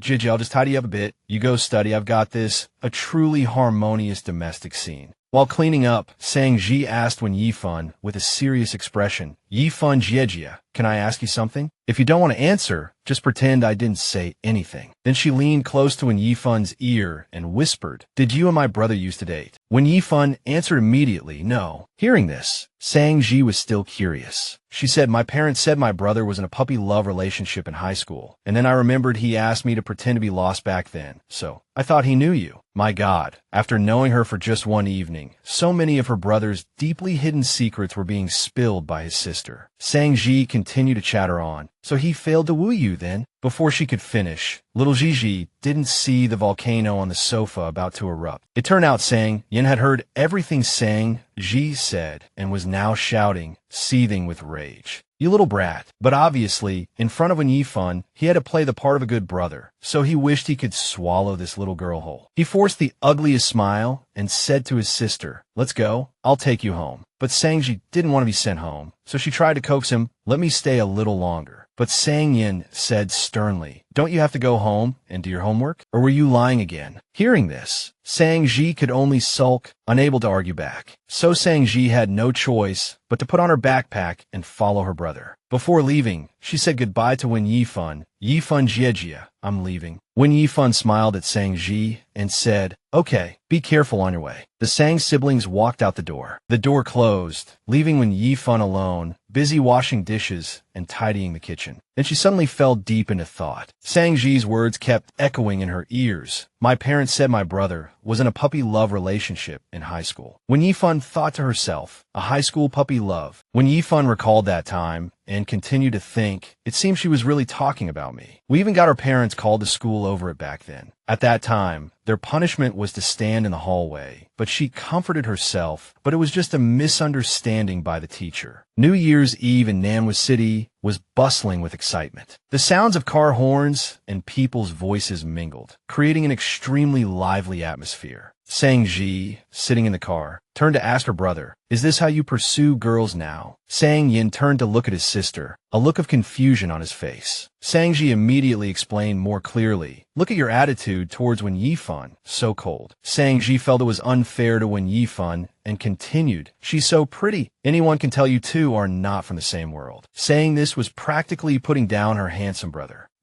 But Sang Ji didn't stop there. Like a meddling old mother, she analyzed her brother's life for him, complete with a bunch of life philosophies. She raised her voice and said, listen up, if you haven't been working for long, have no ambition, and on top of that, you're not gentle and considerate, the result will definitely be that the girl won't like you for long. But Sang Yin didn't seem to be taking any of it in. This girl was really something, using both hard and soft tactics. One moment giving a stern warning, the next a gentle plea. Sang Ji said, usually, people like those who are gentle, kind, and attentive. Don't take it lightly. It doesn't matter if your family background isn't good. But Sang Yin seemed to have caught the main point and immediately retorted, oh, so your ideal boyfriend is Duan Jiashu. Hearing the name of her crush, Sang Ji immediately jumped. With just one move, Sang Yin had defeated his opponent. He looked at his sister smugly, his face as if to say, trying to lecture me? You're still too green. Sang Ji, hit where it hurt by her brother, blushed and was completely defenseless. The night at Huiqing Xanadu was filled with the lights of every household. When Yifun was on the phone with Zhong Xiqiao, Chow Chow's voice came from the other end. Fan, we have to go back to work tomorrow. How is it so soon? We haven't even had a chance to get together this new year. Wen Yifun, while blow-drying her hair, said, it's not like we can't see each other in the future. Suddenly, the sound of the living room door closing caught Wen Yifun's attention, making her stop mid-sentence. Seeing this, Chow Chow immediately asked what's wrong. When Yifun explained, there's a sound in the living room outside. Sang Yin must be back. Just as she processed this information, one could imagine Xiqiao on the other end of the line jumping up like a squirrel, saying in a fluster, didn't he go home for the new year? I still think you two are weird. He used to like you too. Did anything happen between you two later? After listening to Xiqiao's wild thoughts, when Yifun thought for a moment and then said, since he came back from your bar that time, we haven't seen each other much. What could have happened? Then, suddenly remembering something, when Yifun immediately said to her friend, oh, Chow Chow, Fu Zhengxu also said that day that he wanted to go to Ihe University, right? How come I don't remember that? Chow Chow immediately understood the situation. He said that on purpose for Sang Yin to hear. They were in the same class in their third year of high school, and couldn't stand each other. He said that after he dropped you off that day, he used to enjoy teasing Sang-yin, but it's a pity Sang-yin is too cold now. It's no fun anymore. When Yifun updated this information with surprise. So after she left, her harem fought like this. Then suddenly, Chow Chow said, Fan, my mom's calling me. I'm hanging up. When Yifun hummed a soft MHM. She snuggled into her quilt and turned off the light, the only illumination now coming from the phone in her hand. She kept staring at the phone, her expression very hesitant. She thought, should I explain it to him? On the phone screen, the message when Yifun had typed was, Sang-yin, Fu Zhengxu said that day that he wanted to go to Iha University with me. Then she hesitated again, half wanting to continue typing, half wanting to stop. Then she buried her face in her pillow in frustration, thinking, forget it, it's been so long. It's too weird to explain it now. A clear sadness, seemingly tinged with moisture, appeared in her eyes. She murmured to herself, besides, I'm in no position to say anything. A few months later, at Wen Yifun's mother's house. At this moment, Mrs. Zhang was saying to Wen Yifun, Shuangjiang, I begged you for so long before you'd agreed to see me. Why are you wearing so little? Aren't you cold? Wen Yifun said coolly, let's go inside first. I have something to do after dinner. I can't stay long.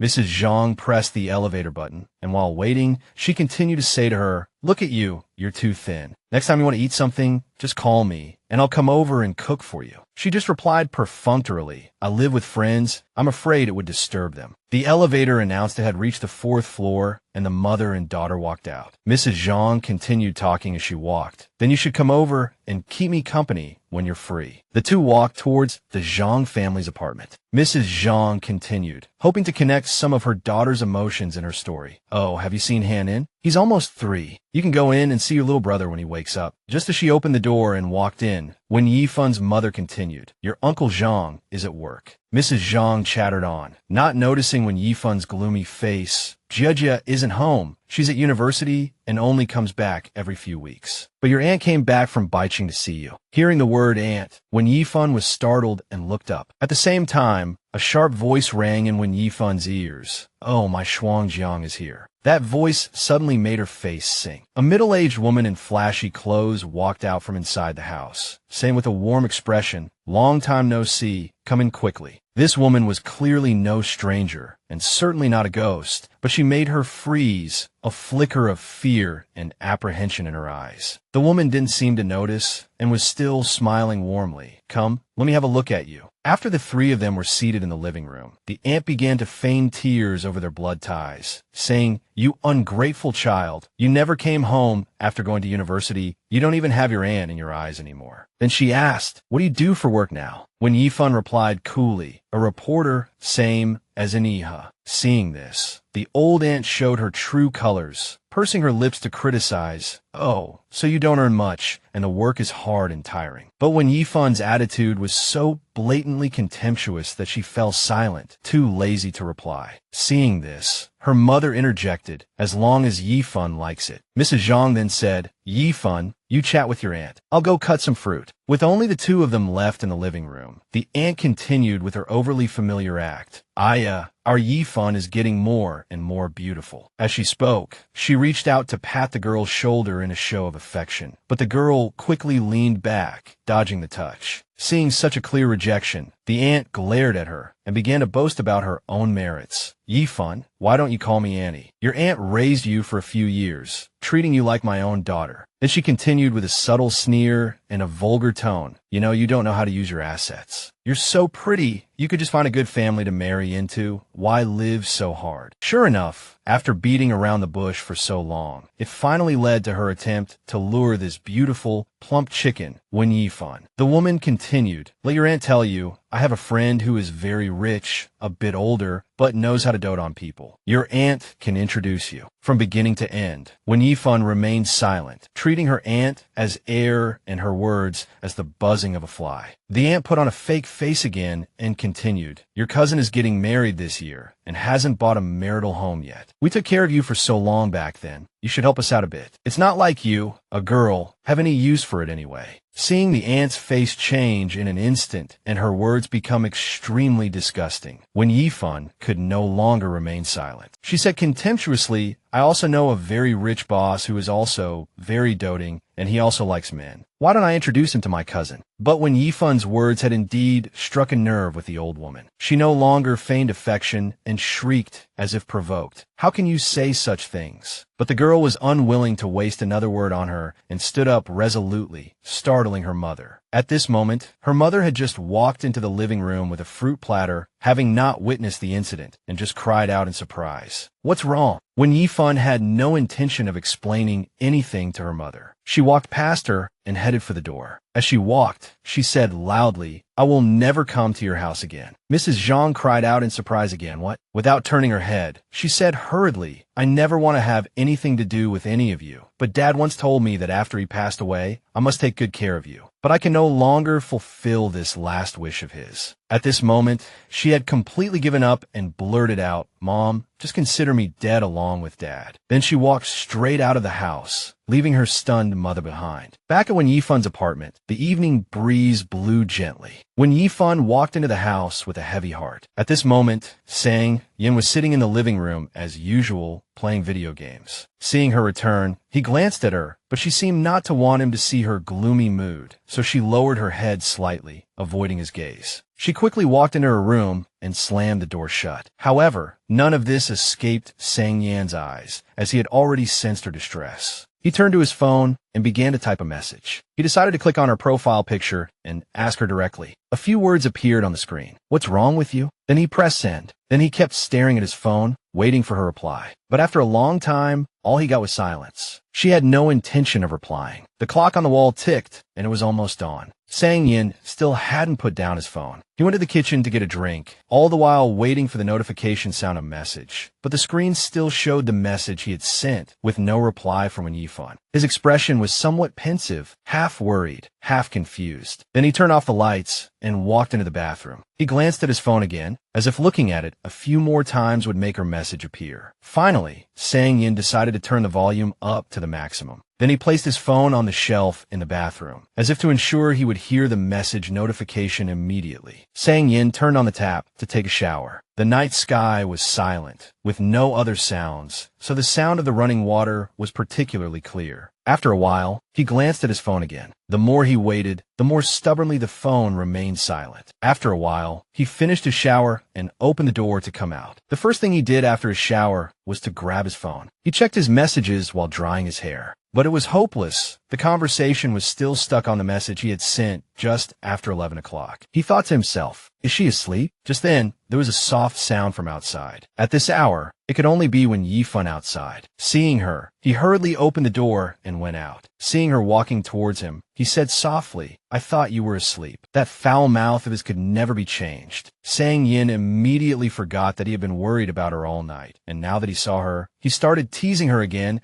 I just finished showering and you came out. You don't have to be so obvious with your intentions. When Yifun walked towards him on her tiptoes, Sang Yin, who was in the middle of saying, want to see a handsome guy, was immediately hugged by Wen Yifun. It left him speechless, his expression clearly showing extreme surprise. But he could do nothing but let her hold him. The space was silent, leaving only the thunderous sound of Tang Yan's heartbeat. Wen Yifun was still holding him tightly, her exposed back loosely tied, glowing with an ethereal white light in the darkness, making his heart pound wildly. He reached out to hug her back, but froze midway. Her eyes were shut tight, her head resting on his shoulder, the light fragrance from her hair intoxicating. Tang Yin wanted to face her, so he tried to gently pull away, but she subconsciously felt she was losing her support and frowned in discomfort. Then, she instinctively tightened her embrace, burying her face into his chest like a kitten, and then returned to her sweet dreams. So he just stood there, letting her hold him, his hand half wanting to hug back, half hesitating. After a long while, seeing that Wen Yifun was just holding him without a word, Tang Yin lost his patience and said, "What on earth are you doing?" His gaze fell on her, half sad, half confused. He continued, "Give me an explanation. How long do you plan on hugging me? As soon as he finished speaking, Wen Yifan released her arms from around Tang Yin. Then she mumbled a few words indistinctly, as if sleep-talking. Tang Yin couldn't hear what she had just said, so he leaned closer to her face and asked, "What did you say?" But as if teasing him, Wen Yifan suddenly turned and walked away. She just turned around and walked straight away, leaving Tang Yin standing there stunned, completely clueless about what had just happened. He shouted, "Wen Yifan," but she didn't answer, nor did she show any sign of hearing him call her name, just wordlessly rushed into her room and slammed the door shut with a bang, leaving Tang Yin frozen in place, motionless. His eyes were still filled with astonishment, his whole face flushed and burning as if he had a high fever. His mind was in a daze, unable to comprehend what had happened. Then, it seemed to dawn on him that Wen Yifan would absolutely not give him any explanation. His eyes dimmed, filled with sorrow. Suddenly, Tang Yin collapsed to the floor, holding his head, all his vitality seeming to drain away, his heart filled with helplessness. Dawn broke, and sunlight cast shimmering rays into Wen Yifan's room. She lay in bed, stretching comfortably, her face full of contentment, thinking, "I haven't slept this well in a long time." Meanwhile, on the other side of the house, Tang Yin frowned wearily from a sleepless night. Her actions from yesterday had caused him severe insomnia. He had maintained that posture all night, staring intently at her door, thinking, she should be awake by now, right? And when she woke up, the first thing she did was check her phone, and that's when she saw the message Tang Yin had sent her last night, and only then did she reply to his message. But the content was clearly unrelated to the question, as she replied, "What?" Tang Yin opened his phone and read the message. His expression suddenly darkened, becoming menacing. He had stared at his phone all night, more focused than watching a sow give birth, only to receive that baffling reply. Annoyed, he immediately sent back a huge question mark. Wen Yifan then replied, "Did you send this to the wrong person?" "Wrong person, my ass. It was definitely not the wrong person." Tang Yin, both embarrassed and angry, immediately sent several more messages. Wen Yifan was even more confused after receiving them. He had sent a series of question marks, and she replied with a thumbs up. She thought, what does this emoji mean? Is he cheering me on this early in the morning? Is that even a thing? Or is it that she hasn't had breakfast, so her brain isn't getting enough blood to function properly? And that was indeed the case. She sent him another thumbs up. Reading the message she sent, his blood boiled, the veins on his forehead bulged, and he felt utterly indignant. Without a second thought, Tang Yin slammed his phone on the table, then sat back, resting his chin in his hand to continue thinking. His expression was unusually grave. It was unclear what he was thinking, whether it was how to deal with her or how to force a clear answer out of her. After a long while, a neatly dressed Wen Yifan opened her door and came out of her room. He found an excuse to go to the kitchen for a glass of water to get closer to her. Tang Yin pretended to bring the cup to his lips to drink, but his ears were pricked up, listening for any movement from Wen Yifan. Suddenly, he choked on the water and started coughing violently. It was only then that Wen Yifan noticed Tang Yin's actions, and she immediately asked him about the message. "Tang Yin, you messaged me last night. Was there something you wanted to say?" Tang Yin turned his head and stared at her in surprise, his attitude making her feel uneasy, and she looked up at him in confusion. He lowered his head, pretended to sigh, and then mocked her. Haha, acting as if nothing happened. It sounded as if she had violated him or caused some huge trouble. Wen Yifan immediately started to recall everything since she entered the house. As she recalled, she thought, what happened? I went straight to bed as soon as I got home last night. Could it be that I was a bit rude for not greeting him when I went to my room last night?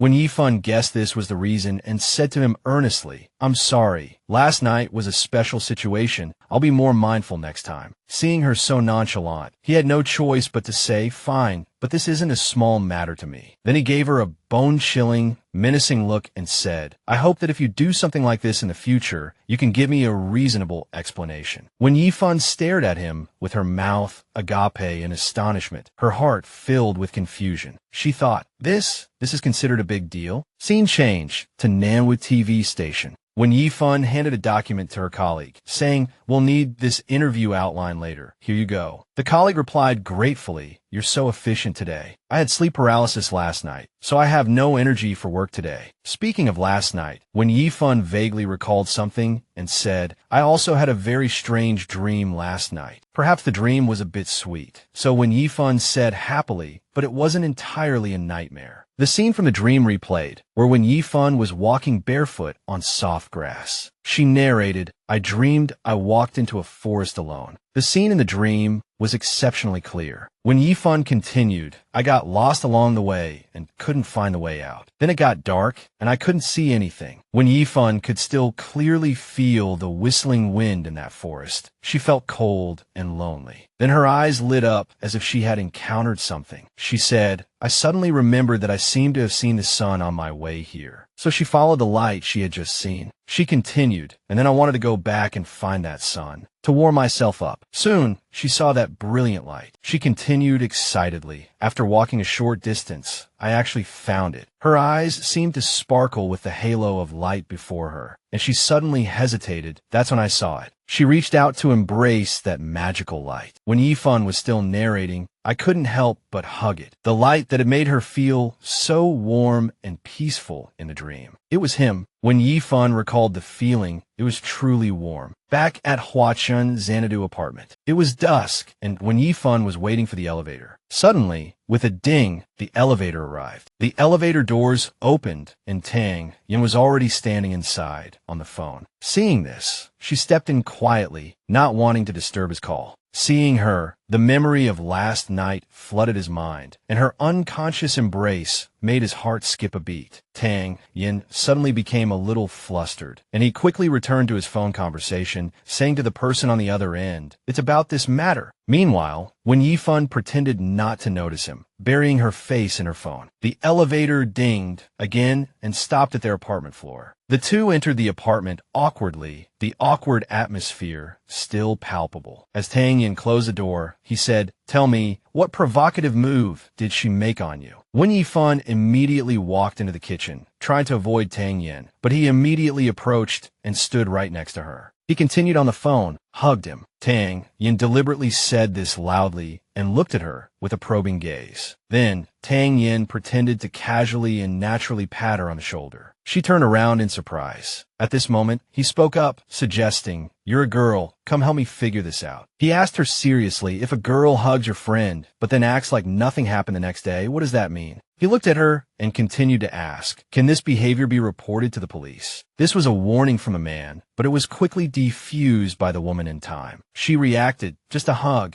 That doesn't seem serious enough to call the police, does it?" The friend's voice on the phone rang out loudly. "Are you sick? Report what to the police? What hug? Tang Yin, are you even listening to me?" Meanwhile, when Yifun was still defending the hug Tang Yin had just mentioned, saying, "It mainly depends on the relationship between your friend and this girl. Maybe she was in a bad mood and needed comfort, or maybe it meant nothing. Just a simple hug between friends." When Yifun argued fluently like a lawyer, "Seriously, what era are we in now? Do you have to hold someone accountable for an accidental hug?" So Tang Yin put the phone back to his ear and continued to ask the other person, "I'm asking you, what's your relationship with that person?" But apparently, the story on the phone had nothing to do with a hug at all, because the friend on the other end said loudly, "What other relationship could it be? She's the goddess I've been chasing for a year. Didn't I make it clear to you? My goddess gave me chocolates on Valentine's Day, not a hug." On the surface, Tang Yin was still humming and hawing as if he was very concerned about the story. My God, to get Wen Yifun's thoughts, Boss Tang actually used his friend as a shield to carry out his plan. How domineering. After hanging up the phone, Tang Yan's expression returned to one of smugness. He said that female classmate is madly in love with him. He looked at her with a very smug look in his eyes. At this moment, Wen Yifun was truly speechless at the man in front of her. She thought, as expected of Tang Yan's friend, they even talked the same way. But Wen Yifun didn't intend to expose these guys' narcissism, just smiled and played along. "So your friend is quite charming." She turned towards the kitchen and said as she walked, "So that girl confessed to your friend?" Tang Yin immediately retorted, "Why?" Wen Yifun then analyzed slowly, "Well, that logic doesn't quite add up. That girl likes your friend so much. Isn't the reason she hugged your friend obvious?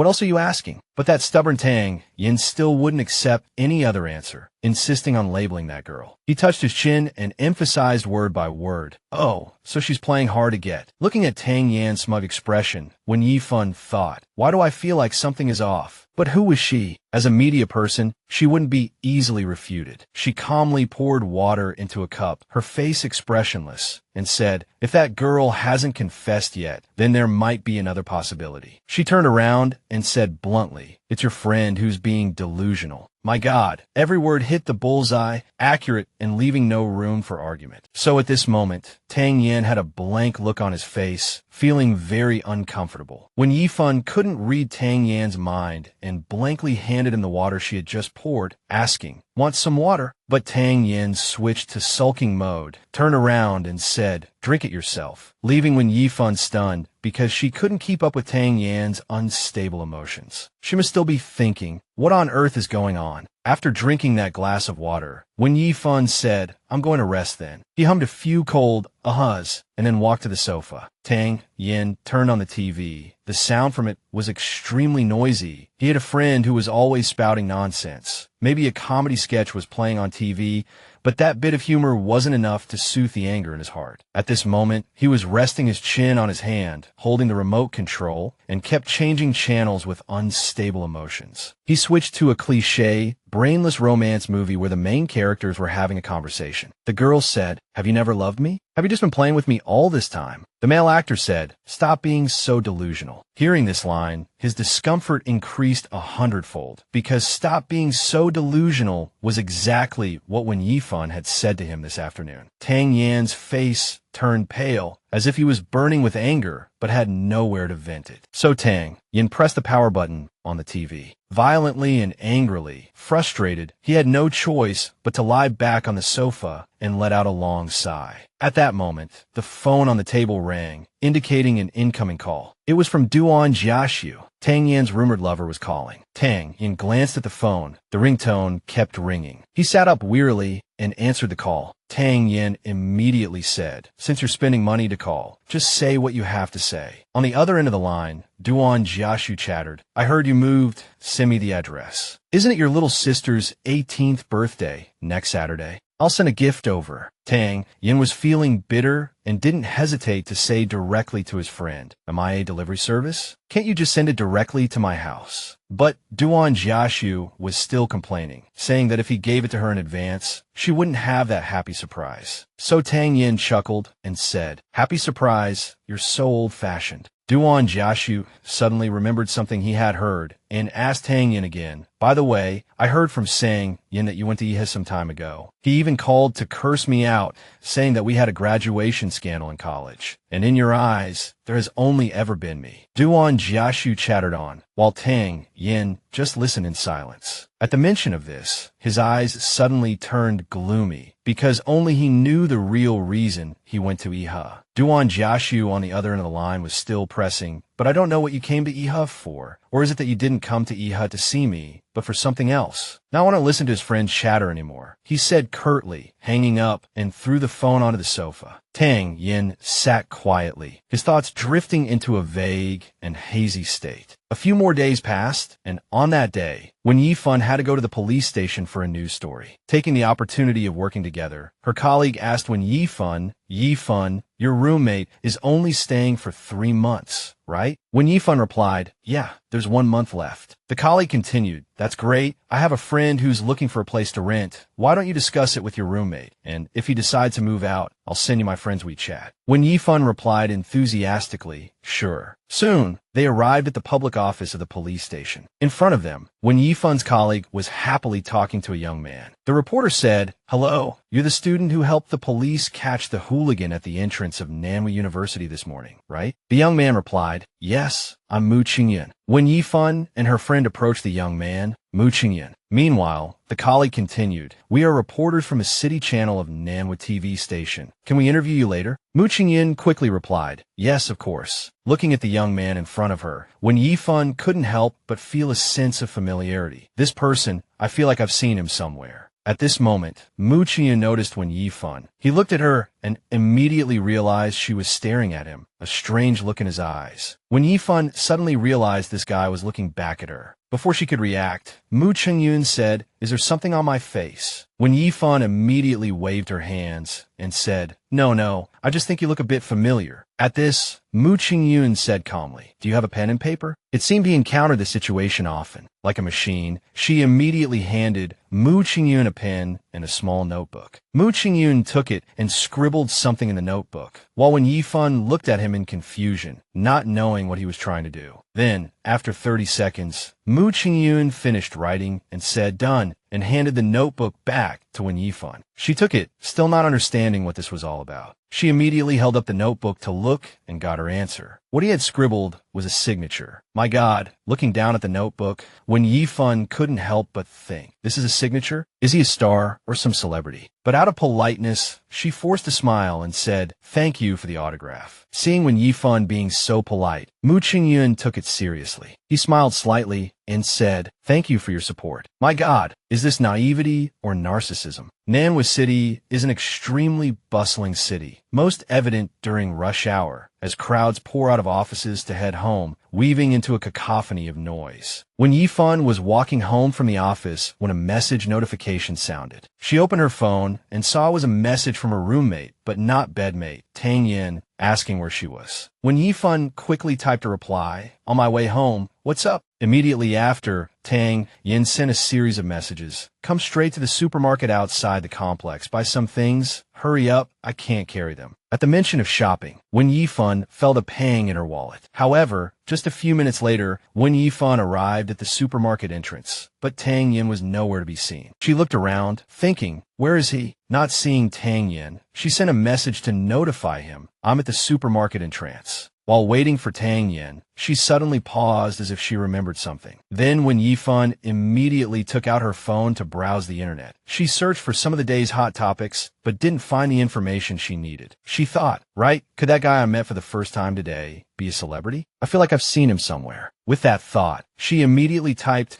Mu Chengyun's name into the search bar. In less than a second, she received the information she was looking for. When Yifan clicked on the encyclopedia search, a place that gathered all sorts of information from all walks of life. And of course, Mu Chengyun's information was also in this jumble of information. He was the male lead in the movie Woke Up. What the hell? She muttered to herself. I think I've seen this movie. So he's the guy who played the ghost in the movie. Just then, Tang Yin suddenly appeared behind her, curiously peering at her phone to see what she was so engrossed in. Seeing Mu Chengyun's photo on the search screen, Tang Yin pinched his chin and said, "You're into this type?" It was only then that she realized he had been standing behind her for who knows how long. She turned around completely and was about to say something, but accidentally brushed past his face very closely. The two quickly got over that brief moment of awkwardness. Seeing that Tang Yan's hands were still empty, she asked in confusion, "Weren't you shopping?" He immediately strode straight into the supermarket and commanded, "Let's go." When Yifan looked annoyed, realizing he hadn't bought anything yet, and immediately complained, "You haven't bought anything yet? Didn't you say you couldn't carry it?" But Tang Yin seemed to ignore her complaint and continued to stride forward. At this point, when Yifan was truly speechless at his bossy attitude, after entering the supermarket, the two split up to focus on quick shopping. At this moment, Tang Yin was looking at information for some kind of home appliance when he suddenly noticed Wen Yifan in a corner of the supermarket, taking out her phone to calculate, muttering to herself, 20 yuan for 10 rolls, 140 grams per roll. This one is 23 yuan for 12 rolls, but 120 grams per roll. One is 2 yuan per roll. The other is 23 divided by 12. After calculating for a while, she said awkwardly, how much is that? He couldn't help but speak up from behind, about 1.9 yuan. Just like that, when Yifan knew which one she needed to buy,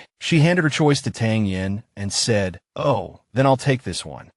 He nodded in agreement. Yeah, save a little. But then she realized the problem, which was that the one she chose was too thin. She said, "But this one is only 120 grams. He quickly came up with a solution in 30 seconds. Get the 10 roll one. However, when she realized she had to buy more, which meant spending more money, she suddenly felt a pang in her wallet again. So she took out her phone again and said, "Let me calculate again." Seeing Wen Yifan's stingy behavior, Tang Yin complained, "Wen Yifan, are you here at the supermarket to take the college entrance exam?" Then, without another word, he snatched the roll of kitchen paper from her hand and quickly put it in the basket, surprising Wen Yifan. He arranged the items in the basket neatly and said, "It's almost 9 o'clock. I'm afraid you'll have to turn in a blank paper this time. I'll take the test for you." Then he decided to take the test for her, so Tang Yin continued, "Get the 10-roll one. It saves money." At another aisle, when Yifun's face was once again blank and hesitant, Tang Yin, next to her, prompted her, "The one on the right." Moving to the next aisle, when Yifun continued in her hesitation mode, while the walking prompter beside her reminded her, "The one on the left." It seems Yifun is a typical Libra, plagued by indecisiveness, agonizing over her choices. Watching her struggle with which item to pick, Sang Yin could only look on helplessly. After a round of shopping, the two went to the checkout counter to pay. While waiting for the cashier, Yifun turned to Sang Yin and asked, "Oh right, how's the renovation on your place coming along?" With their cohabitation going so well, Yifun suddenly asked a question that left Sang Yin momentarily unsure how to answer. Seeing he didn't reply, she continued, "You said 3 months before. I did the math, and it's already been 2 months, so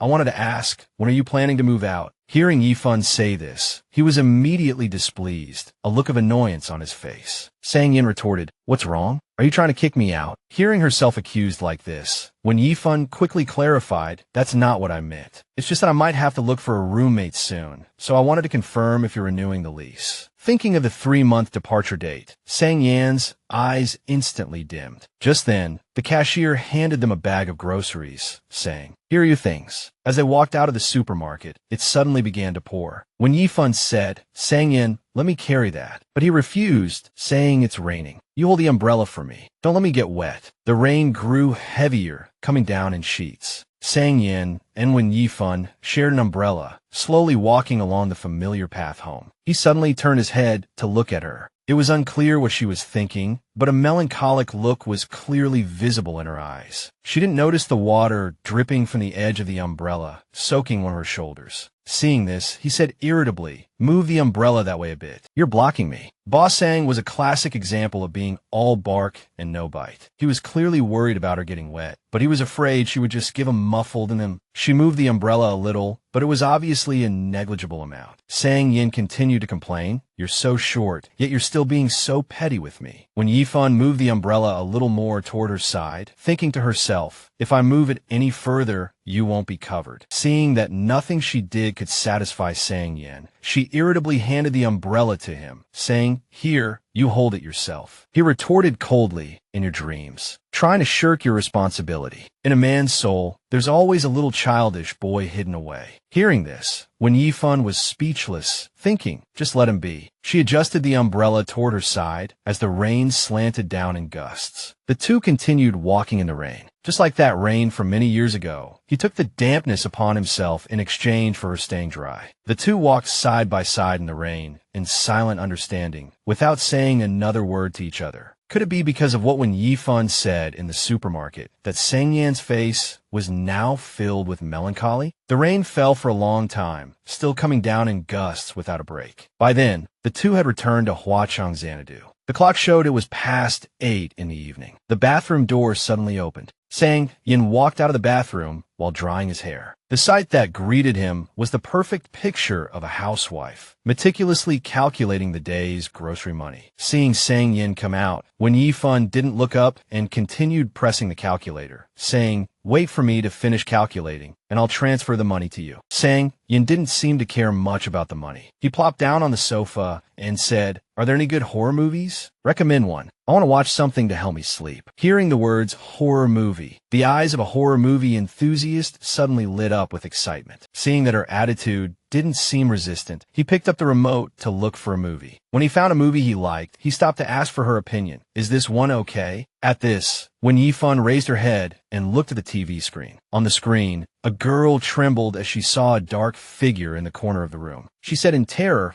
"Who's there?" Then the girl's face contorted in fear. It was a common jump scare in horror movies. A terrifying scream erupted from the TV, making Sang Yan's hair stand on end. But when Yifun just giggled, Sang Yan frowned and asked, "What's wrong? What are you laughing at?" When Yifun replied calmly, "It's funny." Sang Yin felt that when Yifun's brain wasn't wired normally. He repeated, "This is a horror movie." When Yifun, still with that nonchalant expression, immediately replied, "Yeah, the ghost's foundation is too thick. It all fell off when it screamed." Seriously, even while watching a horror movie, this girl could notice this detail. Her brain was definitely not wired normally. At this point, Sang Yin was truly speechless, a look of helplessness on his face, while when Yifun was stunned, not knowing what she had said wrong. Sang Yin became irritable. He frowned and said, "I'm going to keep watching." When Yifun could clearly feel that this guy was really moody today, but she didn't say it out loud, just giving an M in agreement. The TV screen once again showed a terrifying and scary scene, while Sang Yin tried his best not to tremble in fear. When Yifun recognized that this movie was familiar, she thought, "So it's this movie. This is the one I watched last time." The Atmosphere Destroyer, when Yifun was online again. Eerie sounds continued to come from the TV, while Sang Yan's face turned pale with fear. When Yifun, however, was yawning, clearly bored. Then she suddenly stood up to leave, scaring Sang Yin into letting out a loud cry. "Where are you going?" When Yifun continued, "Back to my bedroom." It seemed like a perfectly normal thing for her to go back to her bedroom. Why did he scream in fear? It seems Sang Yan's plan had backfired a bit. He probably intended to watch a horror movie so that when Yifun would rely on him out of fear, who knew that the seemingly fragile person didn't give a damn about those ghosts, while the one who acted tough was scared into a ball. But he still said stubbornly, "It's just a horror movie. Look how scared you are." When Yifun ignored his taunt and continued walking towards her bedroom, saying as she went, "You can keep watching then." At that moment, he blurted out her name. When Yifun, she turned her head instinctively. He patted the sofa seat next to him. Then he said, "Sit down." The tone was half commanding, half pleading. Heavens, had Boss Sang been reduced to this? He stubbornly continued, "I know you're scared too." His face clearly showed a so-called forced composure, while his heart was already crying a river. Scared. When Yifun looked at him, feeling both amused and confused. It was clearly him who was scared, wasn't it? Who was he putting on an act for? Looking at Sang Yin, when Yifun explained, "I'm not scared," but then she felt a flicker of unease. A thought suddenly flashed through when Yifun's mind. Wait, did he just say two? Then she looked at his tough guy facade and continued to think, so he's actually scared. However, she didn't bother to expose his act and gently sat down next to him, keeping him company in his fear. These horror movies were like mosquito bites on stainless steel to Wen Yifun. She watched while stealing glances at Sang Yin, thinking, I never expected Sang Yin to be afraid of horror movies. His gaze was still indifferent, his face still filled with his inherent coldness. But who knew that beneath that exterior, his mind was already breaking out in a cold sweat from every jump scare in the horror movie. It was truly a case of a calm face and a heart crying a river. When Yifun kept her eyes fixed on him, she recalled, muttering to herself, speaking of which, back in our first year of high school, the whole class watched a movie together during class. At that time, the scene flashed back to Wen Yifun's memory. At that time, the whole class was engrossed in the movie, but Sang Yin was fast asleep. The screams of the students and the sensational sound effects rose and fell, but Sang Yin remained sound asleep, slumped over his desk. Then a bloody and terrifying scene appeared on the screen, accompanied by a scream that seemed to come from the 18th level of hell. Give me back my life. This was followed by the sound of hurried footsteps in the movie, with the eerie sound effects and the screams of the female students mixing together to form an equally terrifying medley. Yet when Yifun's expression was unusually calm, suddenly, Sang Yan's voice roared from the back of the classroom. What the hell are you doing? At that moment, the whole class stopped the movie and turned to watch the two people at the back of the classroom enact a comedy. Sang Yin and his desk mate were sprawled on the floor, books scattered everywhere. Sang Yan's face had an expression like he wanted to tear apart whoever woke him up, while his desk mate stammered an explanation. That ghost scared the life out of me. After saying that, he trembled in fear. He was probably so scared that he knocked them both to the ground. Sang Yin glared at him angrily and said, Is there anything scarier than you? Recalling that incident now, when Yifun thought to herself, Sang Yin is really good at enduring things. He must have wanted to scream his lungs out, but on the surface, he still tried to act calm, as if nothing had happened. She thought, so Sang Yin fell asleep back then because he was scared. Thinking of this, when Yifun couldn't help but let out a laugh. She muttered to herself, if that's the case, then it's understandable. Suddenly, another jump scare appeared on the screen. Sang Yin subconsciously propped himself up on the sofa with his hand, startled. He also unconsciously moved closer to her. Sang Yin's face showed that he was scared out of his wits. The two of them were sitting so close that their faces were about to touch. touch if they got any closer. Sang Yin inadvertently turned his face towards her and seemed to notice this sudden closeness as well. Looking into her eyes, he suddenly saw his own bewilderment reflected clearly. Sang Yin could only cover up his embarrassment with the line, "I'll go get a drink." Then he reached for a can of beer. At the same time, when Yifun's phone suddenly rang, as if having a perfectly legitimate excuse to escape the awkward situation, she immediately stood up and put the phone to her ear to answer. "Hello? Hello," while Sang Yin himself pretended that his mind was now solely on that can of beer. Suddenly, the voice on the phone made her freeze instantly. It was the voice of Zhang Qin. Her voice scared her even more than the horror movie. She said, "Hello, Shuangjiang, it's your auntie." She continued enthusiastically, "Aya, this child. Really? You don't even reply to your mother's messages. Are you still blaming me for what happened back then?" Seeing that she didn't reply, she continued, "That was all a misunderstanding. Besides, Annie raised you for so many years." But before she could finish, when Yifun coldly hung up the phone, then she quickly blocked her contact number. Her series of actions was extremely decisive and cold, without a trace of expression. But Sang Yin, watching her retreating back, seemed to realize what had happened. But he also tactfully didn't ask further or do anything else that would make her feel awkward. When Yifun turned around and said, "Sang Yin, I'm going to rest first," he hurriedly said,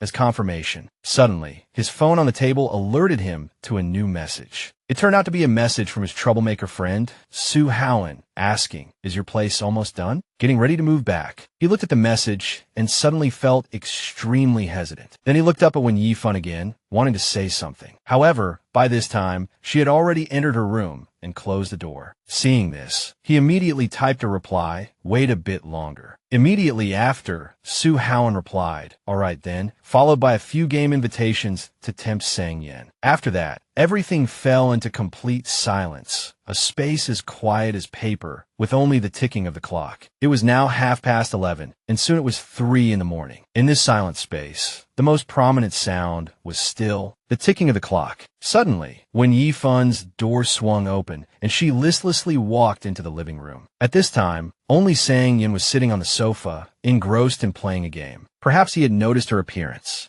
as she appeared listlessly and sat down heavily on the edge of the sofa without a word. Sang Yin spoke up. "What are you doing?" he asked in surprise. "Can't sleep?" However, when Yifun remained silent, her expression like a different person. He treated her like a ghost wandering in the middle of the night and complained, "It's the middle of the night. Who are you trying to scare?" Just then, she suddenly stood up and moved. Seeing that she was still ignoring him, Sang Yin irritably ran out and stood in front of her, calling her name, Wen Yifun. But he seemed to realize something, his face filled with surprise. Sang Yin waved his hand in front of Yifun's face, calling her name softly, Wen Yifun. But she didn't react at all. Her eyes were slightly downcast, her gaze seemingly empty. She didn't react to anything around her, not even to him, as if he were an invisible person standing in front of her. Then Yifun stood up and left. She walked past him blankly. Sang Yin turned his head and watched as Yifun drifted away, a sense of confusion welling up inside him. She walked towards her room and gently closed the door. He watched her figure, still unable to comprehend what had happened. The sound of the door closing had faded for a while, but Sang Yin still stared blankly, countless questions rising in his mind, questions he couldn't answer. The scene switches to the next day, with bright sunlight streaming into the room. Yifun was opening the refrigerator to get breakfast when she heard a noise from Sang Yan's room. Seeing him, she asked amicably, "Breakfast? Want some?" He walked towards the dining table and said, "Yes, thanks." Then he turned to her and said, "And a glass of milk, thanks." His expression was completely calm, as if everything that happened last night was just a dream. Yifun placed a glass in front of Sang Yin, and she sat down opposite him. As soon as she sat down, she quickly said, "Sang Yin, how's the renovation on your place coming along?" He ate his breakfast and replied casually, "Don't know. I'll go check in a couple of days." Yifun brought a piece of toast to her mouth, took a small bite, and gave a soft in agreement. Then both of them fell silent, neither saying a word to the other, each focused on their own breakfast. Sang Yin pondered for a long time, his eyes fixed on her. Then, as if unable to hold back any longer, he decided to ask. While opening a carton of milk and pouring it into his glass, Sang Yin asked her, "Wen Yifun, about last night." Hearing Sang Yin call her name, she looked up at him and asked back, "Last night?" She widened her eyes and looked at him in surprise. Seeing her expression in her eyes, he realized she probably had no memory of what happened last night. So he stared at her for a moment, then decided not to ask anymore. Sang-yin propped his chin on his hand and said softly, "Never mind, it's nothing." The scene switches to Senpu Cafe, where Qiao Qiao and Yifan are on a date. In a small corner of the cafe, Zhong Xiqiao's voice complained in a coquettish tone, Fan, you finally have time for me." Yifan didn't respond to her complaint, but immediately handed over a notebook with Mu Qingyun's signature, asking Xiqiao, Qiao, do you know this person?" Xiqiao stared intently at the signature and asked, "What's his name?" Yifan replied, "Mu Qingyun." Then she continued, "I met him during an interview a few days ago. He thought I was his fan and gave me his autograph. Then I remembered you also like some celebrities. If you like him, I'll give it to you." But Xiqiao immediately put on a disdainful expression. She said, "I don't know him. Probably some unknown 18th tier actor." Suddenly, Zhong Xiqiao seemed to remember something important. She exclaimed loudly, "Oh, right. Do you know who I ran into on the subway this morning? I ran into Cui Jingyu." Hearing the name of an old acquaintance, Yifan's expression was filled with surprise. Xiqiao continued, "You know, that girl who chased Sang-yin in school? Remember? Oh, so that's why. That's why Yifan's face changed from surprise to a little worried, when Yifan suddenly zoned out, thinking about Cui Jingyu. A scene from high school flooded her mind. At that time, Yifan had accidentally seen Sang-yin standing at the door of the classroom next door, talking to a female classmate. That classmate said, "Sang-yin, I heard you're chasing a girl in your class who studies dance." Sang-yin's usual arrogant expression now lifted as he asked, "What's it to you?" The pretty girl with a very delicate face, paired with her short hair, further accentuated her beauty. That girl now noticed Yifan's presence in the corner of the hallway. Yifan was holding a glass of water, heading towards her classroom. Her expression was extremely flustered, as she seemed to have unintentionally overheard the private conversation between the two of them. Cui Jingyu glanced at Yifan, making no secret of her sarcastic expression, and said, "Whoever spread that rumor is talking nonsense." Then she turned to Sang-yin, smiling innocently like a little white rabbit, and continued, "That's definitely not possible, right?" But at this moment, Sang-yin also noticed Yifan's presence. She was still standing there awkwardly, watching the two of them. He turned his head to look directly at her. At this moment, his gaze made her 100 times more flustered. Then he turned his cold gaze to Cui Jingyu and said, "Did I deny it?" Back in the cafe, Zhong Xiqiao was also reminiscing about that persistent girl, saying, "She's really something." She relentlessly pursued Sang-yin for 3 years after being rejected to his face. When Yifan maintained a pensive expression, her thoughts still stuck on the scene in the classroom hallway. Then a question from Xiqiao pulled her back to reality. Xiqiao propped her chin on her hand and asked, Fan, actually, I've always been curious. Did you really not like Sang-yin back then?" This direct question from Xiqiao made her very flustered. Yifan stammered, "Why are you asking that?" Zhong Xiqiao, still propping her chin on her hand, replied casually, "Because he's handsome. And it was obvious. Although I rarely talked to him, I knew he liked you a lot and was especially good to you." The image of the delinquent classmate bowing his head to apologize to Yifan replayed in both girls' memories. Xiqiao recalled, "I remember you didn't have many friends at first." Xiqiao continued, "It wasn't until he taught that person who spoke ill of you a lesson that you made more friends." Yifan recalled, affirming with a slight smile, "I guess that's how it was." Xiqiao then brought up the question she had asked before. "So you really never liked it?" Xiqiao pressed on, "You didn't have any feelings for him at all?" Yifan fell into a silent contemplation, not knowing how to answer truthfully. Yifan could only cover her confusion by taking a sip of water. Seeing her good friend remain silent, Xiqiao immediately said, "If you don't answer, I'll take that as a tacit admission." Suddenly, Yifan said, Maybe I did." Hearing this confession from Yifan, Xiqiao looked shocked, as if she couldn't believe her ears. She exclaimed in surprise. The shock was followed by an explosion of delight. Xiqiao gasped and asked, "Really? You used to like Sang-yin?" When Yifan shyly lowered her head and gave a of affirmation, Xiqiao continued to ask, "Oh my God, so do you still like him now?" A fleeting sadness crossed Yifan's eyes. She only said softly, "That's all in the past." But to Zhong Xiqiao, this romance was far from being in the past. It was still hot. Xiqiao covered her face, still exclaiming in surprise, "You two are living together now, seeing each other every day. What if old feelings reignite?" Yifan stubbornly refused to admit her feelings, perhaps still feeling guilty for the hurtful thing things she had said to him in the past. She maintained a melancholic expression and said, "It won't happen. He's moving out soon."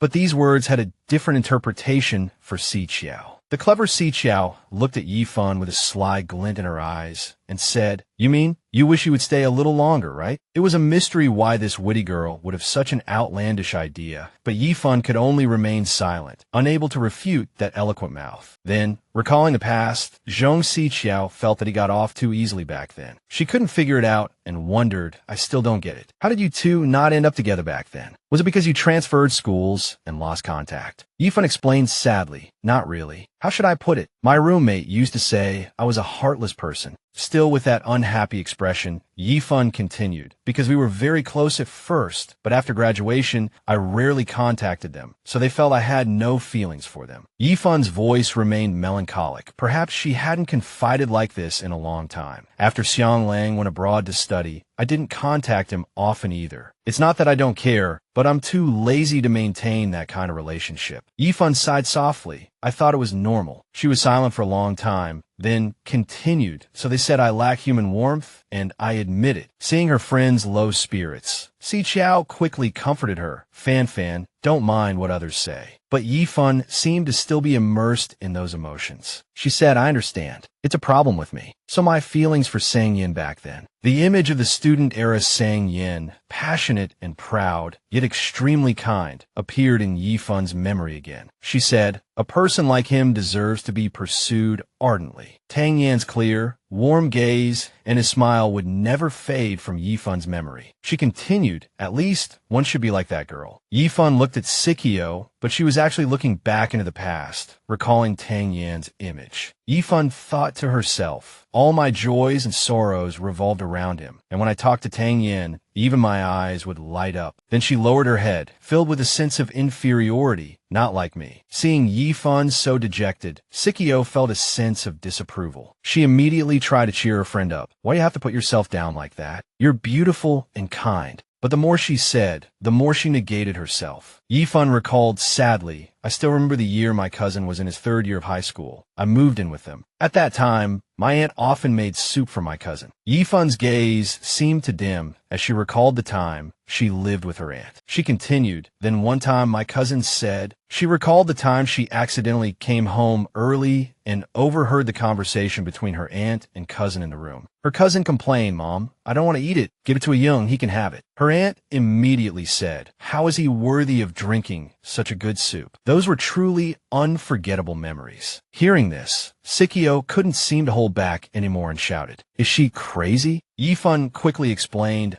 "I didn't think much of it back then, because I was a burden everyone wanted to get rid of." She sighed softly, a sad smile on her face, and said, "So, being too nice to me is really not a good thing." Sikyo couldn't bear the thought of what Yi Fun had to endure, and her anger flared. She quickly said to Yi Fun, "So she would stop negating herself? Are you stupid?" No, don't pay any attention to what your aunt said." But then Sikyo quickly changed the subject to prevent Yi Fun from dwelling on those sad things any longer. Sikyo said, "Let's talk about men. Are you sure Tang Yin doesn't like you anymore?" Yi Fun nodded and said, "I'm very sure." Sikyo asked in surprise, "Why are you so sure?" Yi Fun once again fell into the sadness of the past, saying, "Because I once hurt him." Yi Fun began to narrate, "There was a time when my personality was very bad." Her face was still gloomy, as if trapped in the days of the past.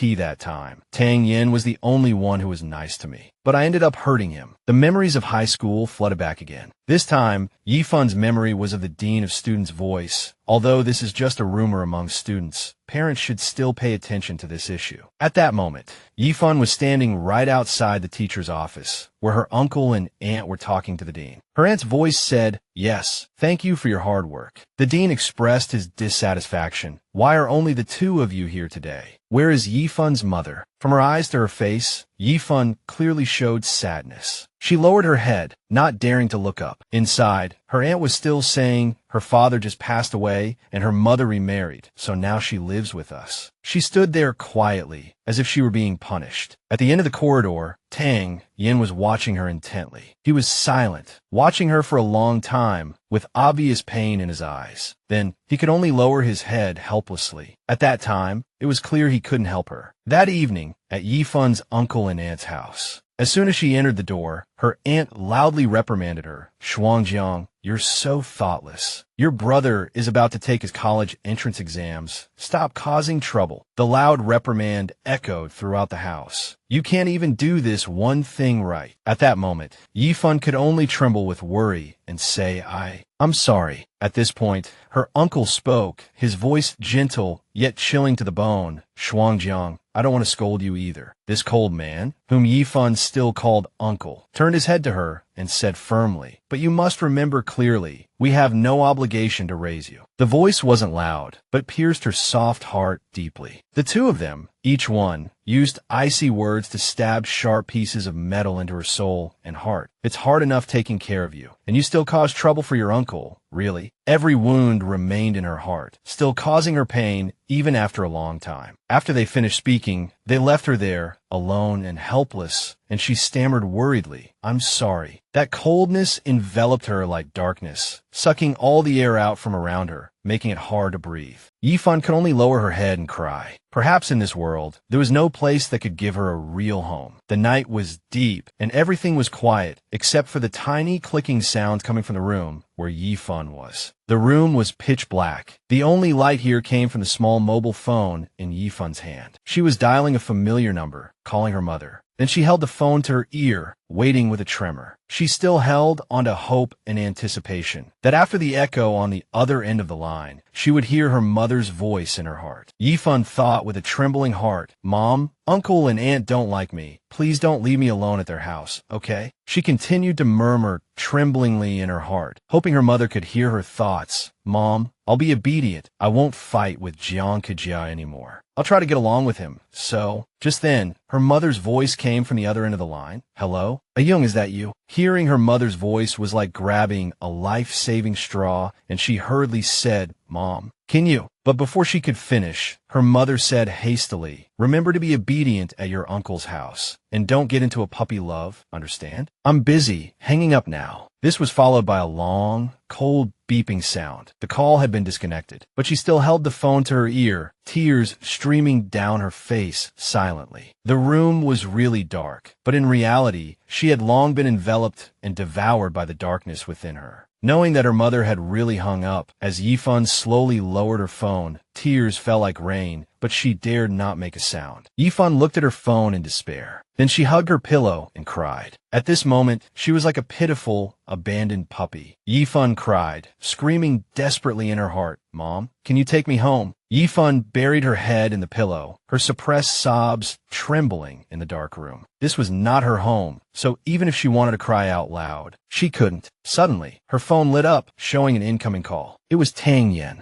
She answered the call, and his gentle voice came from the other end. "When Shuangjiang, are you home?" She gave a soft in confirmation. He immediately asked, "Did you get scolded?" Tang Yin seemed to sense she was crying and immediately comforted her. "I don't think the teacher would call your parents for such a small thing. It's all my fault, I'm sorry." Yifun cried out his name, Tang Yin. Then, like a person falling into a deep abyss of despair, she said through her tears, "Can you just stop bothering me?" Back at Semper Cafe, after hearing the story, Sikio immediately asked doubtfully, Fan, "Do you think those actions would have hurt him?" To make Yifun understand, Sikio reiterated, Tang Yin didn't think it was a big deal at all. But Yifun sighed and said, "After that incident, we never spoke at school again." Yifun still said sadly, "I thought that was the end for us. But after I moved to Bayou with my uncle, he would occasionally send me his report cards." Yifun continued to narrate slowly. Sometimes he would even travel all the way to Bayou, but each time he would just eat a bowl of noodles and leave. At that time, Neither of us mentioned that phone call, but I could feel that he became less talkative and more timid than before. Sikio sighed heavily. She brought her water glass to her lips and took a sip, as if to provide her brain with more sugar to keep working. Then she commented, Fan, I don't think things are as serious as you imagine. Even if he really cared about that incident, as long as you apologize and explain a little, he'll let it go immediately. This time it was Yifun's turn to sigh, and then she said, that was all a long time ago. Sikio smiled encouragingly, cupped her face, and said, it's okay, it's never too late to apologize. Looking at her good friend's expression, Yifun seemed to realize something. Back at the Huaqing Xanadu apartment, it was already dark. Yifun was getting something from the fridge while calling out to Tang Yin. He was engrossed in his game and replied coldly what? When Yifun turned to look at Tang Yin, wanting to bring up the past, it seemed difficult to revisit. She thought to herself, it's been so many years. Would it be weird to apologize now? Maybe I should just forget it. Then she walked over to the sofa with a glass of water, trying to find a topic to chat about. So your main job is being a bar owner? He answered curtly, part-time, what's up?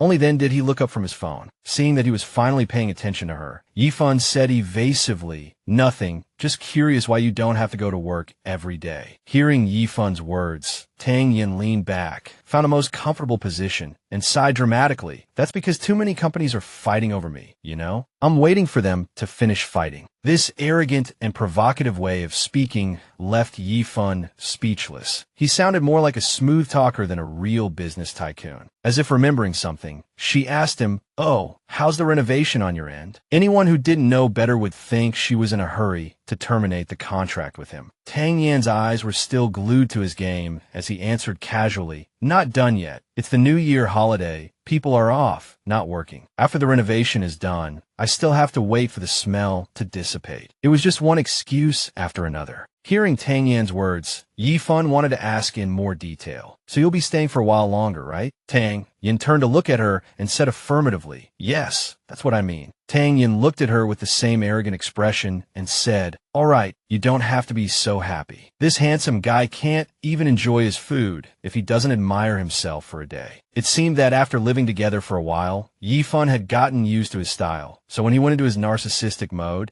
she no longer cared and would automatically ignore it, pretending she hadn't heard anything. This reaction of hers made Tang Yin feel awkward. Seeing him staring at her uncomfortably, Yifun changed the subject to distract him. She looked at the TV and said, oh, what's wrong with this character in the movie? Does he have multiple personalities? As expected, Tang Yin took the bait like a child, looking up at the TV, completely forgetting what had just happened. They both watched the movie on TV intently. At this moment, the screen showed the character in the movie behaving strangely in the dark. Suddenly, Tang Yin connected the movie scene to reality. He touched his chin and said thoughtfully, it's different, I think. He suddenly turned to look at her, then said, it's more like sleepwalking. At this moment, Yifun was drinking water while watching the movie intently. He looked at her meaningfully and continued, otherwise, how could one not remember what they did? It seemed Yifun didn't notice the hidden meaning in Tang Yan's words. So she said, that's right.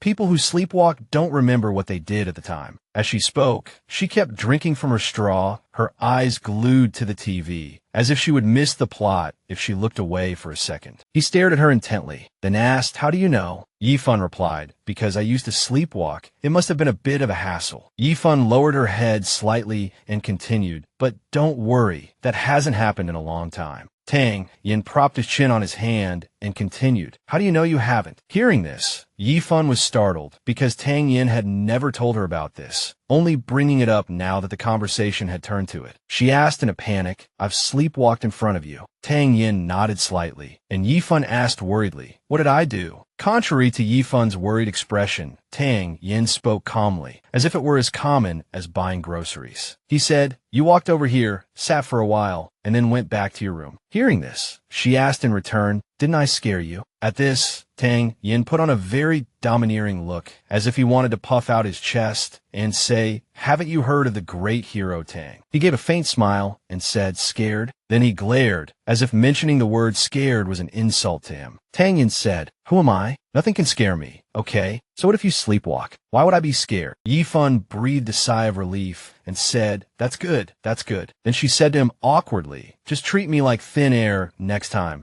if there is a second time. Before Yifan could finish her sentence, Tang Yin interrupted her, smiling. This was the second time. Yifan's face was a mixture of surprise and horror, as if she wanted to scream in her mind. Why are you only telling me this now? He touched his chin as if in deep thought, but his expression was one of teasing her. Tang Yin said slowly, the first time, what did you do? Let me think. The more playful his expression became, the more tense her face grew. She didn't know if she had done anything embarrassing in her sleepwalking haze. Then he exclaimed, oh, I remember. Yifan asked anxiously, what did I do? He was still touching his chin as he said, you ran out and hugged me. The more nonchalant his expression, the more panicked Yifan became, feeling as if she had committed a serious crime. He didn't stop there, continuing vaguely. Tang Yin looked straight at her and finished the second half of the sentence. You also kissed me. At this moment, she could only stare at him blankly, as if she didn't understand what he had just said. After a moment of confusion and stupor, Yifan felt the blood rush to her head, and she thought worriedly, what did he just say? Yifan was processing the information bomb she had just received, but couldn't digest it immediately. Hugged him and kissed him.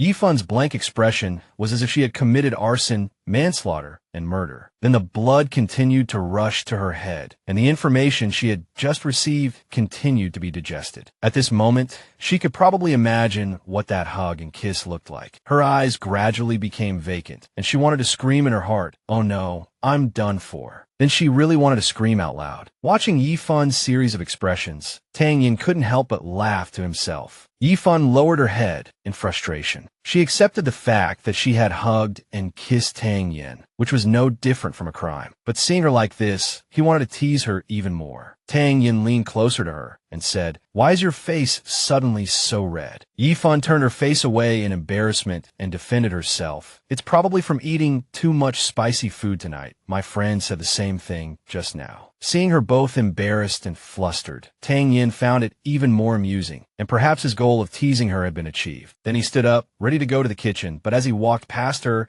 he still looked back at her with a smile and said, so? That's why. It seemed Yifan was thinking about how to further explain Tang Yin's question, but seeing that he only said that, she looked at him even more confused. Seeing that he didn't say anything more, Yifan immediately turned her face away to avoid the embarrassment. But as he walked to the fridge, her brain finally started working, and she thought of a way to counter him. She said, Tang Yin, aren't you exaggerating? I think I just sleepwalked and accidentally bumped into you. Hearing this, he slammed the fridge door shut with a bang, then dropped his smile and looked at her, saying, so you're saying I'm deliberately framing you? Hearing his accusatory tone, Yifan stammered, trying to explain further. I didn't mean that. Tang Yin opened a can of soda and said, Yifan, I don't want to blame you either. Tang Yin put on his most serious expression, deciding to create an overwhelming atmosphere. So he looked straight at her and said, but now I'm the victim. Why are you questioning me instead? But it seemed Yifan showed she was a tough nut to crack, as she immediately turned her head to him and retorted, if that's the case, why didn't you tell me? He slowly walked to the living room, trying to act as casual as possible, and said, why didn't I tell you? You said it yourself back then. It was a special situation. Tang Yin sat down on the sofa and continued, I, Tang Yin, am not a petty person. His arrogant expression hadn't changed from the beginning. If his narcissism was second, no one would dare claim first. Tang Yin looked at her with a confident gaze and said, but your actions prove that what you think about during the day, you dream about at night. Truly a saintly declaration from Mr. Tang. But Yifan, with her journalist's sharpness, calmly asked him, can I ask you a question? Tang Yin immediately replied, go ahead. So decisively, Yifan asked him, where exactly did I kiss you? Seeing that his target didn't fall into the trap and instead questioned him, Tang Yin was momentarily stunned, too flustered to answer immediately. Then he pointed to his own lips and blurted out here. However, Yifan was known for her quick thinking,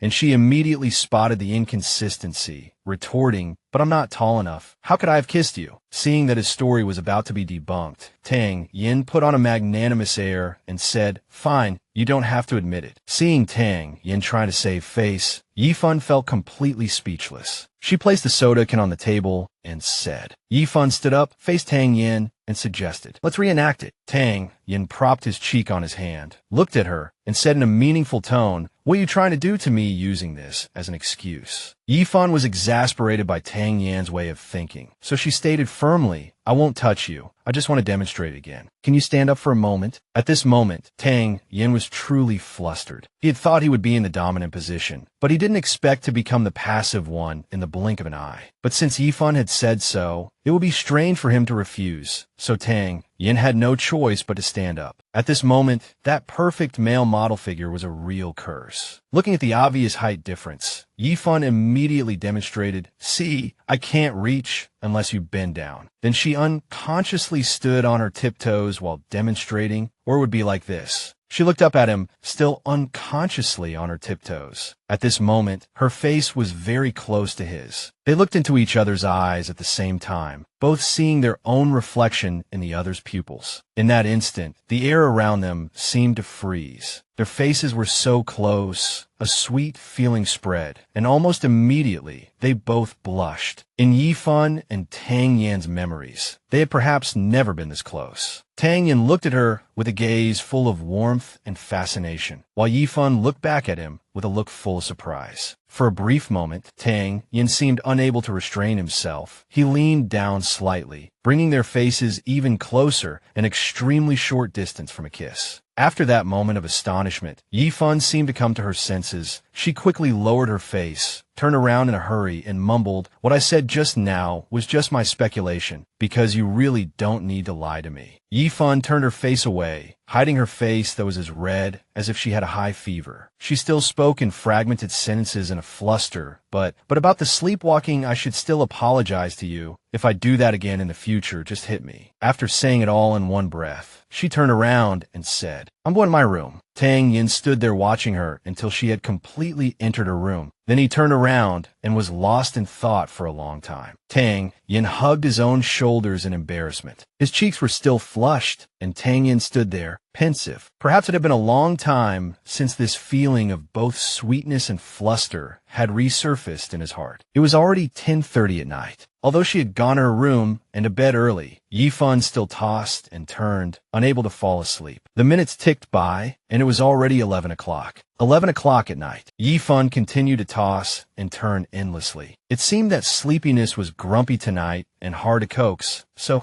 she was still tossing and turning. Yifan tried to shut her eyes tightly, waiting for sleep to come. But then she suddenly buried her face in her quilt and let out a dissatisfied cry. Perhaps she was dissatisfied with herself. Yifan thought in embarrassment. What on earth was I saying just now? She felt anxious, but she was also honest with herself. Yifan murmured to herself, "But I really like Tang Yan's dimples so much. Always have." An image appeared in Yifan's mind, her standing on her tiptoes, her arms around his neck, kissing him. A very romantic image. Yifan suddenly thought, did I really hug Tang Yan that night? The more she thought about it, the more she wanted to bury her face in her quilt to hide her embarrassment. The feeling of not knowing how to face him tomorrow was extremely distressing. She shook her head a few times, trying to dispel the negative feelings. Yifan closed her eyes and thought, no, I have to think of a way. I can't let this go on. Putting her thoughts into action, Yifan immediately took a chair and blocked her door. Looking at her brilliant idea, she thought this way, even if I sleepwalk, I won't be able to get out. Not long after, it was the Qingming festival. In the memorial hall where Yifan's father's tablet was placed, she was currently visiting her father. When Yifan gently caressed her father's memorial tablet on the tombstone, which still had a photo of her father smiling gently, Yifan lowered her head sadly and called out softly, "Dad." It was as if she could still feel her father not far away, still smiling gently at her and saying, "Shuangjiang, you're back." She subconsciously nodded and said,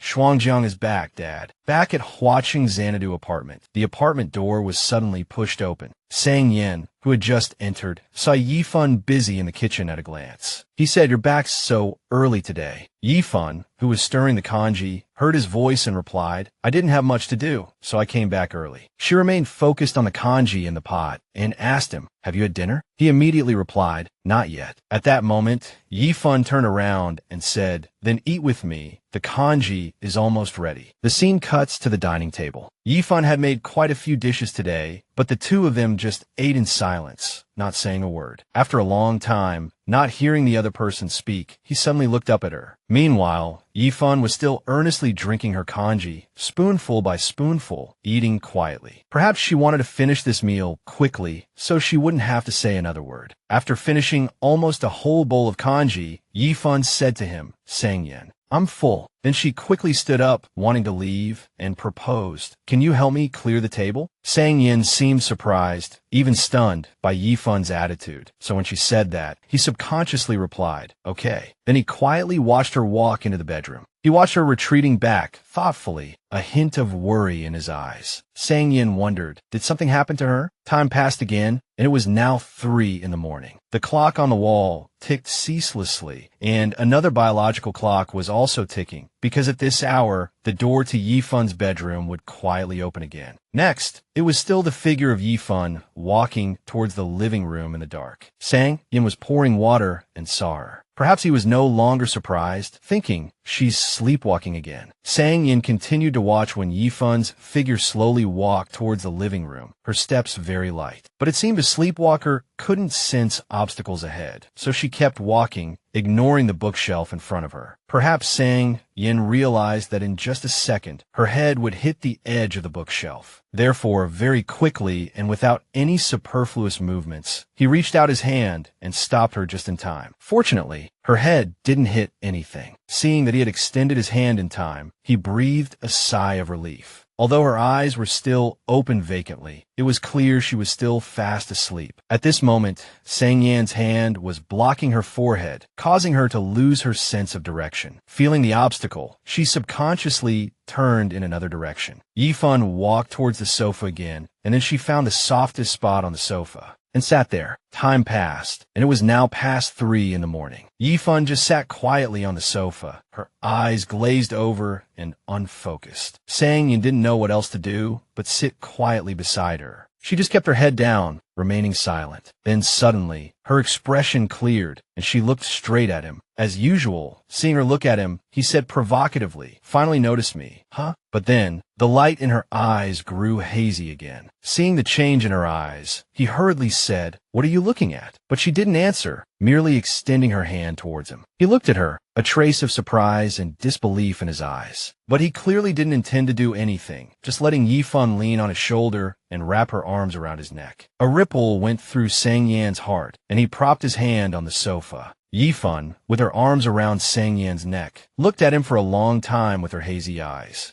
She gently raised her hand and softly caressed his face. At this moment, Sang-yen himself was lost, unsure if this was a dream or reality, or if he was the one who was sleepwalking. Yifan continued to stare blankly at his face for a long time. Then she leaned closer, her fingers gently tracing his lips in an intimate gesture. Then, Yifan's slightly parted lips moved lower, as if preparing for a deep kiss, but that kiss then slid to Sang-yen's cheek, and just that alone was enough to stun him. As if struck by lightning, he raised his hand, subconsciously wanting to embrace her. But he immediately withdrew his hand again, clenching it tightly into a fist that trembled slightly. He clearly longed to pull her into his arms, but he also understood that this situation was only because Yifan couldn't control her actions in her sleep, so he could only sit still and not move. Letting her kiss him, Sang-yen closed his eyes, as if wanting to immerse himself in her dream as well. Sang-yen's hands trembled non-stop, as if restraining his desires and the turbulent emotions in his heart. After a long while, Yifan let him go. Then she continued her silent trek in the dark, back to her own room. At this moment, his consciousness seemed to finally return. In the dim light, his face and earlobes were still visibly red. Sang-yen stammered in a fluster, "When Shuangjiang, did you just kiss me?" But he was taken aback when he saw her stand up to leave. Sang-yen quickly followed her to the bedroom door and said, "What's this? You're trying to run after kissing me?" But just then, he looked into her room and suddenly noticed things scattered all over the floor. Sang Yin hurriedly ran in and pulled a chair to the side to prevent her from tripping. Then he continued to watch her silently as she sat on the edge of the bed for a long time. Sang Yin was a considerate person, yet also possessed a certain stubbornness. He watched her quietly and said softly, "The thing I hate most is losing out, so you owe me one." He gazed at her with eyes full of deep affection and continued, "When you're conscious. Pay me back then." He just watched her as she sat quietly in the corner of the bed. Outside, the night still enveloped everything, but this only made the city shine even brighter with its myriad lights, because this was a city that never sleeps. Another day passed, and sunlight shone into Yifun's small room. The alarm clock blared loudly, showing 10 in the morning, but Yifun seemed to be in a deep sleep, completely oblivious to the incessantly ringing alarm. After a good while, she finally reached out her hand to grab her phone and turn off the alarm, only then managing to prop herself up. She sat up, looking around with a still drowsy expression. Suddenly, she noticed the chair in her room. She remembered using it to block the door last night, but now it was inexplicably back in its original place. Yifun wondered, how did the chair get here? She quickly got ready and headed to the living room. At 10 in the morning, Yifun walked into the kitchen for a drink, where Sang Yin was busy cooking. She suddenly turned to him and asked, "Sang Yin, did I sleepwalk last night?" He gave a soft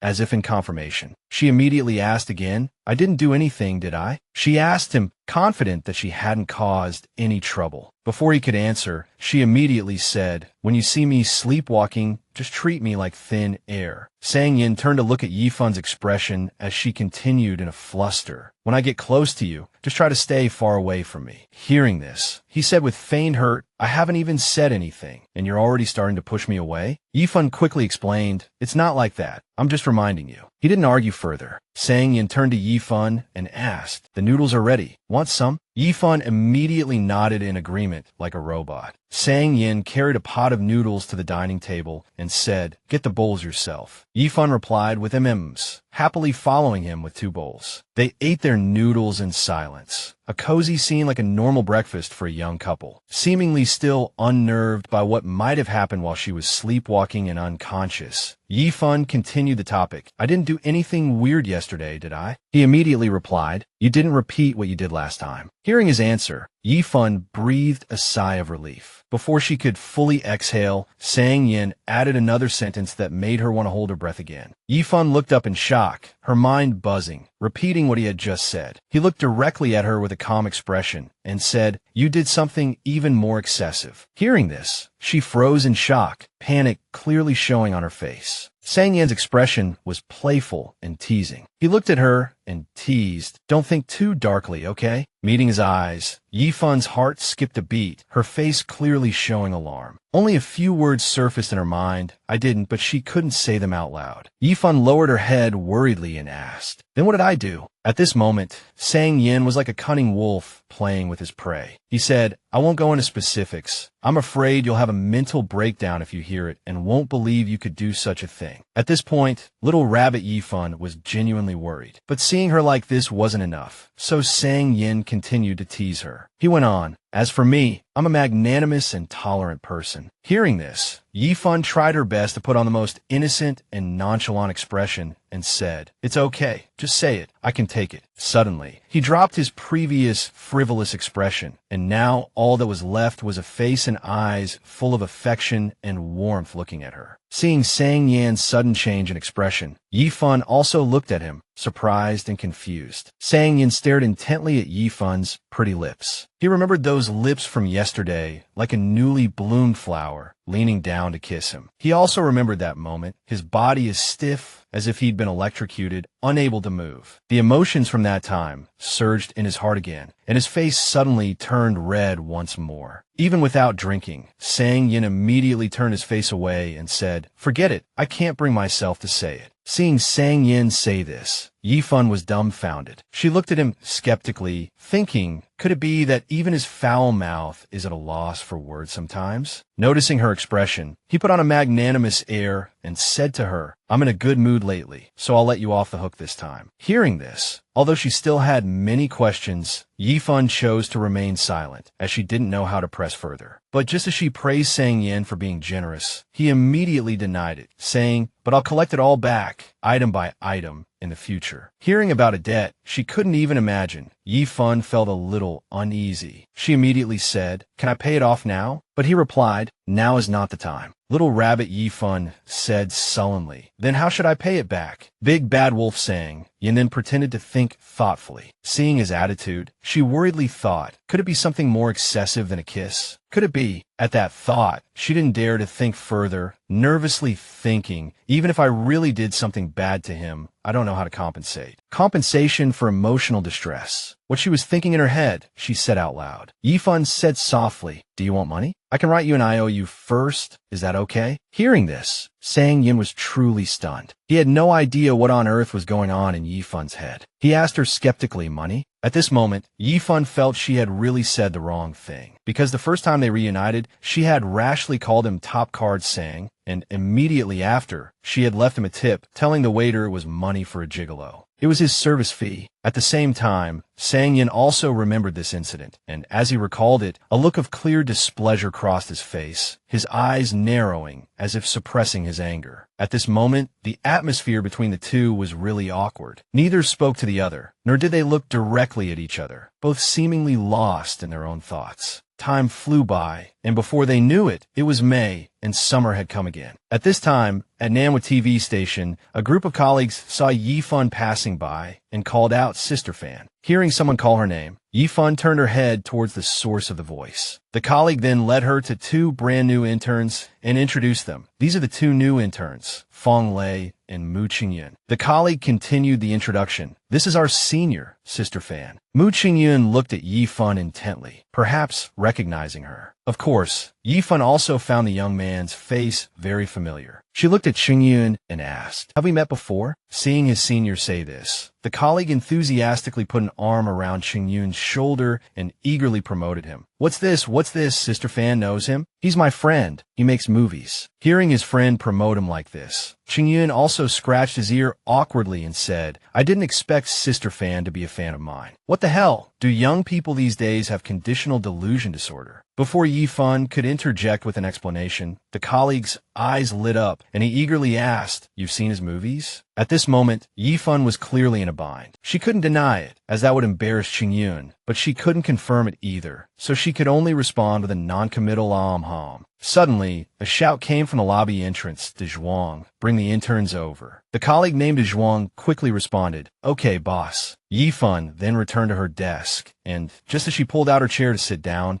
she received a text message. Yifun leaned back in her chair and opened her phone to see who it was from. It was a notification from a bank. She had just received 30,000 yuan. Without even thinking, she knew it was transferred from Sang Yen. Looking at such a large sum, she felt there must be a mistake. She thought, the monthly rent is 3,000. Even if he wants to stay for a few more months, there's no need to transfer 30,000, right? She immediately took out her phone to text Sang Yen. Why did you transfer so much money? He immediately replied, oh, accidentally added an extra zero. She also replied immediately, I'll transfer it back to you then, okay? But Sang Yin immediately refused. He replied to her, it's fine, you keep it, I'll deduct it later. Looking at Sang Yan's reply, Yifun was a little worried, not knowing when she would be able to pay it all back. And Yifun seemed to have a fixation on finding a roommate. Thinking of this, she immediately asked him, how many months are you staying? I want to confirm so I can find a roommate. Seeing how much she cared about this matter, Sang Yin immediately sent a voice message. I'm staying until you've paid off all your debts. Hearing this, she immediately asked in confusion, huh? Seeing her ask with a blank look, he decided to answer in a way that would thoroughly shock her. Sang Yin immediately responded with a voice message. What, huh? Let me remind you. So she stared intently at her phone screen, which showed the typing indicator. Without making her wait long, he immediately sent her a text message, the content of which he deliberately emphasized very clearly. Last night, you, overcome with lust, wanted to. The last phrase was a bombshell, having proper designs on me. Yifun looked at this message, utterly shocked. She felt like she was starting to question her life. What on earth was going on? Did she have multiple personalities? When did she become a real pervert? My God, overcome with lust. Hearing those 4 words, when Yifun felt she had lost all face. This was truly astonishing news. She kept staring at her phone, not noticing someone was calling her name. Sister Fan. She jumped in fright and looked up at the source of the voice. It was Mu Qingyun, her reluctant idol, and he shyly proposed, "Can I add you on WeChat?" The girl next to them, Fong Lei, immediately spoke up, "I want to add you on WeChat too. Is that okay?" Yifun replied, "Sure." It was already time to get off work, and her entire department was buzzing. A male colleague happily announced. The department head said, "We're having a welcome party for the newcomers today. What does everyone want to eat?" Someone shouted hot pot. Someone else suggested, "I want a drink," and the atmosphere was lively. After adding her on WeChat, Mu Qingyun suddenly looked at her intently, then stared intently at his own phone. It was unclear what interesting information was on his phone that made him suddenly smile and his face turn red. Nanwa City was entering the evening. Yifun and her colleague walked leisurely towards the location of their after-work gathering. Her colleague couldn't hide her excitement. "Oh my God, I'm in love. That new intern is so tall, handsome, and cute. Isn't he like a little puppy?" Seeing Mu Qingyun glance in their direction, her colleague whispered excitedly to Yifun, Fan, "I think he keeps looking at us. Do you think he likes you?" Hearing this, Yifun immediately denied it. No way. But her friend didn't change the subject. She continued to chat with Yifun about handsome guys. "How come you're not interested in handsome guys? What kind of man do you like?" Before Yifun could speak, she listed them one by one: gentle, domineering, generous, or stingy. Yifun paused to think, then asked softly, as if asking herself, "What kind of person do I like?" Instantly, Sang Yan's image appeared in her mind. His warm, deep eyes unconsciously lingered in her thoughts. The moment she thought of him, she had a sudden realization, thinking,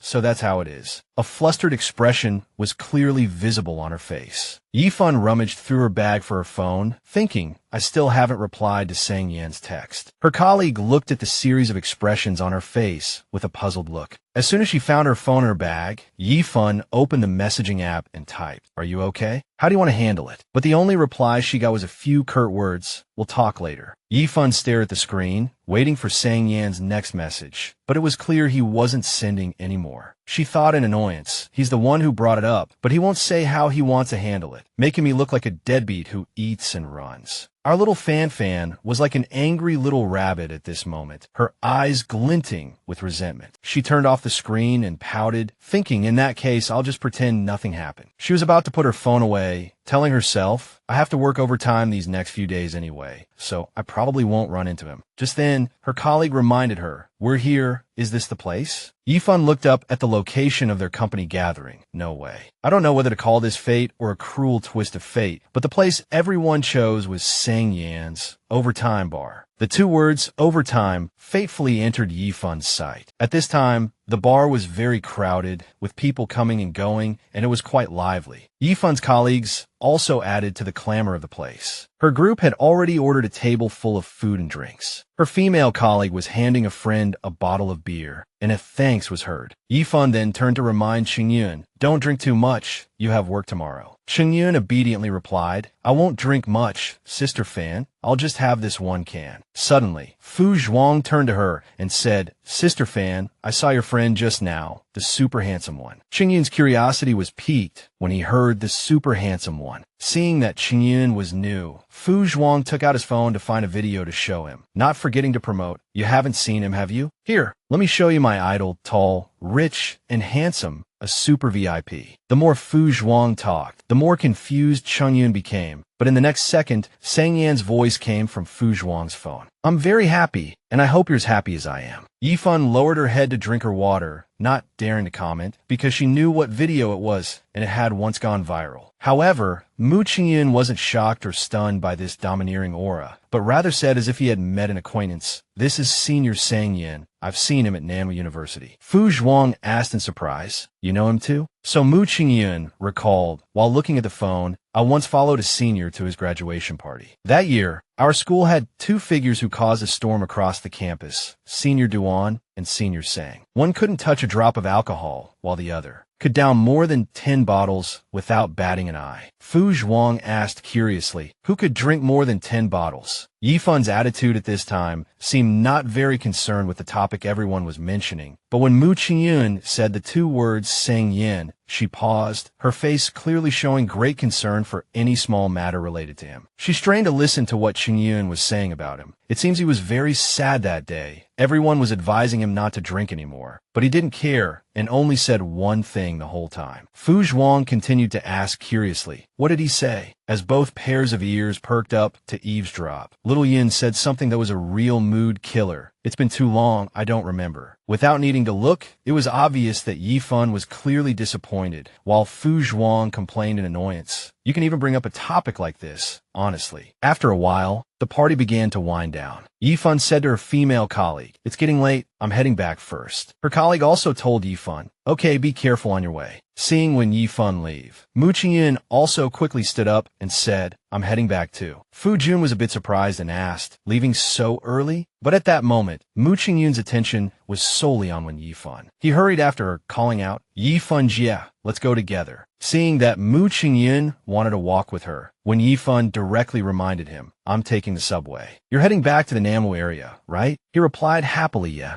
But after just a few steps, Mu Qingyun seemed to become unsteady on his feet, unable to even stand properly. Seeing this, Wen Yifan quickly supported him and said, be careful. Her hand was still holding Mu Qingyun's elbow tightly as she asked with concern, are you okay? Sure enough, the master of schemes was none other than Mu Qingyun. Anyone with eyes could see he was deliberately trying to get close to Wen Yifan. At that moment, Mu Qingyun was saying, I'm fine, just a little unsteady. He seemed quite pleased with himself and didn't notice an arm reaching out to grab the back of his neck. Suddenly, Mu Qingyun felt someone grab his shirt and pull him back forcefully. Wen Yifan, who was beside them, also looked over in alarm. A godlike Sang Yin had appeared out of nowhere, his eyes as cold as if he were looking at an enemy. He said in a deep, threatening tone, unsteady are you? Sang Yin easily lifted Mu Qingyun by his shirt with one hand and continued through gritted teeth, let me help you. Sang Yin's gaze at that moment was truly lethal, his laser-like sharp red eyes looking as if they could burn a hole right through the person in front of him. Then, he suddenly glanced at Wen Yifan, whose arm was still in the posture of supporting Mu Qingyun. Sang Yin immediately flew into a rage, swatting Wen Yifan's hand away and growling, let go. The tone was clearly extremely dangerous, making both Wen Yifan and Mu Qingyun flinch. Then, ignoring Mu Qingyun's helplessness, he continued to drag him towards the door. Wen Yifan, of course, had enough sense to know not to poke the hornet's nest. Sang Yin dragged this little brat, Mu Qingyun, all the way to the parking lot before letting go and saying, stop pretending. I used this trick 800 years ago. If it actually worked, it wouldn't be your turn to try. At this moment, the loser stammered, brother Sang Yin. Seeing the brat beside him address him so familiarly, Sang Yin turned and asked, who are you? Mu Qingyun replied, I'm a student at Nanwu University. He also revealed, I've seen you before. On account of them both being alumni of Nanwu University, Sang Yin immediately let him go. Just then, Mu Qingyun gave Sang Yin a sharp look and said with a smile, as for whether it works, the problem isn't the trick, but the person using it. Sang Yin didn't take Mu Qingyun's overconfidence seriously. He chuckled and retorted, the person using it? Then you should really go home and sleep. Just then, Wen Yifan happened to walk up to them. He turned to her and asked, did you drink? Wen Yifan lowered her head like someone who had done something wrong and said hesitantly, a little. He asked again, can you stand steadily? Wen Yifan didn't understand Sang Yan's intention, but she still answered honestly, I can. Without any hesitation, Sang Yin tossed the car keys to her, his voice as cold as a command, then go open the car door. Then, he continued to grip Mu Qingyun's collar forcefully, saying my junior drank too much, he can't even stand steadily. At this moment, young Mu Qingyun knew the other party was using brute force, and even if he was angry, There was nothing he could do but endure it, looking just like a rebellious younger brother being dragged home by his older brother. When Yifan looked at the two men with concern and said, "Do you need my help?" Sang Yin said coldly, "No need. You're so clumsy. How could you possibly take care of my junior?" And so, they jostled their way to the parking spot. Sang Yin pushed Mu Qingyun into the car with both hands, while Wen Yifan, standing by,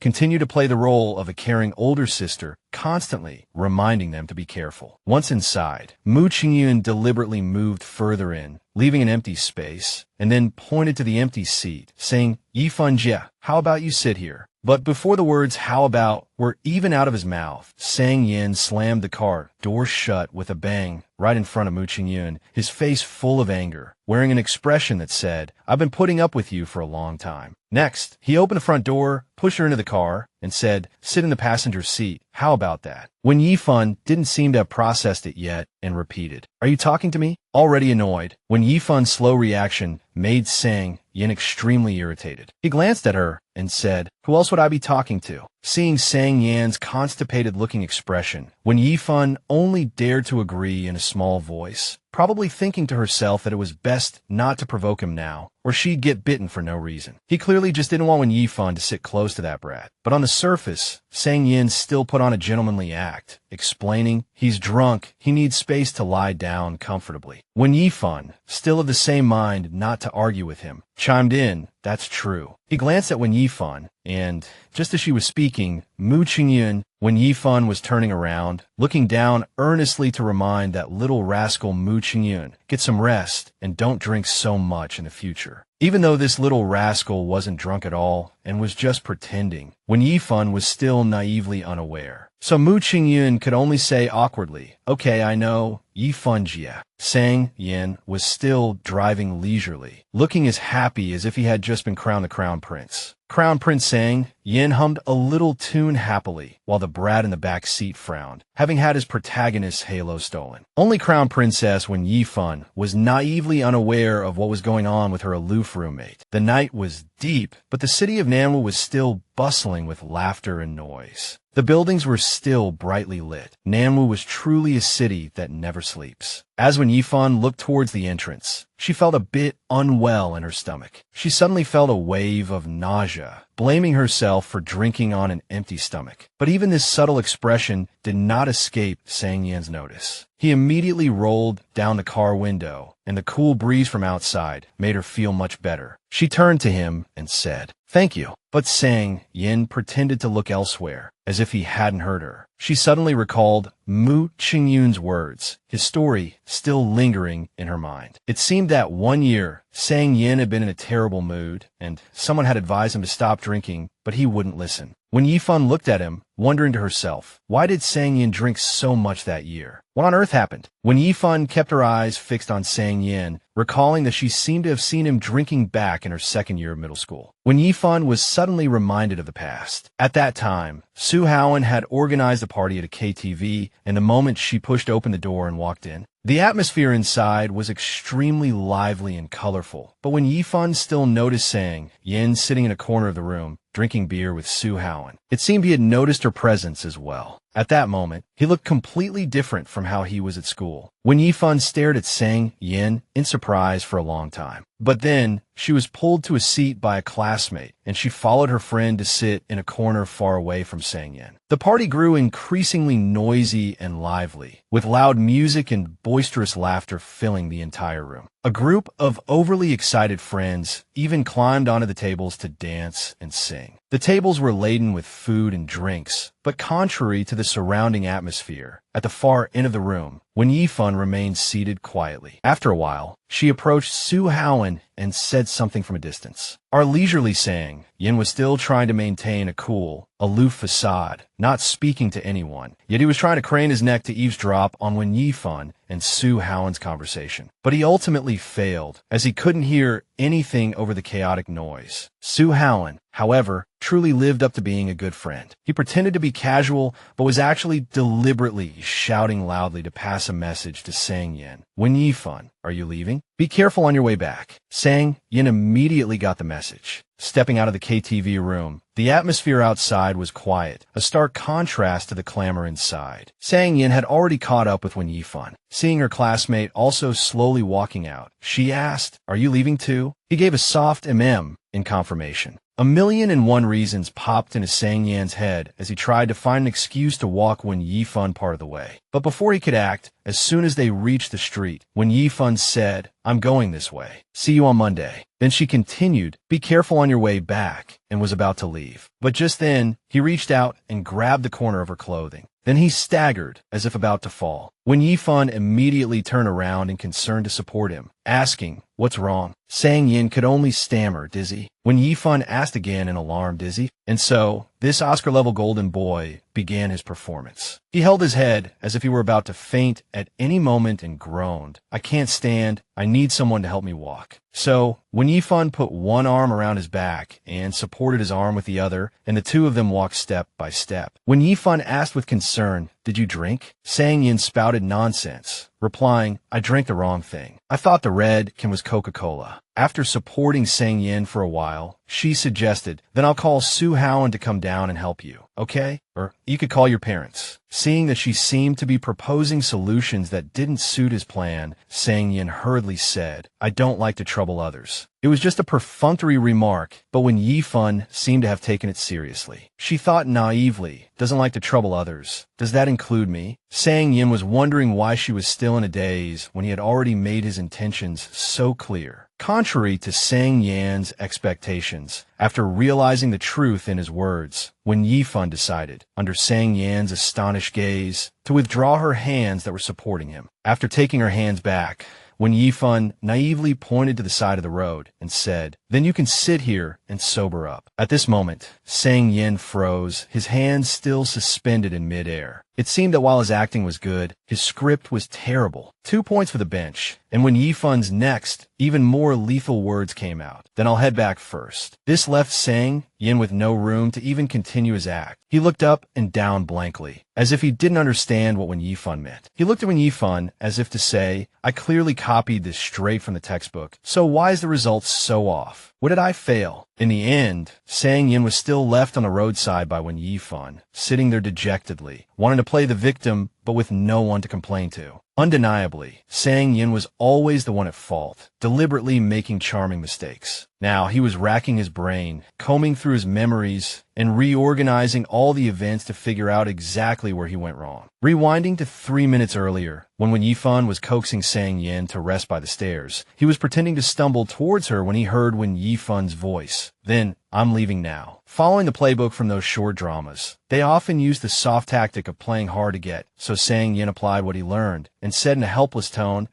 "Go wherever you want." He guessed that Wen Yifan wouldn't have the heart to leave him, but the truth was, she didn't even wait for a second sentence, and just left, leaving Sang Yin staring dumbfounded at her retreating back with a "what the hell?" "That's not how the script goes" expression. This wasn't playing hard to get, this was pulling the rug out from under him. Sang Yin sat by the stairs for who knows how long, looking as dejected as an abandoned puppy. Logically, it would be understandable if an ugly, ordinary person got dumped, but for a genuinely top-tier handsome guy to be rejected by his crush was simply absurd. But the absurd had already happened, so he could only hang his head and lament his fate. But just then, someone walked towards him, and a familiar voice called out to him, "Sang Yin." Sang Yin looked up, his face instantly brightening, his eyes sparkling again. Wen Yifan was looking down at Sang Yin, her face and voice filled with concern. "Can you walk? How about I walk you to the bus stop?" That feeling of thinking you've been abandoned only to be suddenly picked up again made Sang Yin ecstatic. His eyes now only held her image. Sang Yin was so moved that he just stared at her, as if he couldn't believe his eyes. Wen Yifan had really come back for him out of worry. After a long moment, when he was sure that Wen Yifan was standing right in front of him, Sang Yin reached his hand out to Wen Yifan. Since he had already gone to the trouble of acting pitiful, he might as well see it through to the end. So Sang Yin, with a pitiful, teary-eyed expression, said to her, "I can't get up." Seeing him like this, Wen Yifan was probably too moved to say much more. Just as the atmosphere was getting good, it immediately turned into a cold shoulder. Wen Yifan reached out to pull Sang Yin, but it was no different from pulling a stubborn water buffalo that was sitting firmly in place. Wen Yifan used all her strength to pull him, but to no avail. She said,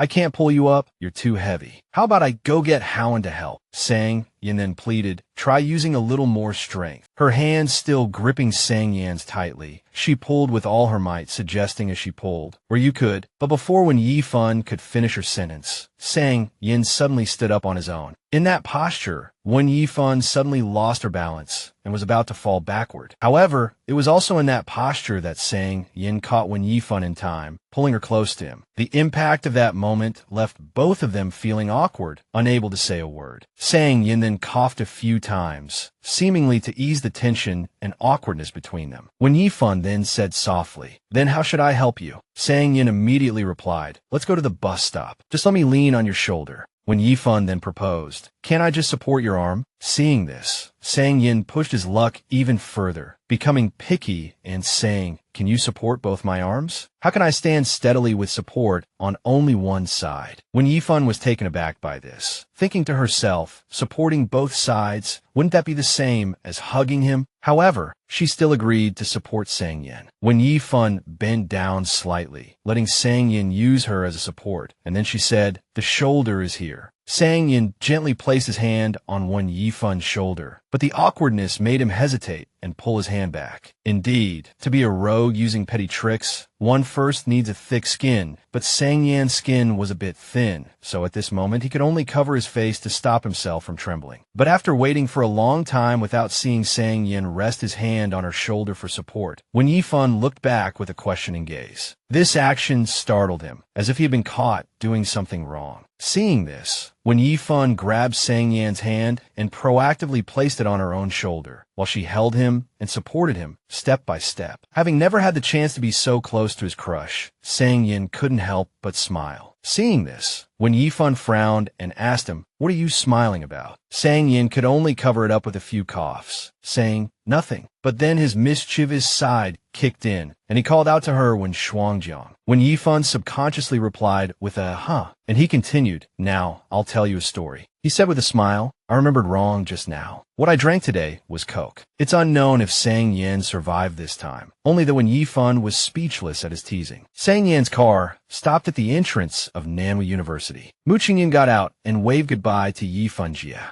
See you tomorrow. In the car, when Yifan politely waved back in response, okay, see you at the office tomorrow. With only when Yifan and Sang Yin left, they continued on their way home. It was past midnight in Nanwu City, but it was still bustling with activity. As Sang Yin drove, he asked her, was that guy just now a colleague? She immediately replied, he's a new intern at the company. Seems to be a junior of yours who knows you. Hearing this information, Sang Yin didn't seem surprised and just casually said, oh. Just then, they stopped at a red light, and the crosswalk ahead was bustling with pedestrians. Although they had time while stopped, neither of them said anything more. Then they continued on in silence, each lost in their own thoughts. Before long, they were back at Huachin Xanadu. Sang Yin parked the car in the lot, and they both got out, ready to head upstairs. However, just as she got out of the car, a wave of dizziness hit her, causing her to stagger slightly. Sang Yin noticed something was wrong and asked, what's the matter? However, Wen Yifan just shook her head and said, it's nothing. They both entered the elevator and pressed the floor number. At this moment, Wen Yifan felt even dizzier. She swayed slightly in the elevator and quickly held her head, thinking, the alcohol is kicking in. The display showed the 16th floor, the floor they lived on. The elevator doors slowly opened. Just then, Sang Yin remembered something. He turned and said, by the way, but before he could finish his sentence, he saw that she was unsteady on her feet and was about to lose her balance and fall. A second later, she reached out and grabbed onto him. Finally unable to resist the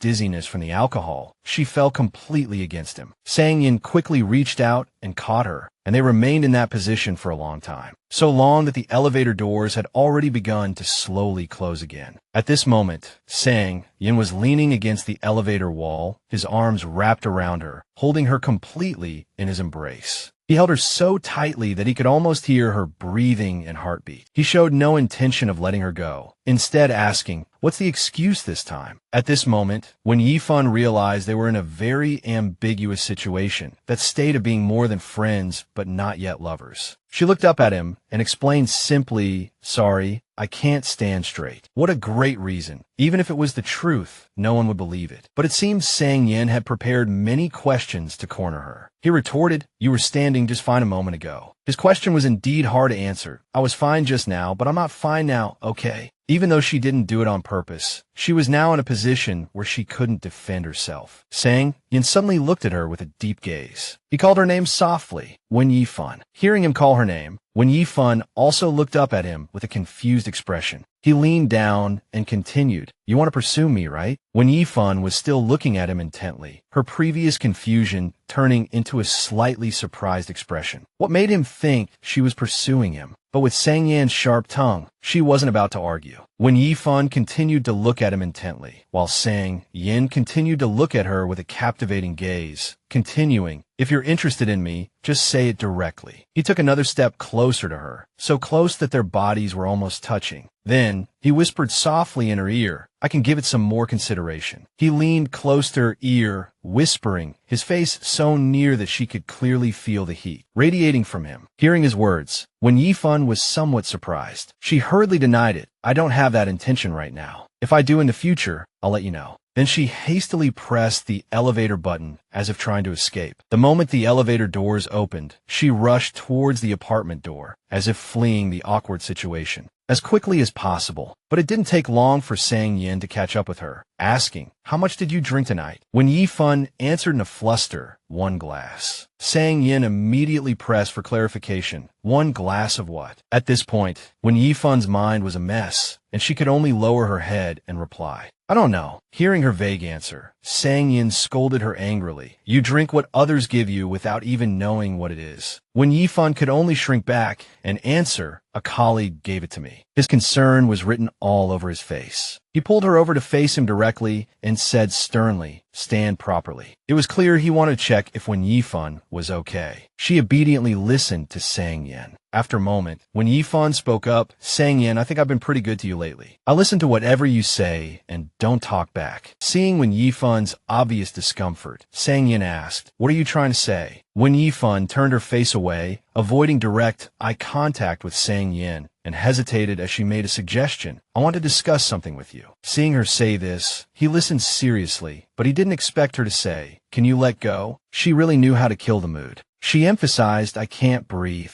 Only then did Sang Yin realize that he was gripping her hood and jacket so tightly that the collar was choking her, making it hard for her to breathe. Startled, Sang Yin let go of her jacket, and when Yifan finally felt like she could breathe normally, he quickly said, "All right, I won't touch your hood again." She also stressed to him, "You don't have to be like this." At this moment, Sang Yin was making a cup of hangover-soothing tea for Wen Yifan. After settling her down at the dining table, he immediately reminded her, "Sit properly, don't run around." Wen Yifan gave a soft in agreement, and he continued to prepare the drink for her. Her stomach churned, and Yifan covered her mouth, trying to suppress the wave of nausea. She thought to herself, "If I had known it would feel this bad after drinking, I wouldn't have done it. My stomach feels awful." She reached out for a glass of cold water to soothe the burning sensation in her stomach. However, he turned around and saw her. Sang Yin asked sternly, "What are you doing?" Hearing his admonishment, Yifan was startled, like a child caught red-handed doing something wrong. He took the glass to the table, reached for the kettle, and poured some water into a blue cup that already contained hangover medicine. It was then that Yifan noticed his attire and asked, "Sang Yin, why are you dressed so formally today?" He didn't answer, simply handing her the cup and commanding, "Drink it." He sat across from her, supervising her as she drank the medicine. Under such strict supervision, Yifan had no choice but to drink it dutifully. After drinking half the cup, she looked up at him and asked, "Oh, did you find a job? When did you start looking? Does the job require you to dress so formally?" He rested his cheek on one hand, looking at her with amusement, and asked, "Do you want to ask that many questions?" He chuckled. Then he teased her in his signature way, "I don't feel like talking to a drunkard right now." Yifan felt wronged and corrected him. "I only had 1 glass." Sang Yin had already stood up and was about to walk to the fridge, but but Yifan was still shouting behind him. You drank more than 10 bottles on your graduation day. That's a real drunkard. Sang Yin, who was walking, suddenly stopped in his tracks because of her words. He immediately asked, "How did you know?" Yifan replied, "Mu Chengyin told me." He said nothing more and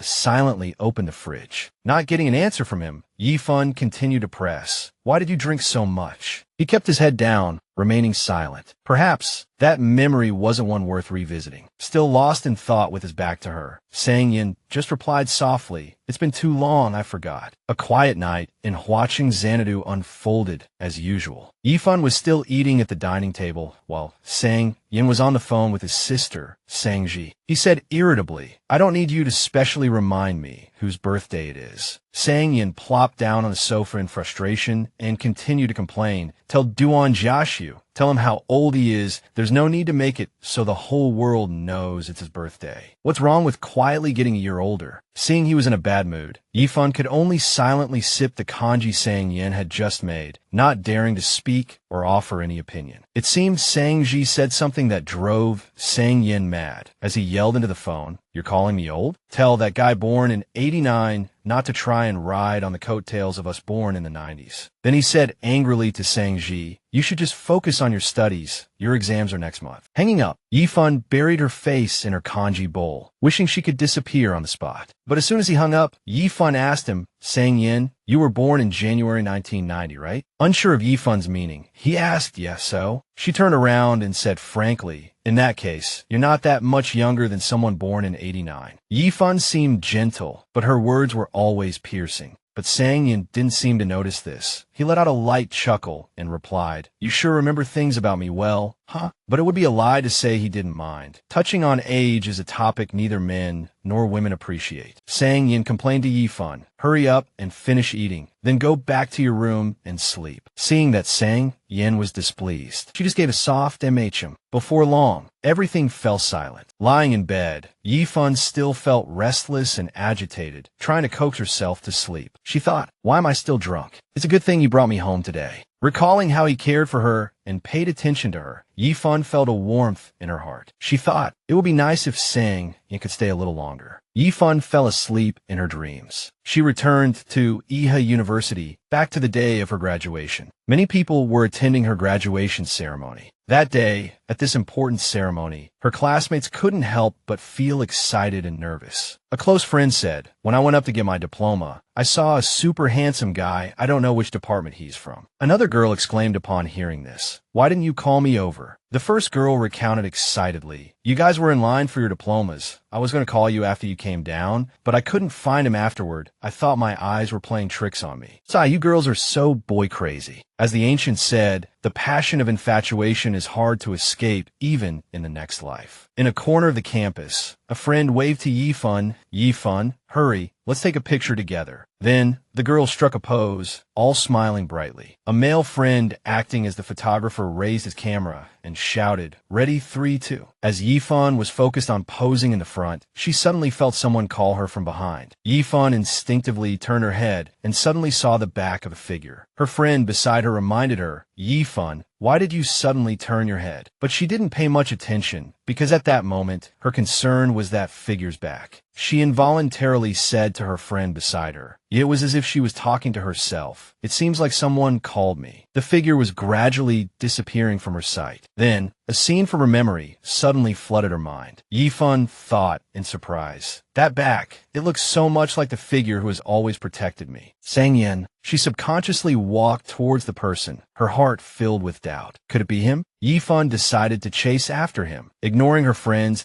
calling from behind. But soon, the person blended into the crowd on campus today and disappeared. Her friend caught up at this moment, grabbing her and saying loudly, "Yifan, where are you going?" "Yifan." The call from the dream startled her awake. Looking at her surroundings, she realized she had just been dreaming. She placed her hand on her forehead to compose herself. Yifan thought, "It's a dream about something that happened a long time ago." She sat up, a wave of thirst rising from her dry throat. Yifan muttered to herself, "So thirsty." She planned to go to the kitchen for water, but was afraid of waking Sang Yin. So she walked out barefoot. Yifan opened the door gently. But as soon as it opened, Sang Yin appeared before her, standing tall like a deity, like a guardian angel. Undeniably, Yifan was startled when she saw him. He was probably used to her appearing like this in the middle of the night, so he wasn't very surprised to see her this time. He immediately said, "Sleepwalking again?" Yifan didn't know how to respond to his casual attitude. Seeing her standing rigidly without any reaction, he continued, "Why are you sleepwalking again? Do you sleepwalk when you're drunk too?" He kept his eyes on her and said, "What's wrong?" "Not planning to get handsy with me this time." He sounded like a victim, but his tone held a hint of anticipation. Yifan, as if still lost in her dream, stared back at him blankly. The familiar back from the dream, the voice calling when Yifan, all seemed to linger, refusing to fade. An indescribable, uncontrollable emotion surged in her heart, and she softly called out his name. Sang Yin. Sang Yin, unaware that she wasn't sleepwalking but was actually wide awake, continued, "Or are you planning to run over and hug me?" It was clear that in Yifan's heart,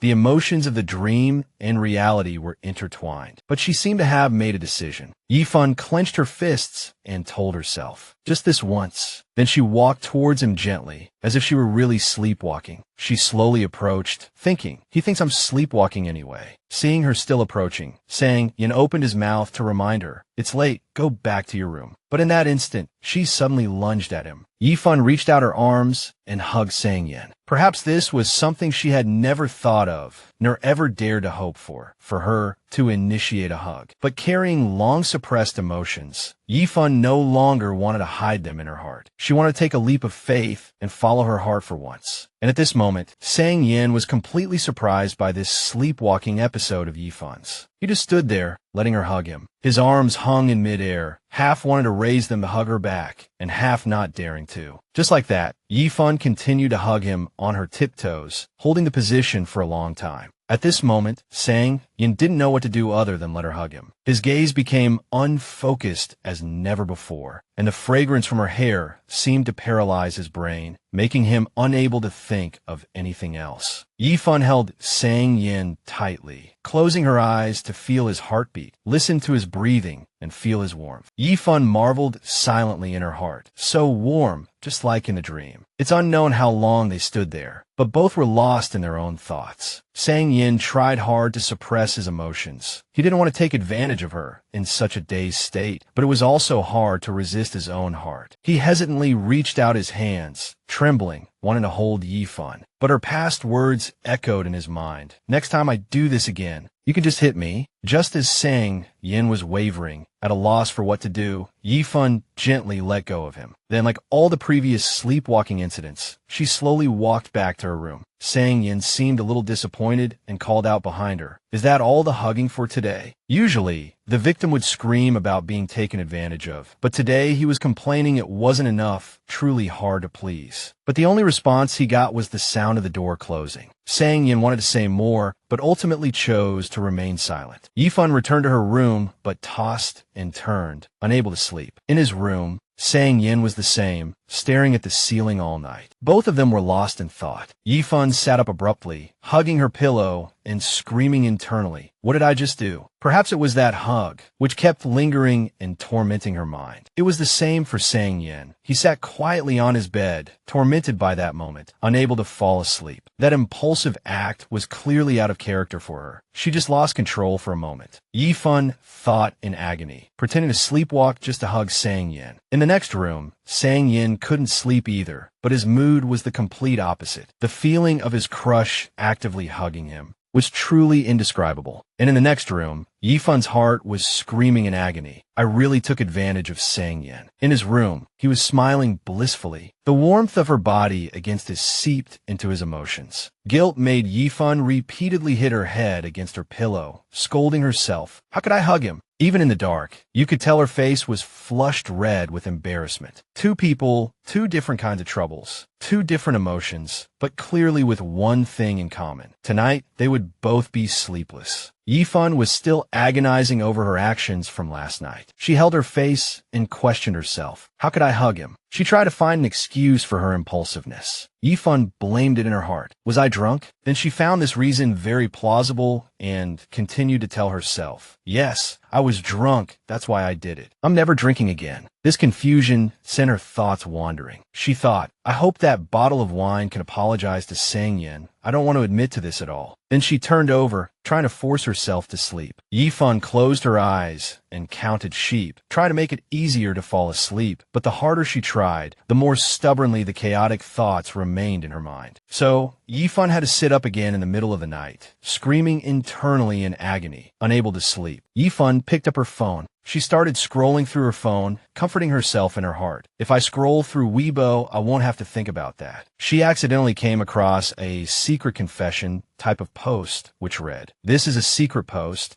You can confess anything you want to say." Below the post was an anonymous comment that read, "Yesterday, the guy I'm chasing suddenly got drunk and kissed me and said he wanted to spend his life with me. I was so happy. But when I excitedly went to find him today, he said he drank too much yesterday and doesn't remember anything." This was indeed a post that resonated with Yi-fun's mood, so she scrolled down to see what people were saying. It seems this topic was very popular, so there were many comments. Netizen A said, "Be careful. Next time he gets drunk, he'll sleep with you, then deny it when he's sober." Netizen B agreed. "Being drunk is great, an excuse anyone can use." Anonymous C said little, but it was powerful. "Scumbag, despise him." It was clear this was about an online persona, but the word scumbag was like a fatal arrow shot straight into her mind, causing her to completely break down. Then dawn broke. The long night was over. Sleepless and worried all night, Yi-fun was now listless, like a dead fish, her face gloomy, sitting obediently without moving or saying a word. Sang-yin woke up early as usual to cook kanji for her. He filled a bowl and handed it to her, saying, "Have some kanji." Yi-fun just gave a soft "mmhm," keeping her head down, not daring to look up at him. So breakfast proceeded in silence. Both of them focused on eating without saying a word to each other. After a long time, Yi-fun finally mustered the courage to call his name, Sang-yin. Her expression was pained and confused. Yi-fun stammered, "Yesterday, I think I sleepwalked again."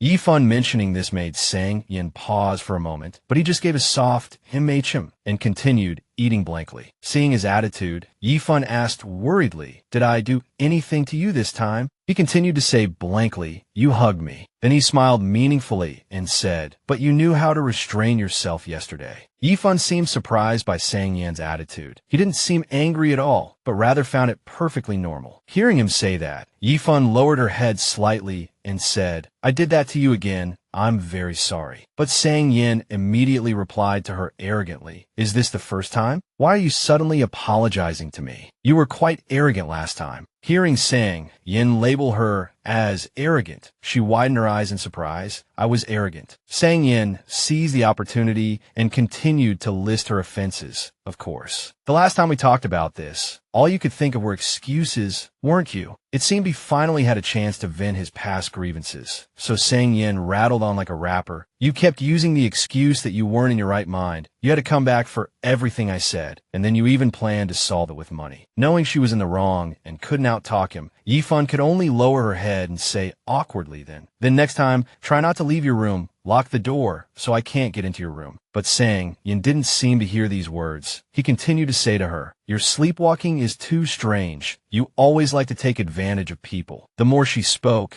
the less confident she became, and Yi-fun could only stammer an explanation at this point. "I don't think I used to." Before she could finish, he immediately seized on this slip of the tongue to lecture her further. "Oh, so you only take advantage of me?" Seeing that the more she said, the more she was in the wrong, she decided to remain silent and say no more. But this didn't seem to diminish Sang-yin's arrogance. He looked at her intently and continued, "This way of pursuing someone is really novel." Knowing she couldn't outtalk him, she continued to remain silent. Sang-yin glanced at her again and concluded, "You're making me wonder, are you really sleepwalking?" But then he realized she had been silent with her head down. So Sang-yin asked curiously, "Why are you so quiet today? Don't you usually have a lot of excuses?" Yi-fun replied to him, "It's happened several times already." Seeing that she wasn't as fierce as usual today, and instead looked quite pitiful, Sang-yin didn't say much more. He offered, "I'm in a good mood today. I'll drive you to the station later." She replied, "Oh, thank you." Nanwa City was as bustling and lively as ever. Noticing her listless expression, like a chicken waiting to be slaughtered, Sang-yin asked, not feeling well. She replied softly, "No, Seeing her so listless today, he teased her to try and cheer her up. Did you use up all your energy sleepwalking? Usually, she would immediately argue with him fiercely, but today she chose to remain silent. Seeing that this move wasn't strong enough, Sang Yin upped the ante. You were quite enthusiastic when you were taking off someone's clothes yesterday. Sure enough, hit the right frequency and the machine will run. She replied in surprise, I didn't take off your clothes yesterday. With just one sentence, Yifan fell into the trap. He looked at her meaningfully, and she realized her slip of the tongue. Just then, the traffic light turned red. While waiting for the light, Sang Yin turned to Yifan, wanting to say something, but her face had already darkened, not knowing how to bluff her way out. Sang Yin said smugly, How do you know you didn't? She stammered out an excuse. You mentioned it just now, that I only hugged you last night. The excuse was too flimsy and unconvincing. Sang Yin helped her out.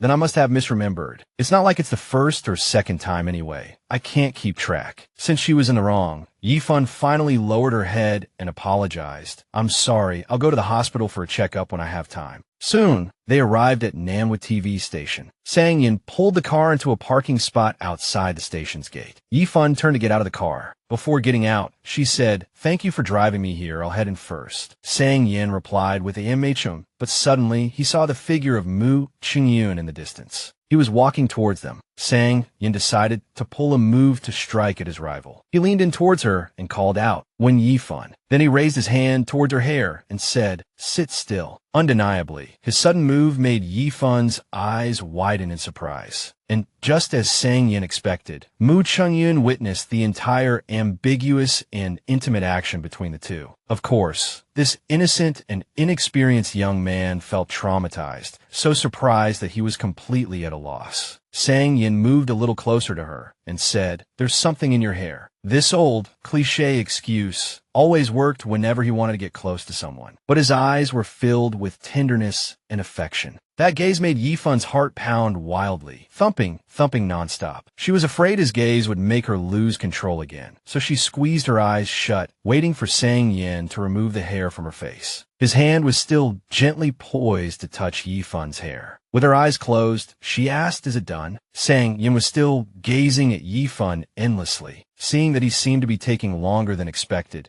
Yifan impatiently opened her eyes and said, What's on my hair? But as soon as she opened her eyes, she saw his face very close to hers. Their gazes met inadvertently, and the emotions both were trying to suppress surged up again. Too flustered by the situation, Sang Yin ran his hand through her hair, messing it up. Then he turned in another direction and said curtly, Who knows? Then he said irritably, Hurry up and get out of the car. I'm in a hurry. Yifan looked at Sang Yan's childish attitude and felt helpless. With the hair saying Yin had messed up, Yifan's speechless expression seemed to convey her current mood. What kind of personality is this? Hot one moment, cold the next. Lukewarm at times, my God. Coincidentally, when Yifan and Qingyun met again in the elevator, Qingyun saw her and greeted her happily. Good morning, Sister Yifan. She responded gently, Good morning. Suddenly, Qingyun asked her, Sister Yifan, are you dating Sang Yin? Perhaps he was connecting it to what he had witnessed earlier. But clearly, Yifan didn't understand the reason or purpose of this question, so when she heard Qingyun ask it, she was momentarily stunned. Then she immediately replied, No, a very clear answer that needed no further explanation. Hearing this, Qingyun breathed a sigh of relief. But then curiosity got the better of him, and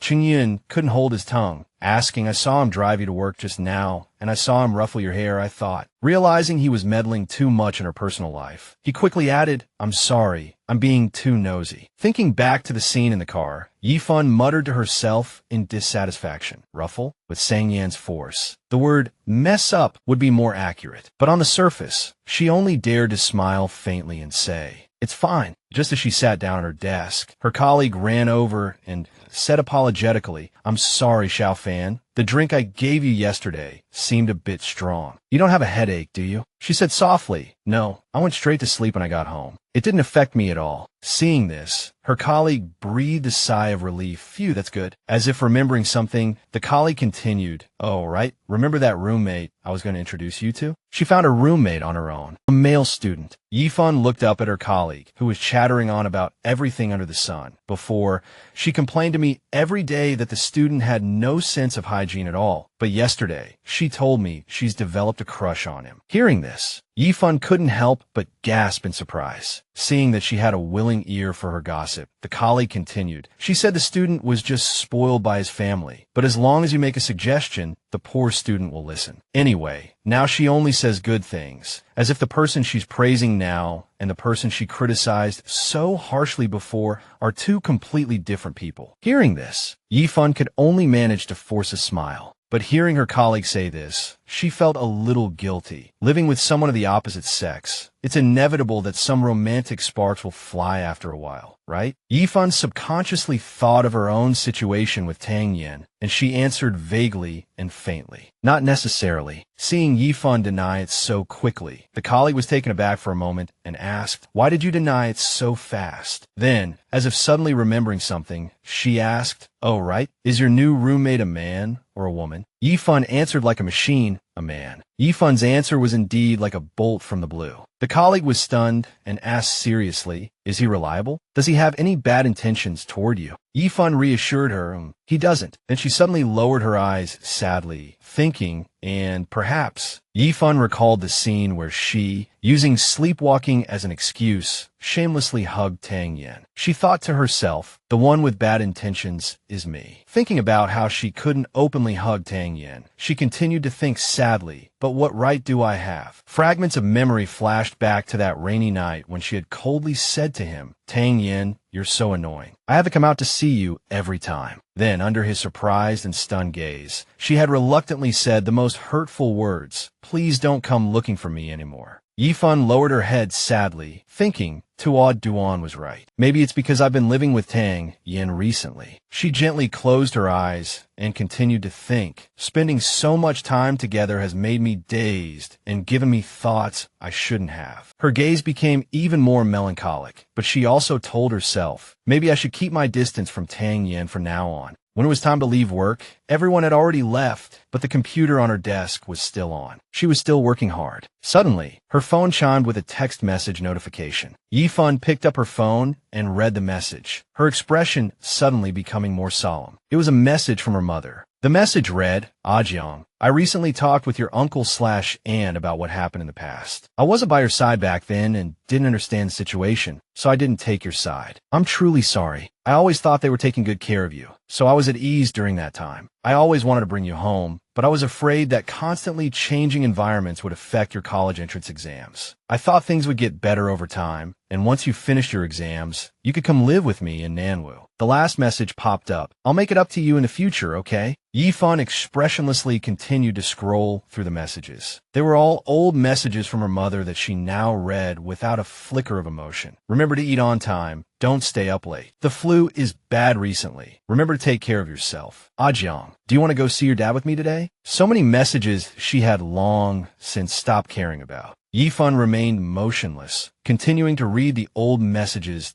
"Ajiang, can I come see you? Just me alone." The old messages continued to appear on her phone screen. "Your uncle/aunt went back to buy you today. I forgot to consider your feelings that day. From now on, I won't let them come again, okay? Don't be angry with me anymore." Yifun stared at the messages one last time. Then she gently swiped the toolbar. Yifun decisively pressed delete chat history, as if resolutely severing ties with the person she called mother. She buried her face on her desk. Tears threatened to fall, a mixture of humiliation and sorrow overwhelming her soul. By the time Yifun returned to her apartment, it was already late at night. She gently opened the door as Yifun quietly walked in, but just as she stepped inside, a familiar voice spoke up. "Did you forget the rule? If you can't come back before 10 at night, you should let me know." She turned around in surprise. Tang Yen was still sitting in the living room, waiting for her. When Yifun felt guilty for making him wait up and quickly said, I forgot, I'm sorry." But her apology didn't seem to satisfy him. Tang Yen immediately said in a reproachful tone, "I feel like your attitude towards me recently has been a bit." He paused for a moment, somewhat hesitant, but soon he looked straight at her and continued cold. Seeing him speak in a provocative tone, she didn't want to argue and just explained tiredly, "No, I'm just feeling sleepy and want to go to bed." Noticing the strange look on her face, he suddenly looked at her, feeling a bit worried, but he didn't plan to ask any more questions and just said, "Go to sleep." As Yifun tiredly dragged her feet back to her room, Tang Yin watched her, his face now clearly showing genuine concern. The clock struck 2 in the morning. As usual, Tang Yin walked out of the bathroom while drying his hair. But as soon as he stepped into the living room, he was suddenly startled. What met his eyes was Wen Yifan, sitting there in a daze as always. He watched her with great concentration. Then he found a chair, pulled it closer, and then he sat down facing her, his eyes fixed on her. Then he leaned forward, close to her ear, and asked, "What's wrong with you today? You don't seem happy." Her gaze remained the same, staring blankly into the void. He continued to sit opposite her, waiting with his chin in his hand. He wasn't even sure what he was waiting for. As usual, when the time reached around 3:30, Yifan stood up, and he was surprised by her movement. Then, as Yifan slowly walked back to her room, Tang Yin could only watch her movements. But when he saw her walk to the door of his room, Tang Yin suddenly stood in front of her, blocking her path. She subconsciously bumped her head into his chest. He asked her softly, "Where are you going?" Her expression was blank, and she didn't hear what he said. She just stood there, looking at him, the obstacle, for a long time. Then, seeing that she couldn't move forward, when Yifan turned sideways to go in another direction, Tang Yin immediately grabbed her elbow and said, "You're going the wrong way." Helplessly, he had to push Wen Yifan towards her room, saying, "Your room is over there." She continued to walk slowly towards her room. He watched her with a helpless expression. Seeing Wen Yifan safely enter her room, he breathed a sigh of relief. Lying in bed, Tang Yin didn't fall asleep right away, but continued to scroll through his phone. Then he suddenly remembered what had just happened. He remembered that when Wen Yifan was walking slowly towards his room, he stood in front of her, but she didn't react at all. Tang Yin looked at his phone screen, but his mind was filled with confused thoughts. IT was fine before, wasn't it? Why has the route changed now? Tang Yin put down his phone, rested his head on his arm, and looked at the ceiling, continuing to think, could it be because the door to his room was always closed before, so she couldn't get in? At this thought, Tang Yin immediately felt uneasy. He sat up abruptly and muttered to himself, "So when she sleepwalks, her actions are not regular. She will wander around in an open space." Thinking of this, he blurted out, "No way." His face was full of worry. Thinking of that, Tang Yin hurriedly and carefully went to close the study door. Not only that, but he also pushed the safety lock for extra security. He was probably afraid that Yifan, in her hazy dream, would go to the balcony to practice flying. After doing all this, Tang Yin rubbed his hands together, only then feeling at ease in his heart. A new day arrived, and sunlight filled Yifan's room. She woke up and sat up, still in a drowsy state, her face extremely dull, no longer having the sharp, bright expression of before. She looked towards her door, which was still tightly closed. Looking at the empty doorway, she worried to herself, "I forgot to block the door with a chair last night." After washing up and changing into clean clothes, Yifan walked out of her room. She planned to go straight to the door for work, but as she passed the dining room, she was suddenly attracted by something on the table. On the table was a traditional breakfast of youtiao and soy milk. She walked towards the dining table, thinking Tang Yin bought too much again. Looking at such a proper breakfast, how could this girl simply think he just bought too much? She picked up a youtiao, still thinking it would be too wasteful to throw it away. She enjoyed the breakfast she thought Tang Yin had bought too much of with relish, while her other hand swiped through her phone to see if there were any new messages. Seeing no new updates in the chat, she thought, Tang Yin didn't look for me, so maybe nothing happened last night. While chewing the youtiao with relish, she pouted and thought, that's right, even if I really do sleepwalk,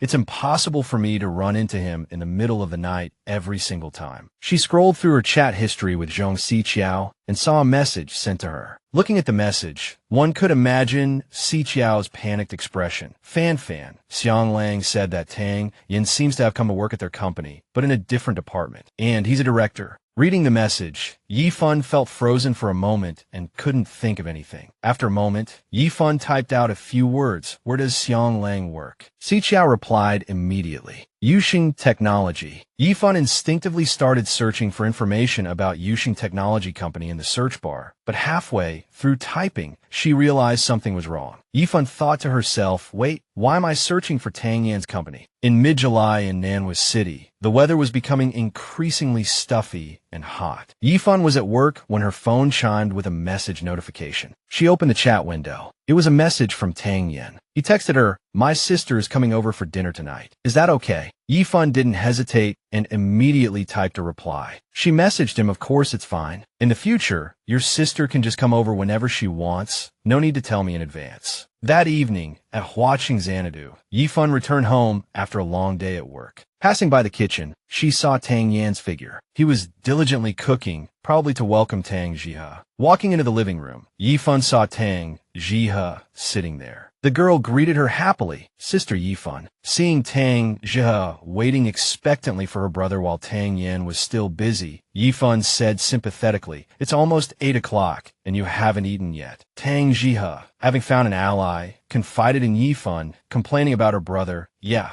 my brother is so slow. He just started cooking." Tang Yan didn't refute his sister. Seeing Yifan home, he smiled contentedly. Yifan shared her snacks with little Jihe. She said gently, "Have some snacks to tide you over." The girl replied, "Okay, thank you, Sister Yifan." Then she considerately asked about Tang Jihe's situation. "Oh, right. Are your college entrance exam results out?" Yifan opened a bag of chips and handed it to Tang Jihe, asking with concern, "Weren't you hesitating between Nanwu University and Ihe University? Which one did you choose in the end?" Tang Jihe answered immediately, "Ihe." Yifan smiled kindly and reminded her, "Have you thought it through carefully? Ihe is quite far." However, Tang Jihe indicated that she had considered the decision carefully. She said, "Yes, the major I want to study is better at Ihe University, and I don't want to stay in Nanwu forever. I want to go see other cities." Seeing this, Yifan gently supported her. "That's good too." Having found someone who supported her opinion, Tang Jihe made a face and spilled the beans on her brother. She pounded a pillow resentfully and said, "But my brother was so angry." Yifan asked with concern why. Little Jihe, seeing her ask, sighed in relief and poured her heart out. "Because I didn't tell him where I was applying. He always thought I was applying to Nanwu University. When the admission results came out, he scolded me." Tang Jihe hugged the pillow, looking very dejected. She continued, "He said I've grown up, and now I do things recklessly without thinking." His attitude was as if my original choice to apply to Nanwu University wasn't. Tang Jihe's voice was still tinged with grievance. "In the end, I didn't tell anyone and secretly changed it to another school." Hearing this, Yifan's expression wavered for a moment, as it reminded her of the day she too had secretly changed her college choice without telling anyone. She wondered if Tang Yin had been that angry back then too. Suddenly, Tang Jihe changed the subject. "Sister Yifan, do you know who my brother's first love was?" The question caught Yifan completely off guard, and she replied, "I'm not sure." So little Jihe continued to chatter. "Actually, I'm really curious. Who would like someone like him who's so hot-tempered, arrogant, and looks down on people? Oh, wait, and who could he possibly like?" Then, as if she hadn't had anyone to confide in for a long time, Tang Jihe babbled on. "But he seemed to really like that person because back when my brother was in his second year of high school, his grades were terrible, and he suddenly started studying hard and seriously." The mention of that period in his second year of high school suddenly sent Yifan into deep thought. But Tang Jihe beside her was still chattering away. "Even now, I haven't seen him date anyone again. All he does all day is brag that he's a good catch and many people are chasing him. Even his roommate wanted to sleep with him." Just as Tang Jihe was bad-mouthing her brother, Tang Yin appeared by the dining table and glared at her. "Little devil, what are you talking about? Come and eat." Seeing that it was time to eat, Tang Jihe immediately turned to her and coaxed, "Sister Yifan, have you eaten? Let's eat together." Yifan politely refused. "You guys go ahead. I ate at the company before coming home." But little Jihe immediately put on an innocent little rabbit act and pleaded, "Sister Yifan, please stay and eat a little more. Let's sit and chat for a while. If it's just me and my brother, he'll definitely scold me." At this, she reluctantly said, all right. But even at the dinner table, Tang Jihe continued to chirp like a little bird. She kept pestering Yifan, "Sister Yifan, what should I prepare before going to Ihe?" Before she could answer, little Jihe continued, "I heard that university has a lot of good food, and also..." But at this point, Tang Yin interrupted her impatiently. "Can you eat faster?" Seeing her brother scold her, Tang Jihe made a face and said, "Why are you always like this? You clearly didn't want to hear this before, and now you're blaming me." But Tang Yin seemed too lazy to bother with or coax his little sister, simply saying coolly, I'm really tired. Why don't you call a car home later? I'm going to sleep. Seeing that no amount of making faces, acting cute, or complaining could affect her brother, Tangja immediately stuffed food in her mouth and said irritably, I know, I'll finish right away. Yifan didn't choose to eat, but just kept watching Tang Yen. His expression had now become pensive. Tang Yen reached out his hand and gently spun his cup, his eyes staring into the void ahead with a heavy look. Watching Xanadu return to a beautiful night, the summer sky dotted with stars like glowing orbs suspended in space. In her room, Yifan tossed and turned, unable to sleep. She kept turning over, thinking he was so happy on the day he got his admission letter. She sighed, turned over again, and continued to think because his mood before and after leaving home was completely different. She closed her eyes and counted sheep, seemingly trying to force herself to sleep. In the middle of the night, when everything was silent and there wasn't a sound around, suddenly the door opened. As always, Yifan, dressed in her pajamas, was slowly walking out of her room, walking forward in a daze. She gently walked to the living room. Then she gently sat on the sofa, her dreamlike eyes staring at the wall with the clock hanging opposite. The clock now showed 3 in the morning. It's unclear how long she sat there motionlessly, but then she suddenly stood up slowly and instinctively walked towards her room. But halfway there, she changed direction again. At this moment, Yifan's eyes were still hazy and unfocused, but her feet had already brought her to Tang Yan's door. Yifan reached out her hand and grasped the doorknob. Then she continued to walk in blankly. At this moment, Tang Yen was fast asleep in his bed, and he didn't seem to notice her presence. Still with those soulless eyes, still with those aimless steps, she approached Tang Yan's bed step by step. Then she gently sat on his bed, as naturally as if it were her own. Yifan sat motionless by Tang Yan's bed, her face and eyes filled with a hazy, not yet awake expression. The light of a new day shone through the curtains, illuminating Tang Yan's bedroom. At this moment, when Yifan was still sleeping soundly in the bed beside her, Tang Yan also didn't seem to have been awakened by the dawn. She and he lay together, a picture of peaceful bliss. Yifan was now waking up in a daze, but the sight of Tang Yan sleeping soundly in front of her completely dispelled Yifan's sleepiness, and she opened her eyes wide in surprise. At this moment, Tang Yan also opened his eyes slightly, the lingering sleepiness making his vision a bit blurry. Then Tang Yan quickly closed his eyes again and fell back into a deep sleep. Yifan held her breath motionlessly for a long time, waiting for him to fall into a death-like sleep without even a twitch, before she dared to let out a soft breath. Carefully and lightly, she slowly turned her back to him and began to think, I must have sleepwalked into the wrong bed last night. She placed her hand on her chest, her heart still pounding, her face still full of worry, feeling as if she had just done something unforgivable. Seeing no sign of him waking up, Yifan quietly lifted the blanket. Then Yifan tiptoed, bent down, and intended to sit up stealthily. But just as she sat up a little, Tang Yan quickly reached out his arm and hugged her. Yifan was startled and panicked. It turned out that Tang Yan had just reached out in his sleep. His eyes were still tightly closed, his breathing steady, with no sign of waking up at all. However, to be on the safe side, she still had to hold her breath and lie motionless like a small doll, waiting for Tang Yan to fall into a deeper sleep. In the silent space, she didn't even dare to breathe loudly. Only the pounding in her chest was the clearest sound. After a long time, she muttered to herself at this moment, I don't know how many minutes have passed. I clearly feel that I need to get out of this situation as soon as possible. Yifan carefully, gently, and cautiously lifted the arm Tang Yan was holding her with. Then in the gentlest way possible, she placed that hand to the side. Just as she placed his hand on the blanket, Yifan glanced at Tang Yan. He was still sleeping soundly like a child. She thought to herself, Tang Yan's breathing is very even.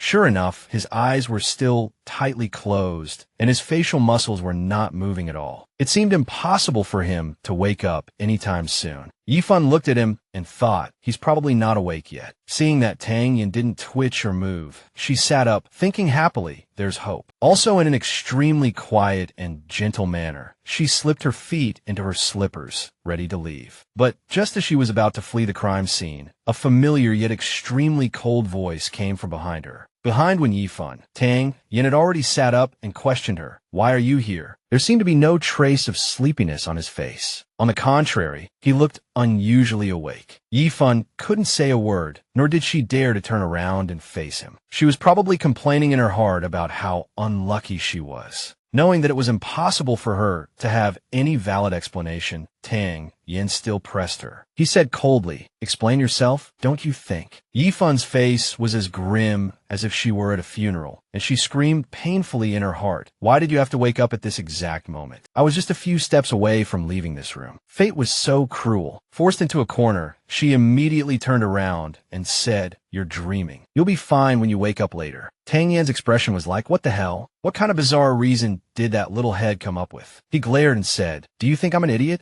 At this moment, she was starting to sneak towards the door, still stubbornly coaxing Sang Yin, "Yes, hurry back to sleep. It'll be different when you wake up." Right now, for whatever reason, she had to escape this place first. Saving her own skin was paramount. Everything else could wait. Hearing her say this, Sang Yin was speechless. He just watched her leave until her figure disappeared behind the door, his heart likely filled with extreme confusion. After walking out of Sang Yan's room, Wen Yifan gently closed and locked the door, but she didn't immediately return to her own room. Instead, she leaned against the door with a look of utter helplessness at herself. Then she slumped down, burying her face in her knees and wailing internally, "Why did I end up sleeping in the same bed as Sang Yin?" Her eyes were filled with despair, unable to face this fact. Now I have absolutely no idea how to face him. Wen Yifan left the room with a troubled expression, thinking, "I have to slip out before Sang Yin leaves. I'll come back tonight to deal with things after I've calmed down." She tiptoed past Sang Yan's bathroom and heard a sound from inside. She planned to slip away before he found her. But just then, the bathroom door opened and Sang Yin, dressed in a handsome outfit, appeared, looking refreshed and energetic. Appearing before her, his godlike features made her forget what she was about to do, and she just stared at him blankly. Realizing she was about to embarrass herself again, she pretended to walk past him in a hurry, as if he were a lamppost. Seeing her trying to ditch him, Sang Yin quickly grabbed her. Once he caught her hand, Sang Yin held it tightly, looked her straight in the eye, and said, "Running pretty fast, aren't you?" She feigned confusion and asked, "What's wrong?" Sang Yin looked at her with a scrutinizing gaze, causing trouble and then acting like nothing happened. "Wen Yifan, you've got some nerve." Realizing that playing dumb wouldn't work, she sighed and explained, "It's not that I want to pretend nothing happened. I have an interview to get to. Can we deal with this when I get back tonight, please?" The excuse of work was indeed a valid reason, so seeing her say this, he just let out a no. Then he let go of her hand. But just as she thought she had escaped this morning's disaster, Sang Yin said softly, "In your dreams, little wolf." It seemed he was all too familiar with her habit of procrastinating when faced with such situations. So this time he stubbornly pressed her, "Tell me first, what happened this morning?" Helpless, she could only pull out her old excuse, sleepwalking. "I can't control it." He then brought up what she had said before. "Didn't you say you would never enter my room again?" She explained painfully, "I don't know why either. I'm sorry. This is really my fault. It won't happen again." Sang Yin looked at her with a probing gaze. "You really scared me like that." Wen Yifan could only let out a small, "Ah," unable to say anything else. Seeing her speechless and unable to argue, Sang Yin continued his assault. "Anyway, I don't know what you might do. Maybe one day I'll wake up." He glanced at her and continued, "And my innocence will have been taken by you without me even knowing." At this, Wen Yifan could only lower her head guiltily, unable to retort. Seeing her silence, Sang Yin provoked her further. "You probably didn't want me there at all, did you?" Seeing Sang Yan's provocations become more and more excessive, Wen Yifan also felt angry. She said in a frustrated tone, "Can you be reasonable?" But Sang Yin looked pleased, as if his sole purpose was to get a rise out of her. Wen Yifan looked dejected. She tried to explain and defend herself. "To be clear, I just found a spot on your bed to sleep. I didn't actually touch you at all." Sang Yin narrowed his eyes and asked, "How would you know?" Wen Yifan was a bit flustered by that look, but she still answered smoothly, "I woke up earlier than you."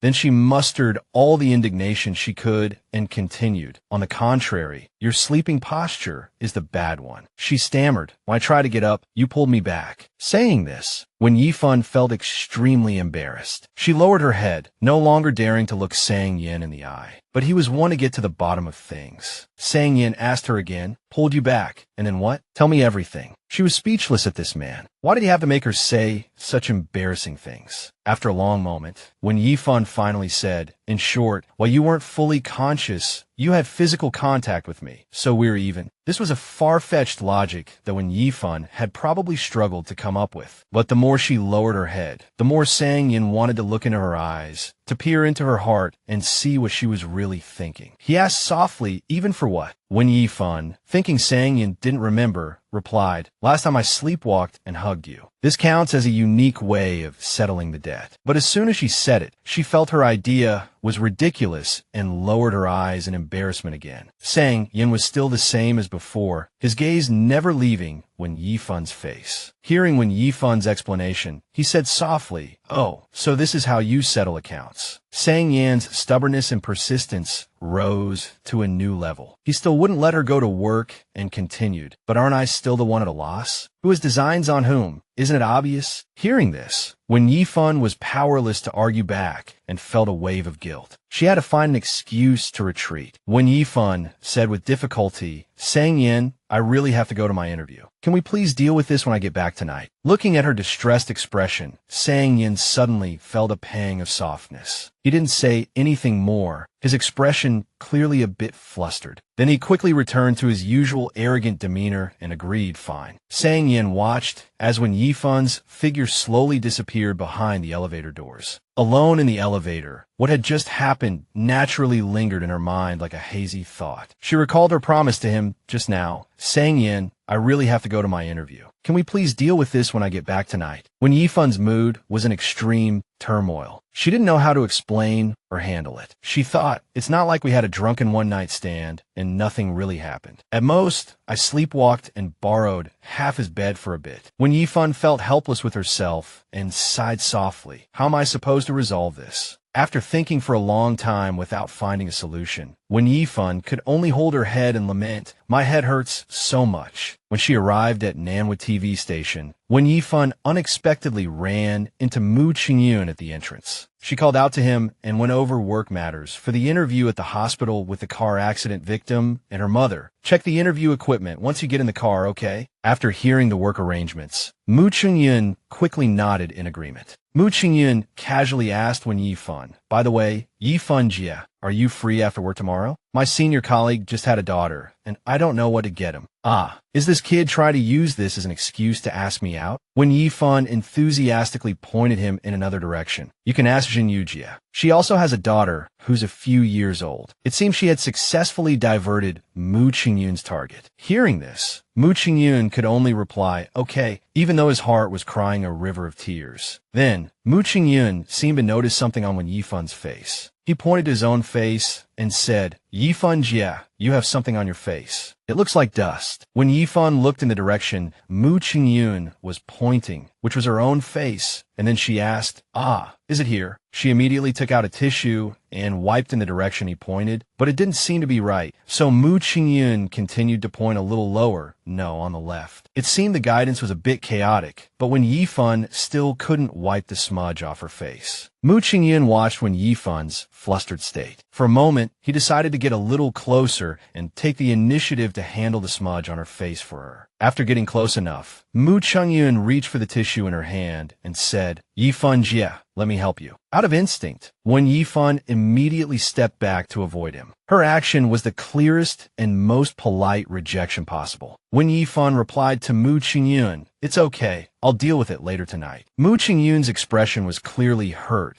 but he could only nod gently, unable to do anything. Wen Yifan drove the station's car with Mu Qingyun to the interview location. On the way, Mu Qingyun suddenly remembered the previous story and continued. By the way, the senior colleague I mentioned earlier is senior Sang Yan's classmate. Mu Qingyun continued. He got married right after graduation and has a child now. When Yifan listened and chimed in, That's nice. Taking the opportunity, Mu Qingyun continued to ask when Yifan Jie, how did you and Senior Sangyin meet? I remember your old school was Ihe University. When Yifan simply replied, high school friends. It seemed when Yifan's answer relieved him and rekindled his hope. This little chatterbox continued. I used to think you two were a couple because I saw Senior Sangyin was very special to you. It seemed you're just good friends, right? When Yifan just remained silent as she listened to all this. At this moment, Mu Qingyun thoughtfully asked her, then Yifan Jie, do you know if Senior Sangyin ever truly liked someone in high school? It seems Sangyan's high school romance and mysterious crush made many people very curious. Mu Qingyun continued, it seems he chased that person for a long time, but didn't succeed. Hearing this, when Yifan felt a little uneasy, she listened intently to the story Mu Qingyun was telling. At this point, he was still chattering on, my senior colleague told me about it several times, but he never met that person either, so he's also very curious about what kind of person could make someone as outstanding as Senior Sangyin like them for so long. When Yifan nervously replied to him, I'm not too sure. But in her heart, she sighed, thinking, why is Mu Qingyun even more gossipy than Fu Zhuang? But Mu Qingyun, like a chirping bird, still didn't stop telling the story and continued. I remember the graduation party. Someone even said, is it because the one you can't have is always the best? At this moment, perhaps some fragmented memories flashed through her mind. In her ear, Mu Qingyun was still continuing the narrative. I remember what Senior Sangyin said. Then, the car stopped at an intersection for a red light. At this moment, when Yifan turned her head with an expectant expression to hear the rest of the story. Mu Qingyun was still talking. He said, what else could it be? And then, Mu Qingyun gleefully continued to tell the story he had heard. You think I could love so devotedly? Just then, perhaps the light turned green. When Yifan turned her face to look ahead and continued driving, she just let out a soft in agreement. Sure enough, the light turned green, and the car continued forward, but when Yifan's mind was racing with 1,000 thoughts. She thought, with Sangyan's arrogant personality, he would definitely be too lazy to confide his troubles to others. As she drove,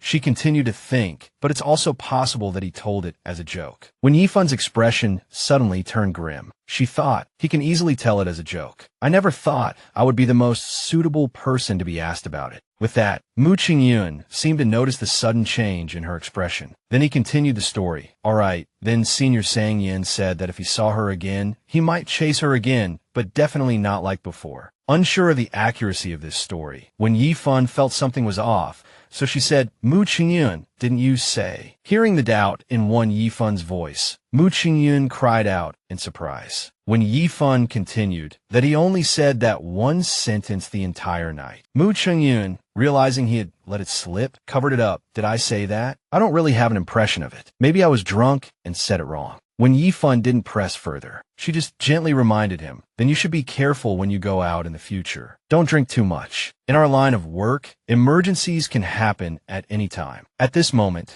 Mu Qingyun was like a little boy being lectured by his older sister, looking dazed and unable to say a word. In his ear, when Yifan's voice continued steadily, also it's fine to gossip casually usually, but as a news reporter, you can't have that kind of attitude. Mu Qingyun's expression was full of guilt, even though he didn't quite understand what he had done wrong. When Yifan continued her lecture, what you see, what you hear, and the news you report must be completely consistent. You can't rely on guesswork, nor can you use mishearing, misremembering, or misspeaking as an excuse. Everything must be reported truthfully. Mu Qingyun could only lower his head, indicating that he had fully understood, and said, yes, I understand, Yifan Jie. After being given a lesson on professional ethics, Mu Qingyun worked with even more enthusiasm. He filmed diligently while when Yifan conducted her interview. At this moment, the interviewee was recounting the events of that day. After school, the other party failed to break in time after hitting Xiao Yu and ran over her right leg. When Yifan's hand continued to take rapid shorthand notes, while the victim's family member continued to describe the incident. Fortunately, after realizing what had happened, the other party immediately got out of the car and called an ambulance. The victim's family member couldn't control their emotions at this point and continued while crying. The saddest one is the child. She had just transferred to the Nanhua School of the Arts. Hearing this, Wen Yifan suddenly felt a jolt. She asked the victim's mother, Xiaoyu studies dance? The mother replied, yes, ballet. She's been dancing since she was 7. The mother continued, because she can't speak, Xiaoyu has always been very introverted and didn't have many friends. Wen Yifan looked at Xiaoyu's leg, completely encased in a cast, and couldn't help but feel sorry for her. The little girl, Xiaoyu, sat sadly on the hospital bed, staring at her injured leg. Her mother's voice continued. It was only after she started learning to dance that she gradually opened up. The doctor said, we still have to see how she recovers. It's uncertain if she can continue dancing in the future. Xiaoyu's expression was one of extreme dejection. Perhaps she was trying hard not to show her despair, but tears were welling up on her face. The mother continued, recently, I've also been discussing with her father whether we should transfer her back to a regular high school first. Wen Yifan looked at Xiaoyu intently, and she seemed to see a part of her own memory. A little girl who had just taken the first step towards her dream had her dream shattered, like a little angel ready to fly into the blue sky, only to have her wings broken. Wen Yifan remembered herself back then, lying in a hospital bed, as gloomy as Xiaoyu is now. Her mother was by her side, reminding her a grade 2 knee injury requires at least 3 months of rest, with no strenuous activity during that time. She thought gloomily, 3 months? That means I can't participate in the summer dance training camp at all. I can only work hard to catch up after I've fully recovered. But at that time, her mother, just like Xiaoyu's mother, had made a similar decision. Her mother said, Jiang, why don't you transfer back to the liberal arts stream first? Wen Yifan was very sad at the time, but considering the circumstances, she had no choice. However,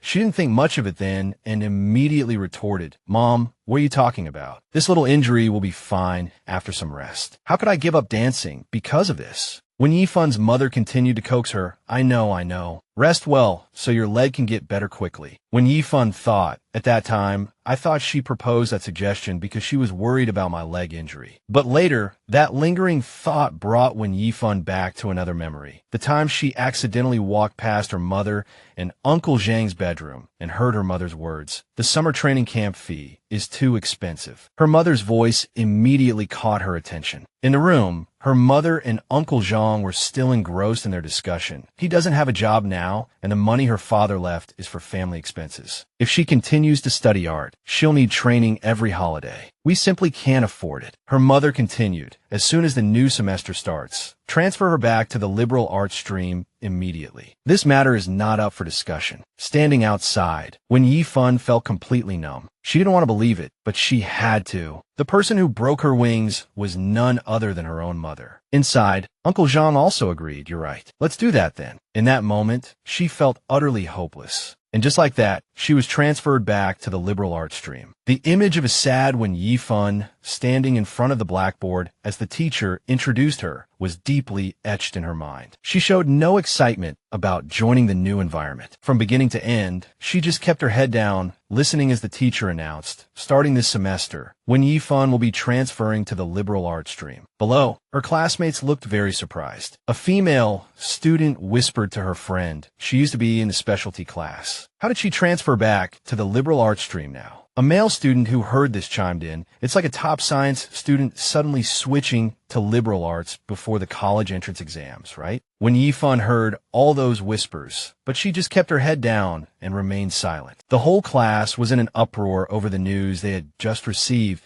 Oh, she's not dancing anymore. Only saying, Yin remained silent, watching her quietly from the back of the classroom. Seeing her so dejected, a trace of melancholy also appeared on his face. At this moment, Wen Yifan was sitting alone in the classroom, reviewing her lessons, when suddenly someone turned a chair around and sat opposite her. Wen Yifan couldn't help but look up, dazed and full of surprise. Sang Yin sat opposite her, staring at her without blinking. Neither of them spoke, just gazing at each other, their images faintly reflected on each other's faces. Sang Yin looked in her eyes and asked, why did you suddenly transfer to the liberal arts stream? Wen Yifan replied sadly, my leg is injured. I can't dance anymore. Seeing Wen Yifan's dejected look like a lost kitten, Sang Yin felt an indescribable sense of sympathy. He gently probed, you really can't dance anymore. Wen Yifan let out a soft in acknowledgement and then buried her face in her book. To hide her emotions, he continued to press, what kind of injury did you get? She didn't want to bring up this sad topic again, so she answered vaguely, Anyway, this is the result. Sang Yin could only watch when Yi Fun silently. Her dejected mood made his heart wither along with hers. Seeing the worried look on Sang Yan's face, she could only pretend to be nonchalant and say, "It's okay. I wasn't that fond of dancing anyway." She tried to say it lightly, but her voice choked up inexplicably. Sang Yin gently touched her nose with his finger. When Yi Fun found the gesture strange and looked up at Sang Yin. This was the first time she had looked him straight in the eye since they started talking. Sang Yin smiled gently and teased her. "Your nose is getting longer," meaning she was lying, so her nose was growing like Pinocchio's. She just looked at him, at that smile of Sang Yan's, as if an incredibly warm feeling was spreading through her soul. Sang Yin continued to comfort Wen Yifan. "It's okay. Just wait and see patiently." She stared at him intently, listening to Sang Yan's comforting words, which felt like a ray of sunshine dispelling the dark corners of her heart. Sang Yin continued to coax and comfort her. "If things get better, it's not too late to go back to the arts department." Seeing that she didn't seem to believe his words, he immediately brought up convincing evidence. "Look at your grades now. They're a mess. Just take this opportunity to study properly. If your body really doesn't recover, then dancing occasionally should be fine." Seeing that Wen Yifan seemed to have brightened up a bit, Sang Yin continued to tease her. "If that still doesn't work, then I'll learn to dance in the future, and I'll dance for you." Back in the present, Wen Yifan was still continuing her interview. Xiaoyu's mother was still saying, "However, whether to transfer or not is still up to Xiaoyu's own thoughts. No matter what she chooses, her father and I will support and respect her." Wen Yifan also spoke up to encourage her. "Yes, everything will be all right." Dusk had already enveloped the sky of Nanwu. Some early rising stars, unwilling to wait for the sun to set, had already appeared in the sky, competing to twinkle. Mu Qingyan walked up to Wen Yifan's desk and asked, "Yifan Jie,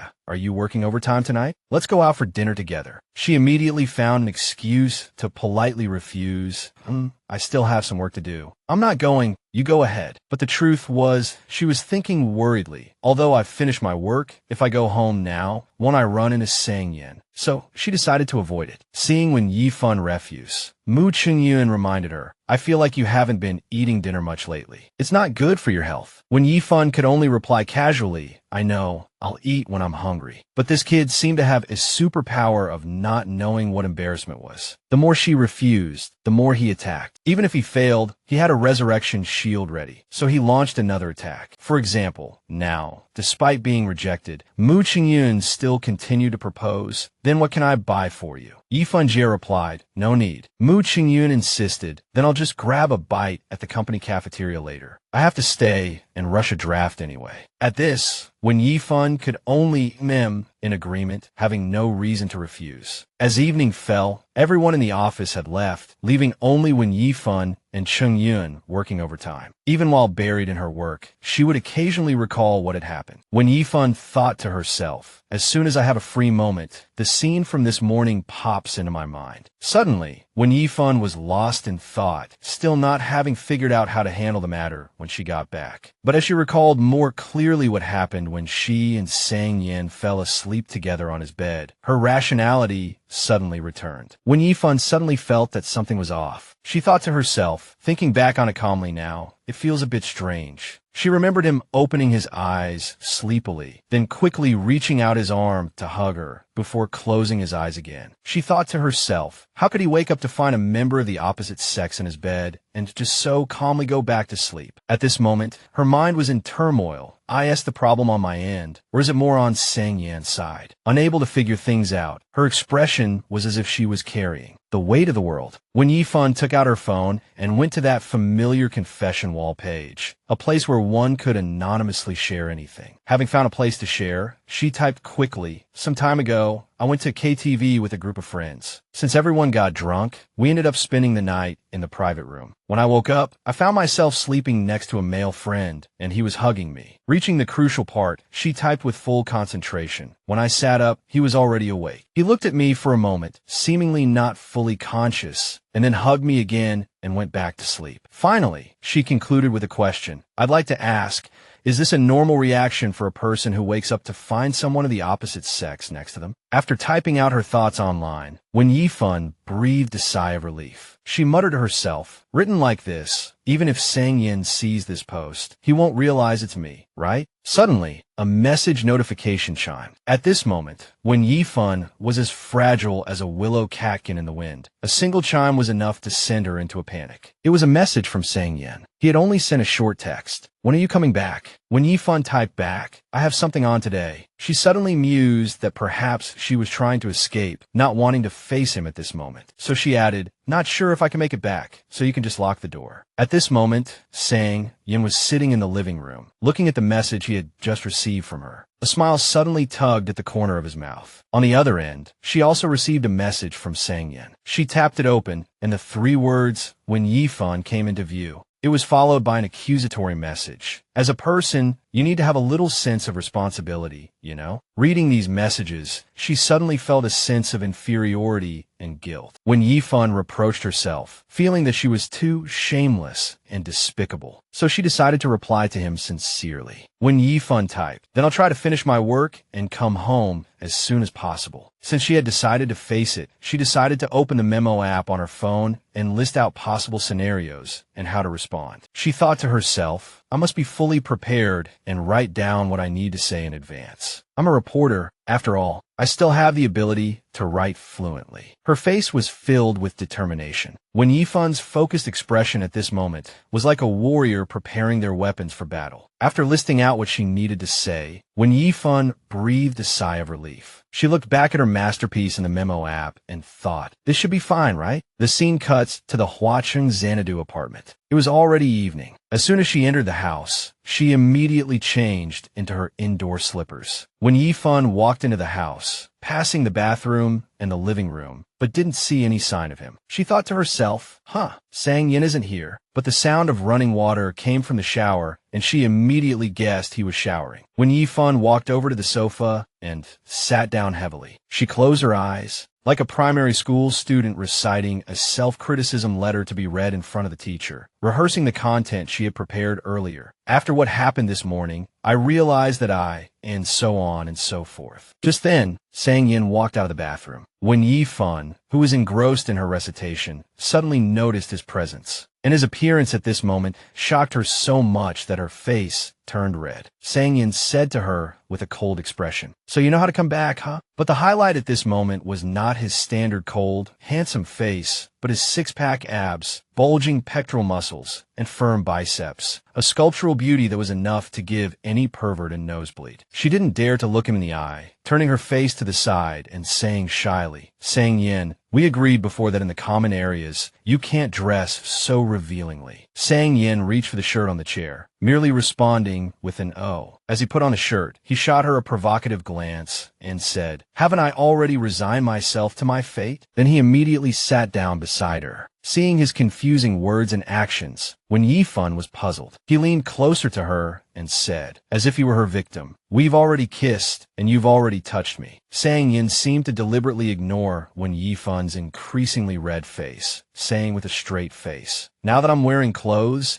is there any difference in front of you compared to when I'm not? Wen Yifun noticed he was different from usual and asked, Sang Yin, are you drunk? He immediately replied, MHM. Seeing that Sang Yin seemed to be getting less and less sober, she said, then let's talk this over quickly so you can go to bed early. Then she quickly explained according to the script she had written. After what happened this morning, I've realized that I lose my sense of direction when I sleepwalk. He watched her intently as she continued to explain herself. Blocking the door with a chair is useless. So during this time, remember to lock your door when you sleep, and I'll also try my best to... Sang Yan's expression at this moment indicated that he didn't much care for her explanation. Suddenly, he reached out to her, cupping her face with his large hand. He looked at her with eyes full of affection and warmth. This made her cheeks flush red, and she stared at him with wide eyes, as if not understanding what was happening. Then just as suddenly, he let go of her face. He watched her struggle in embarrassment and chuckled lightly. "You're blushing." She deliberately ignored the teasing just now and continued with the matters arranged in her mind. "Oh, I'll also try to go to the hospital as soon as possible and cooperate with the doctor's treatment." She deliberately ignored him, but he pressed on. He repeated his question. "HM? But why are you blushing?" Her increasingly red face betrayed her extreme confusion and embarrassment. But when Yifan still protested, "It's too hot. It's been almost 40 degrees these past few days." But those excuses meant nothing to Sang Yen, who debunked the fallacies. "Oh, but isn't the air conditioner on?" Sang Yen continued to tease when Yifan, "I didn't see you blushing when you just got back. How come you're blushing after sitting in an air-conditioned room for a while?" She had no choice but to admit with difficulty, "Sang Yen, I've never seen a man shirtless before." Then she turned to accuse him. "Before we became roommates, I mentioned the requirement of not dressing revealingly, and you agreed and replied at the time, 'In your dreams.'" He also answered her honestly, "That's right, I did say those things." But he then turned, leaned closer to her, and said in an extremely ambiguous manner, "However, I'm in a good mood today." The tone in which he said this was as if letting her admire his ultimate physique was his way of treating her. He looked at her with a suggestive gaze and continued, "So I'm willing to give you a little taste." Hearing him say this, she was left speechless. Sang Yan's face at this moment was full of confidence, even arrogance, a charm that perhaps only he possessed. She screamed silently in her heart, "I've never seen such a shameless person." But she didn't want to fall into his logic, so she wanted to end this conversation as soon as possible. When Yifan forced a smile and said, "That's about it. I'll try to avoid similar incidents from happening again, and I hope you'll be more careful too." Seeing that when Yifan had finished her closing remarks, Sang Yen didn't seem satisfied with this solution. He immediately said, "Your solution is always the same excuse, isn't it? Just saying it in a different order, saying one thing and doing another." Sang Yan's words were not without reason, but what did he want now? "Are you willing to offer yourself in marriage?" Seeing his unhappy attitude, she was at a loss. She sighed and asked for his opinion. "Then give me your opinion. If I can cooperate, I'll listen to you." Given the chance to speak, he immediately opened his mouth, but his words were clearly unrelated to the matter at hand. He said, "I only have one request. Before you truly find a solution, please keep your distance from other men." It was completely out of left field. When Yifan looked at him in surprise, feeling as if she had misheard, she couldn't understand what he was thinking. Sang Yen was indeed well suited to playing the victim, as his eyes instantly turned sorrowful. He said, "Don't have your fun outside, then come back here and turn me into a poor, deceived man." He emphasized each word, and if it were written down, he would probably have bolded, capitalized, and used a 101-point font for the word deceived. In Sang Yan's words, she had suddenly become a shameless woman who was always flirting outside. His words made when Yifan suddenly start to doubt her life and no longer trust herself. When had she become so despicable? That night, after receiving a long and convoluted lecture, when Yifan locked her bedroom door securely, before getting into bed, but lying in bed, she tossed and turned, unable to fall asleep. She thought, "I don't seem to mind touching Sang Yen." Indeed, she was always wary of touching other men, but with Sang Yen, she seemed to have no aversion. Thinking of him, she suddenly felt her cheeks grow hot. When Yifan gently touched her own face and continued to think, "It's completely different from other men." She was troubled by his words from tonight. "Please keep your distance from other men." Recalling this sentence, she kept thinking about it, feeling that it was a bit strange, as if it were implying something. Not wanting to be constantly troubled and upset by this matter, she picked up her phone, intending to browse the web. When Yifan unlocked her phone and searched for news, trying to shift her attention to another issue, to forget about today's events. But suddenly, she read something that made her jump up like a spring. Unexpectedly, the post she had made earlier that evening had been approved. She cheered happily in her heart. "My post is up." Then she kept scrolling down, exclaiming in amazement, "I didn't expect so many comments." She was engrossed in reading the comments when suddenly a comment from an anonymous account appeared, curious if he pitched a tent. The comment made her face turn pale. She quickly exited the app and switched to another section, screaming in panic in her mind, "I must quickly look at something pure to cleanse my soul." But unable to resist her curiosity about what others thought of the matter, she returned to the post. Suddenly, a comment popped up that made her blush. Netizen A believe. Does he have a secret crush on you? Maybe he's dreamed of this scene hundreds of times, so he thought he was dreaming. Netizen B also agreed, opining, even if you're not fully conscious, you'd definitely be startled to see someone lying next to you. But the further she scrolled, the more differing opinions she read, which greatly surprised her. Soon, Netizen C had a different idea. Either he's used to having someone lie next to him when he sleeps, or he's deliberately trying to take advantage of you. Anonymous Netizen D expressed their profound insight in another way, saying, "Why don't we see other people hugging each other? One of the two must be faking it." Then she tried to make sense of the whole situation, mulling it over in her mind. Thinking about it carefully, Sang Yan's attitude towards me is indeed a bit different. She remembered the moment he reached out his arm to hug her and thought, although my actions are uncontrollable with Sang Yan's personality, if he really felt disgusted or couldn't stand it, wouldn't he have moved out long ago? She placed her phone on the pillow and continued to ponder. Could it be that to Sang Yan, I'm really a scar on his heart? She pursed her lips, trying to suppress her sadness as she recalled the things she had done to hurt him. In the past, she knelt on the bed, letting herself sink into memories of the past, while still asking herself hurtful questions. That hurt has been weighing on his heart for so many years. So after we met again, I became a thorn in his side, a thorn he was eager to pull out. Suddenly, when Yifan remembered that she seemed to have heard a female classmate speaking ill of Sang Yan behind his back. When Yifan went back in time, recalling that day when she was studying in the classroom and two classmates next to her were chatting, the subject of their conversation being Sang Yan. One said,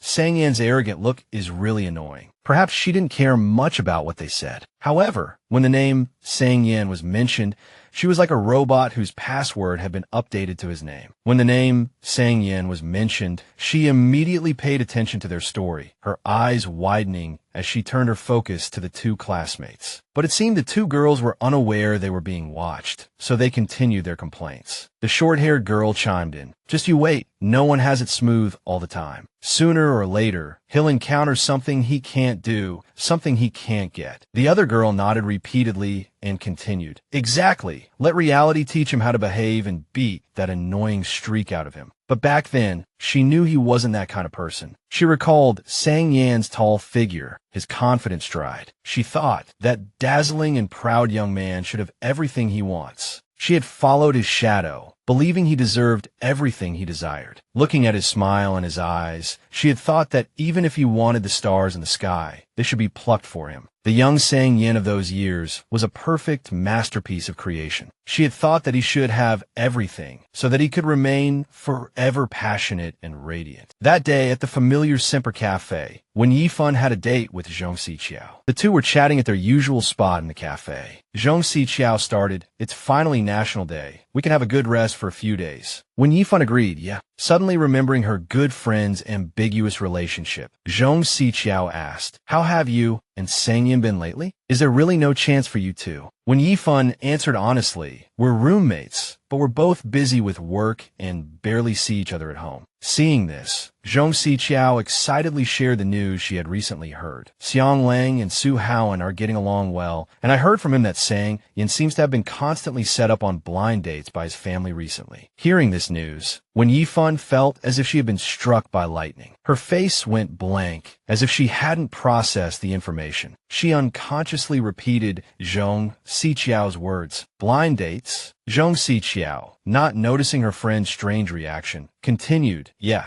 it's said that he's already been on several." She went on to sigh as if she herself were disappointed. "I thought that after you two lived together for so long, something might happen between you, but nothing did." After saying that, Zhong Xiqiao expressed her sympathy and comforted Wen Yifan, but with Sang Yan's difficult temper, you've dodged a bullet. "All right, I went to a social event a few days ago and met a super handsome guy." Wen Yifan was probably not listening to what Zhong Xiqiao was saying at this point. Her head lowered as she thought about Sang Yan's blind dates. Seeing Wen Yifan spacing out and not paying attention to her words, Zhong Xiqiao called out, "Yifan, what are you thinking about?" Realizing she had indeed zoned out a bit, she asked Zhong Xiqiao, as if still immersed in her friend's story, "Oh, what are you planning to do next?" Zhong Xiqiao replied nonchalantly, I don't even know if he's interested in me. Then she continued, I'll test the waters first. I'm too lazy to chase people. When Yifan asked curiously, how do you test the waters? Because of when Yifan's naive and innocent thoughts, she laughed and said, have you ever flirted with anyone? It's about saying ambiguous things. Then Zhong Xiqiao enthusiastically explained, when he's talking, you can respond in a way that shows you're interested in him, but not too obviously. It seemed that when Yifan's brain, which had never been in a relationship, couldn't immediately grasp the words of the love expert Zhong Xiqiao. So after listening, when Yifan suggested, can you give me an example? It was rare to see a novice like when Yifan interested in the art of flirting. So Zhong Xiqiao decided to guide her carefully. She said, for example, when you're chatting, ask him what his zodiac sign is, and then say something like you only like guys of that sign. But it seemed this student, when Yifan, was overthinking it, so she questioned the first lesson. Isn't that too obvious? Unable to explain further, Zhong Xiqiao had to concede defeat. All right, I don't really get it either. TSK.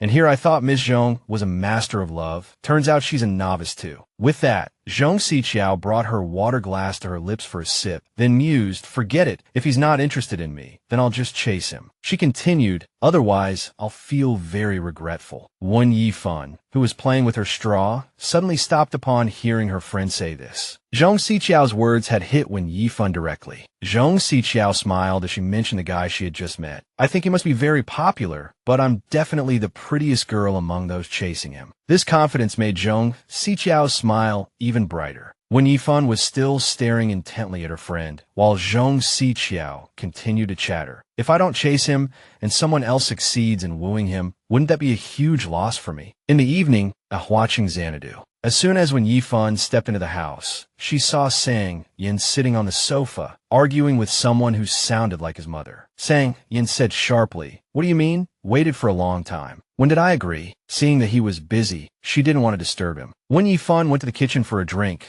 while Sang Yan's voice from the living room still rang out sharply. All right, we'll talk when I have time. I don't know, I'll see. I'm hanging up. She took a carton of fresh milk from the fridge to drink, thinking to herself, was she bringing up the blind date? She inserted the straw into the milk carton, ready to drink, but she herself exuded a melancholic air. She was imagining a scene of him on a blind date, with Sang Yin eating and chatting with another girl. It was clear that whatever happened in Sang Yan's life, she cared deeply. When Wen Yifan returned to the living room, Sang Yin had already turned his phone sideways to play a game. He asked casually, back from your date with your childhood sweetheart. Hearing him say this, Wen Yifan quickly explained, I didn't go out with Xiang Lang. But Sang Yin didn't seem to care about Wen Yifan's date, merely grunting in response without taking his eyes off his phone screen. After that moment, a silence suddenly fell between them. He played his game silently, while she was silent, because she didn't know what to say next. Suddenly, Wen Yifan pursed her lips, an action she made when trying to suppress something inside her, and also when making up her mind to do something. Wen Yifan looked at him and said, Sang Yin, you've been dressing a bit too revealingly in public lately. Hearing these words, Sang Yan's hand that was playing the game suddenly stopped. He turned to Wen Yifan and complained, you're really opinionated. Then he said to her directly, what are you afraid of, that you won't be able to control yourself? This directness made her blush. Indeed, Sang Yin was wearing a shirt with a slightly low neckline today, and his collarbones were peeking out from the collar, which could easily lead one's imagination astray. He propped his face with his hand, looked at her with a provocative gaze, and said, I know this face of mine can lead people to sin, but we're all adults. Even if there's a knife, you should have some self-control. Right. But at this moment, she decided to embark on the path of flirting. She said, I really don't have any. Sang Yin was stunned by Wen Yifan's reply. His face suddenly blanked from what he had just heard. He never thought she would say that. Wen Yifan blushed in confusion, but she still completed the process of flirting. She continued, try to dress more appropriately. Otherwise, she paused for a moment, then concluded, I'm afraid I'll commit a crime. Sang Yan's face was filled with disbelief. If he weren't living in modern times, he might have thought some demon had possessed her to make her say such nonsense. While Sang Yin was still stunned, Wen Yifan had already stood up, ready to go back to her room. Before leaving, she managed to say, then please be more careful in the future. I'll go rest first. But she had only taken a few steps when Sang Yin called out to her, wait a minute. Indeed, it's not easy to dodge a bullet after spouting nonsense. Wen Yifan sighed, as if resigned to her fate. She turned to look at Sang Yin, putting on a facade of feigned cheerfulness, and said, "Is there anything else?" But this Sang Yin, once he bit, he would never let go. He gave her a meaningful glance and asked, elaborate, "What are you feeling so guilty about now?" When Yifan knew it was best not to provoke this great young Master Tang, or she wouldn't be getting back to her bedroom in one piece. So she blushed and stammered, "I was just going along with what you said." But once this guy latched onto something, he wouldn't let go. Sang Yin ignored when Yifan's reply and deliberately steered the conversation in the direction he wanted. Sang Yin glanced at her and said clearly, word by word, "Oh, you want to—" But when Yifan was staring at him in surprise, because the word she heard was kiss, did he mean that she wanted to kiss him?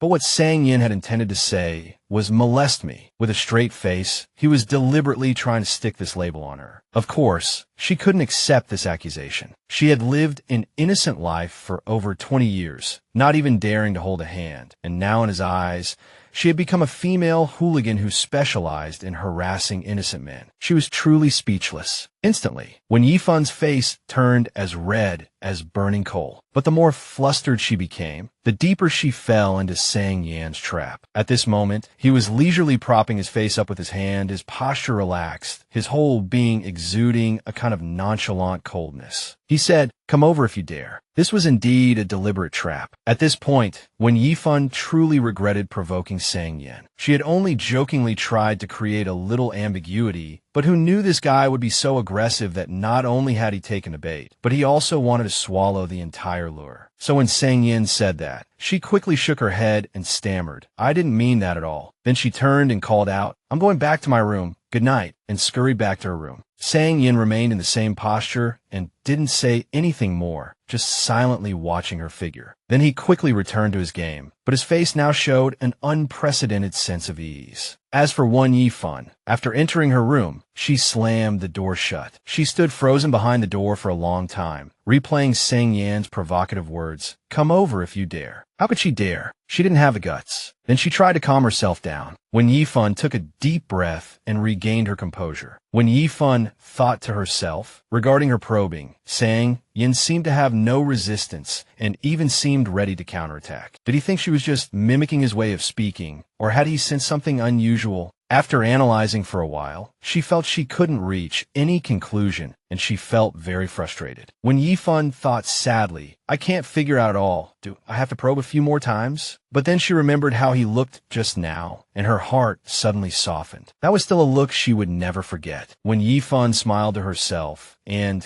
said to herself, "But the way he looked just now, it really was a bit like how he was at the top of the leaderboard." Time passed quickly, and that day was October 24th, the second day of the Frost Descent solar term. As usual, when Yifan worked all day and returned home exhausted, she reached out to close the door, glanced at the clock, and lamented in her heart, "I can't believe I worked overtime until 11 o'clock today." While looking at the time, she also looked at the date on her phone, and her expression suddenly turned gloomy. Starting today, I'm already 24 years old. But when she entered the house, she found that Sang Yin was not yet asleep and was still sitting on the sofa playing with his phone. She quietly turned to walk towards her room, thinking, "It's already so late, I shouldn't disturb him." But before she had taken a few steps, he called out to her, "When Yifan." She turned towards Sang Yin out of reflex and answered. He was still staring at his phone, looking very busy, ordering her around, "Do me a favor, get the box from the fridge." She didn't understand what he was planning to do, but it wasn't convenient to ask for details. She just replied with an "oh," and did as he said. When Yifan opened the refrigerator and looked inside, the contents of the refrigerator truly surprised her. What caught her eye was a gift box, placed neatly in the most conspicuous spot on the middle shelf of the fridge. When Yifan took the box out of the fridge, thinking this is a birthday cake, although a little curious, she still placed the cake box in front of him, as if she were reporting a completed task, preparing to leave. Before leaving, she said, "Then I'll go rest first." But Sang Yin immediately stopped her, saying,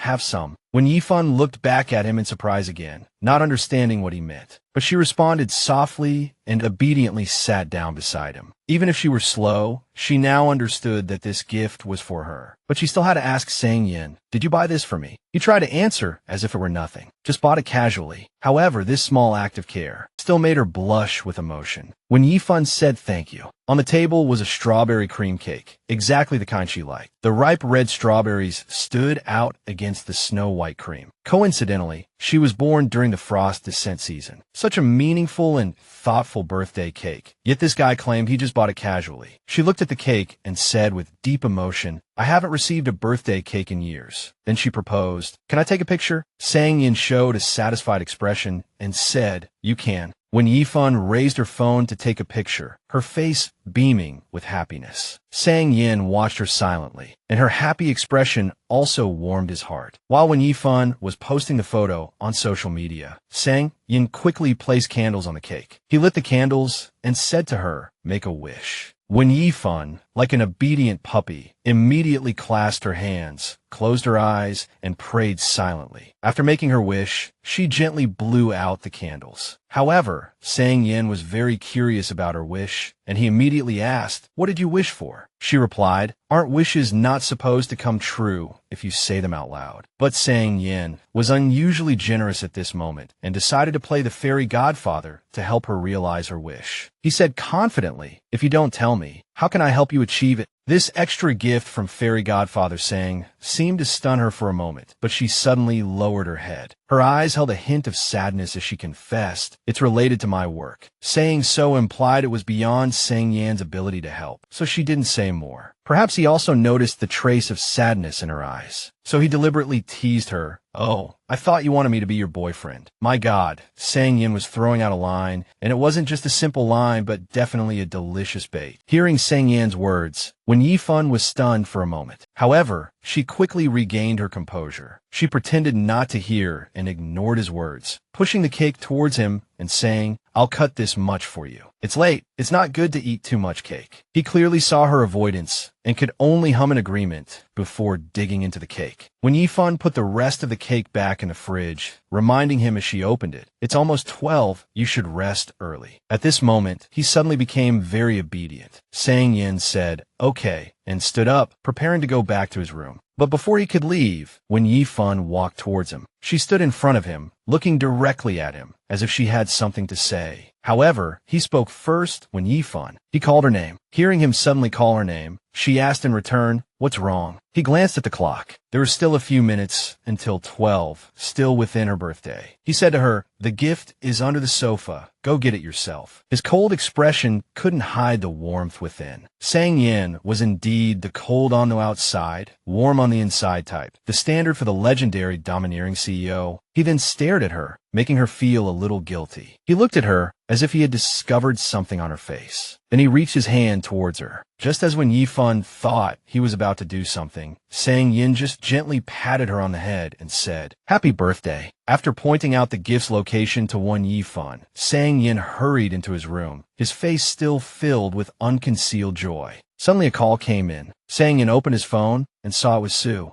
Haowen's call. As soon as he pressed the answer key, Su Haowen's voice thundered from the other end. "Let's go out for drinks tomorrow night. I'm in a relationship, and my girlfriend has some hot single friends." Sang Yan's expression was cold, while Haowen on the other end chattered on without a care. "Come on, I'll introduce you, to get you out of singlehood as soon as possible." But Sang Yin just said bluntly, "Oh, what does that have to do with me?" Hanging up, Sang Yan's attitude was like a bucket of cold water poured directly onto Su Haowen's fiery heart. He said irritably, "Are you even human? How long has it been since you worked overtime? Tell me what you've been up to lately." Then he continued to coax, hurry up, and agree. "If you don't come tomorrow, I'll go to your house." Sang Yin didn't beat around the bush and told his buddy directly, "I'm confirming something recently. I don't have time for now. As for you, date if you want to date, drink if you want to drink, don't bother me." Hearing his good brother mention dating, Su Haowen was shocked. He immediately asked, "What? Confirming what? Tell me, let your bro give you some advice." But Sang Yin just sneered. What advice can a bunch of guys who lose their heads the moment they fall in love give? That's purely a dead end. Seeing Sang Yan's obvious disdain, Su Haowen flared up, shouting as if he were being slaughtered, "Damn it, are you going to talk or not?"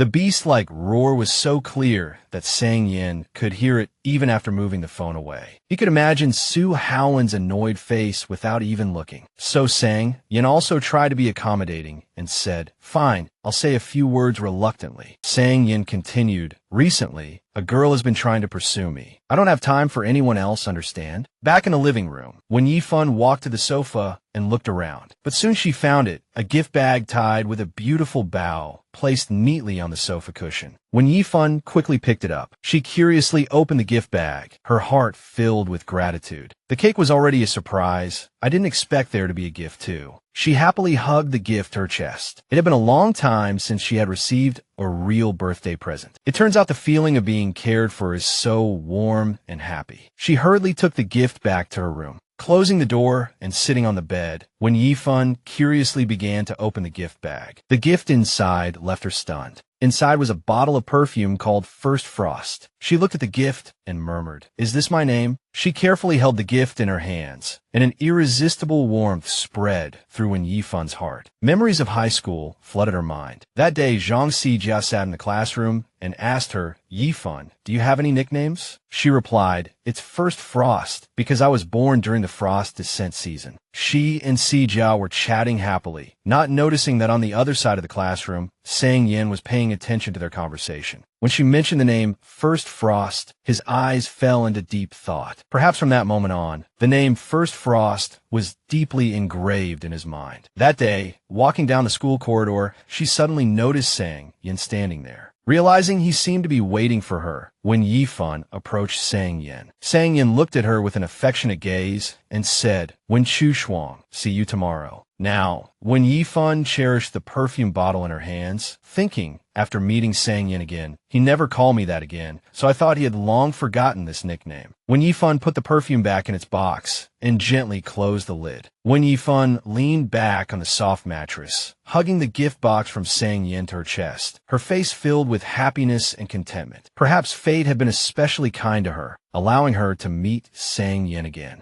Roughly speaking, from that moment on, her life was officially winning 1-0. Her mind replayed the moment Sang Yin gently patted the top of her head. At that time, her eyes could only see his figure. Sang Yin's gaze was full of charm, and the way he looked at her so gently and warmly made her so happy she could barely breathe. Those feelings that seemed to have been sealed and frozen for a long time suddenly resurfaced, making her unable to control herself. A feeling that made her feel she needed to be brave for herself for once and pursue happiness.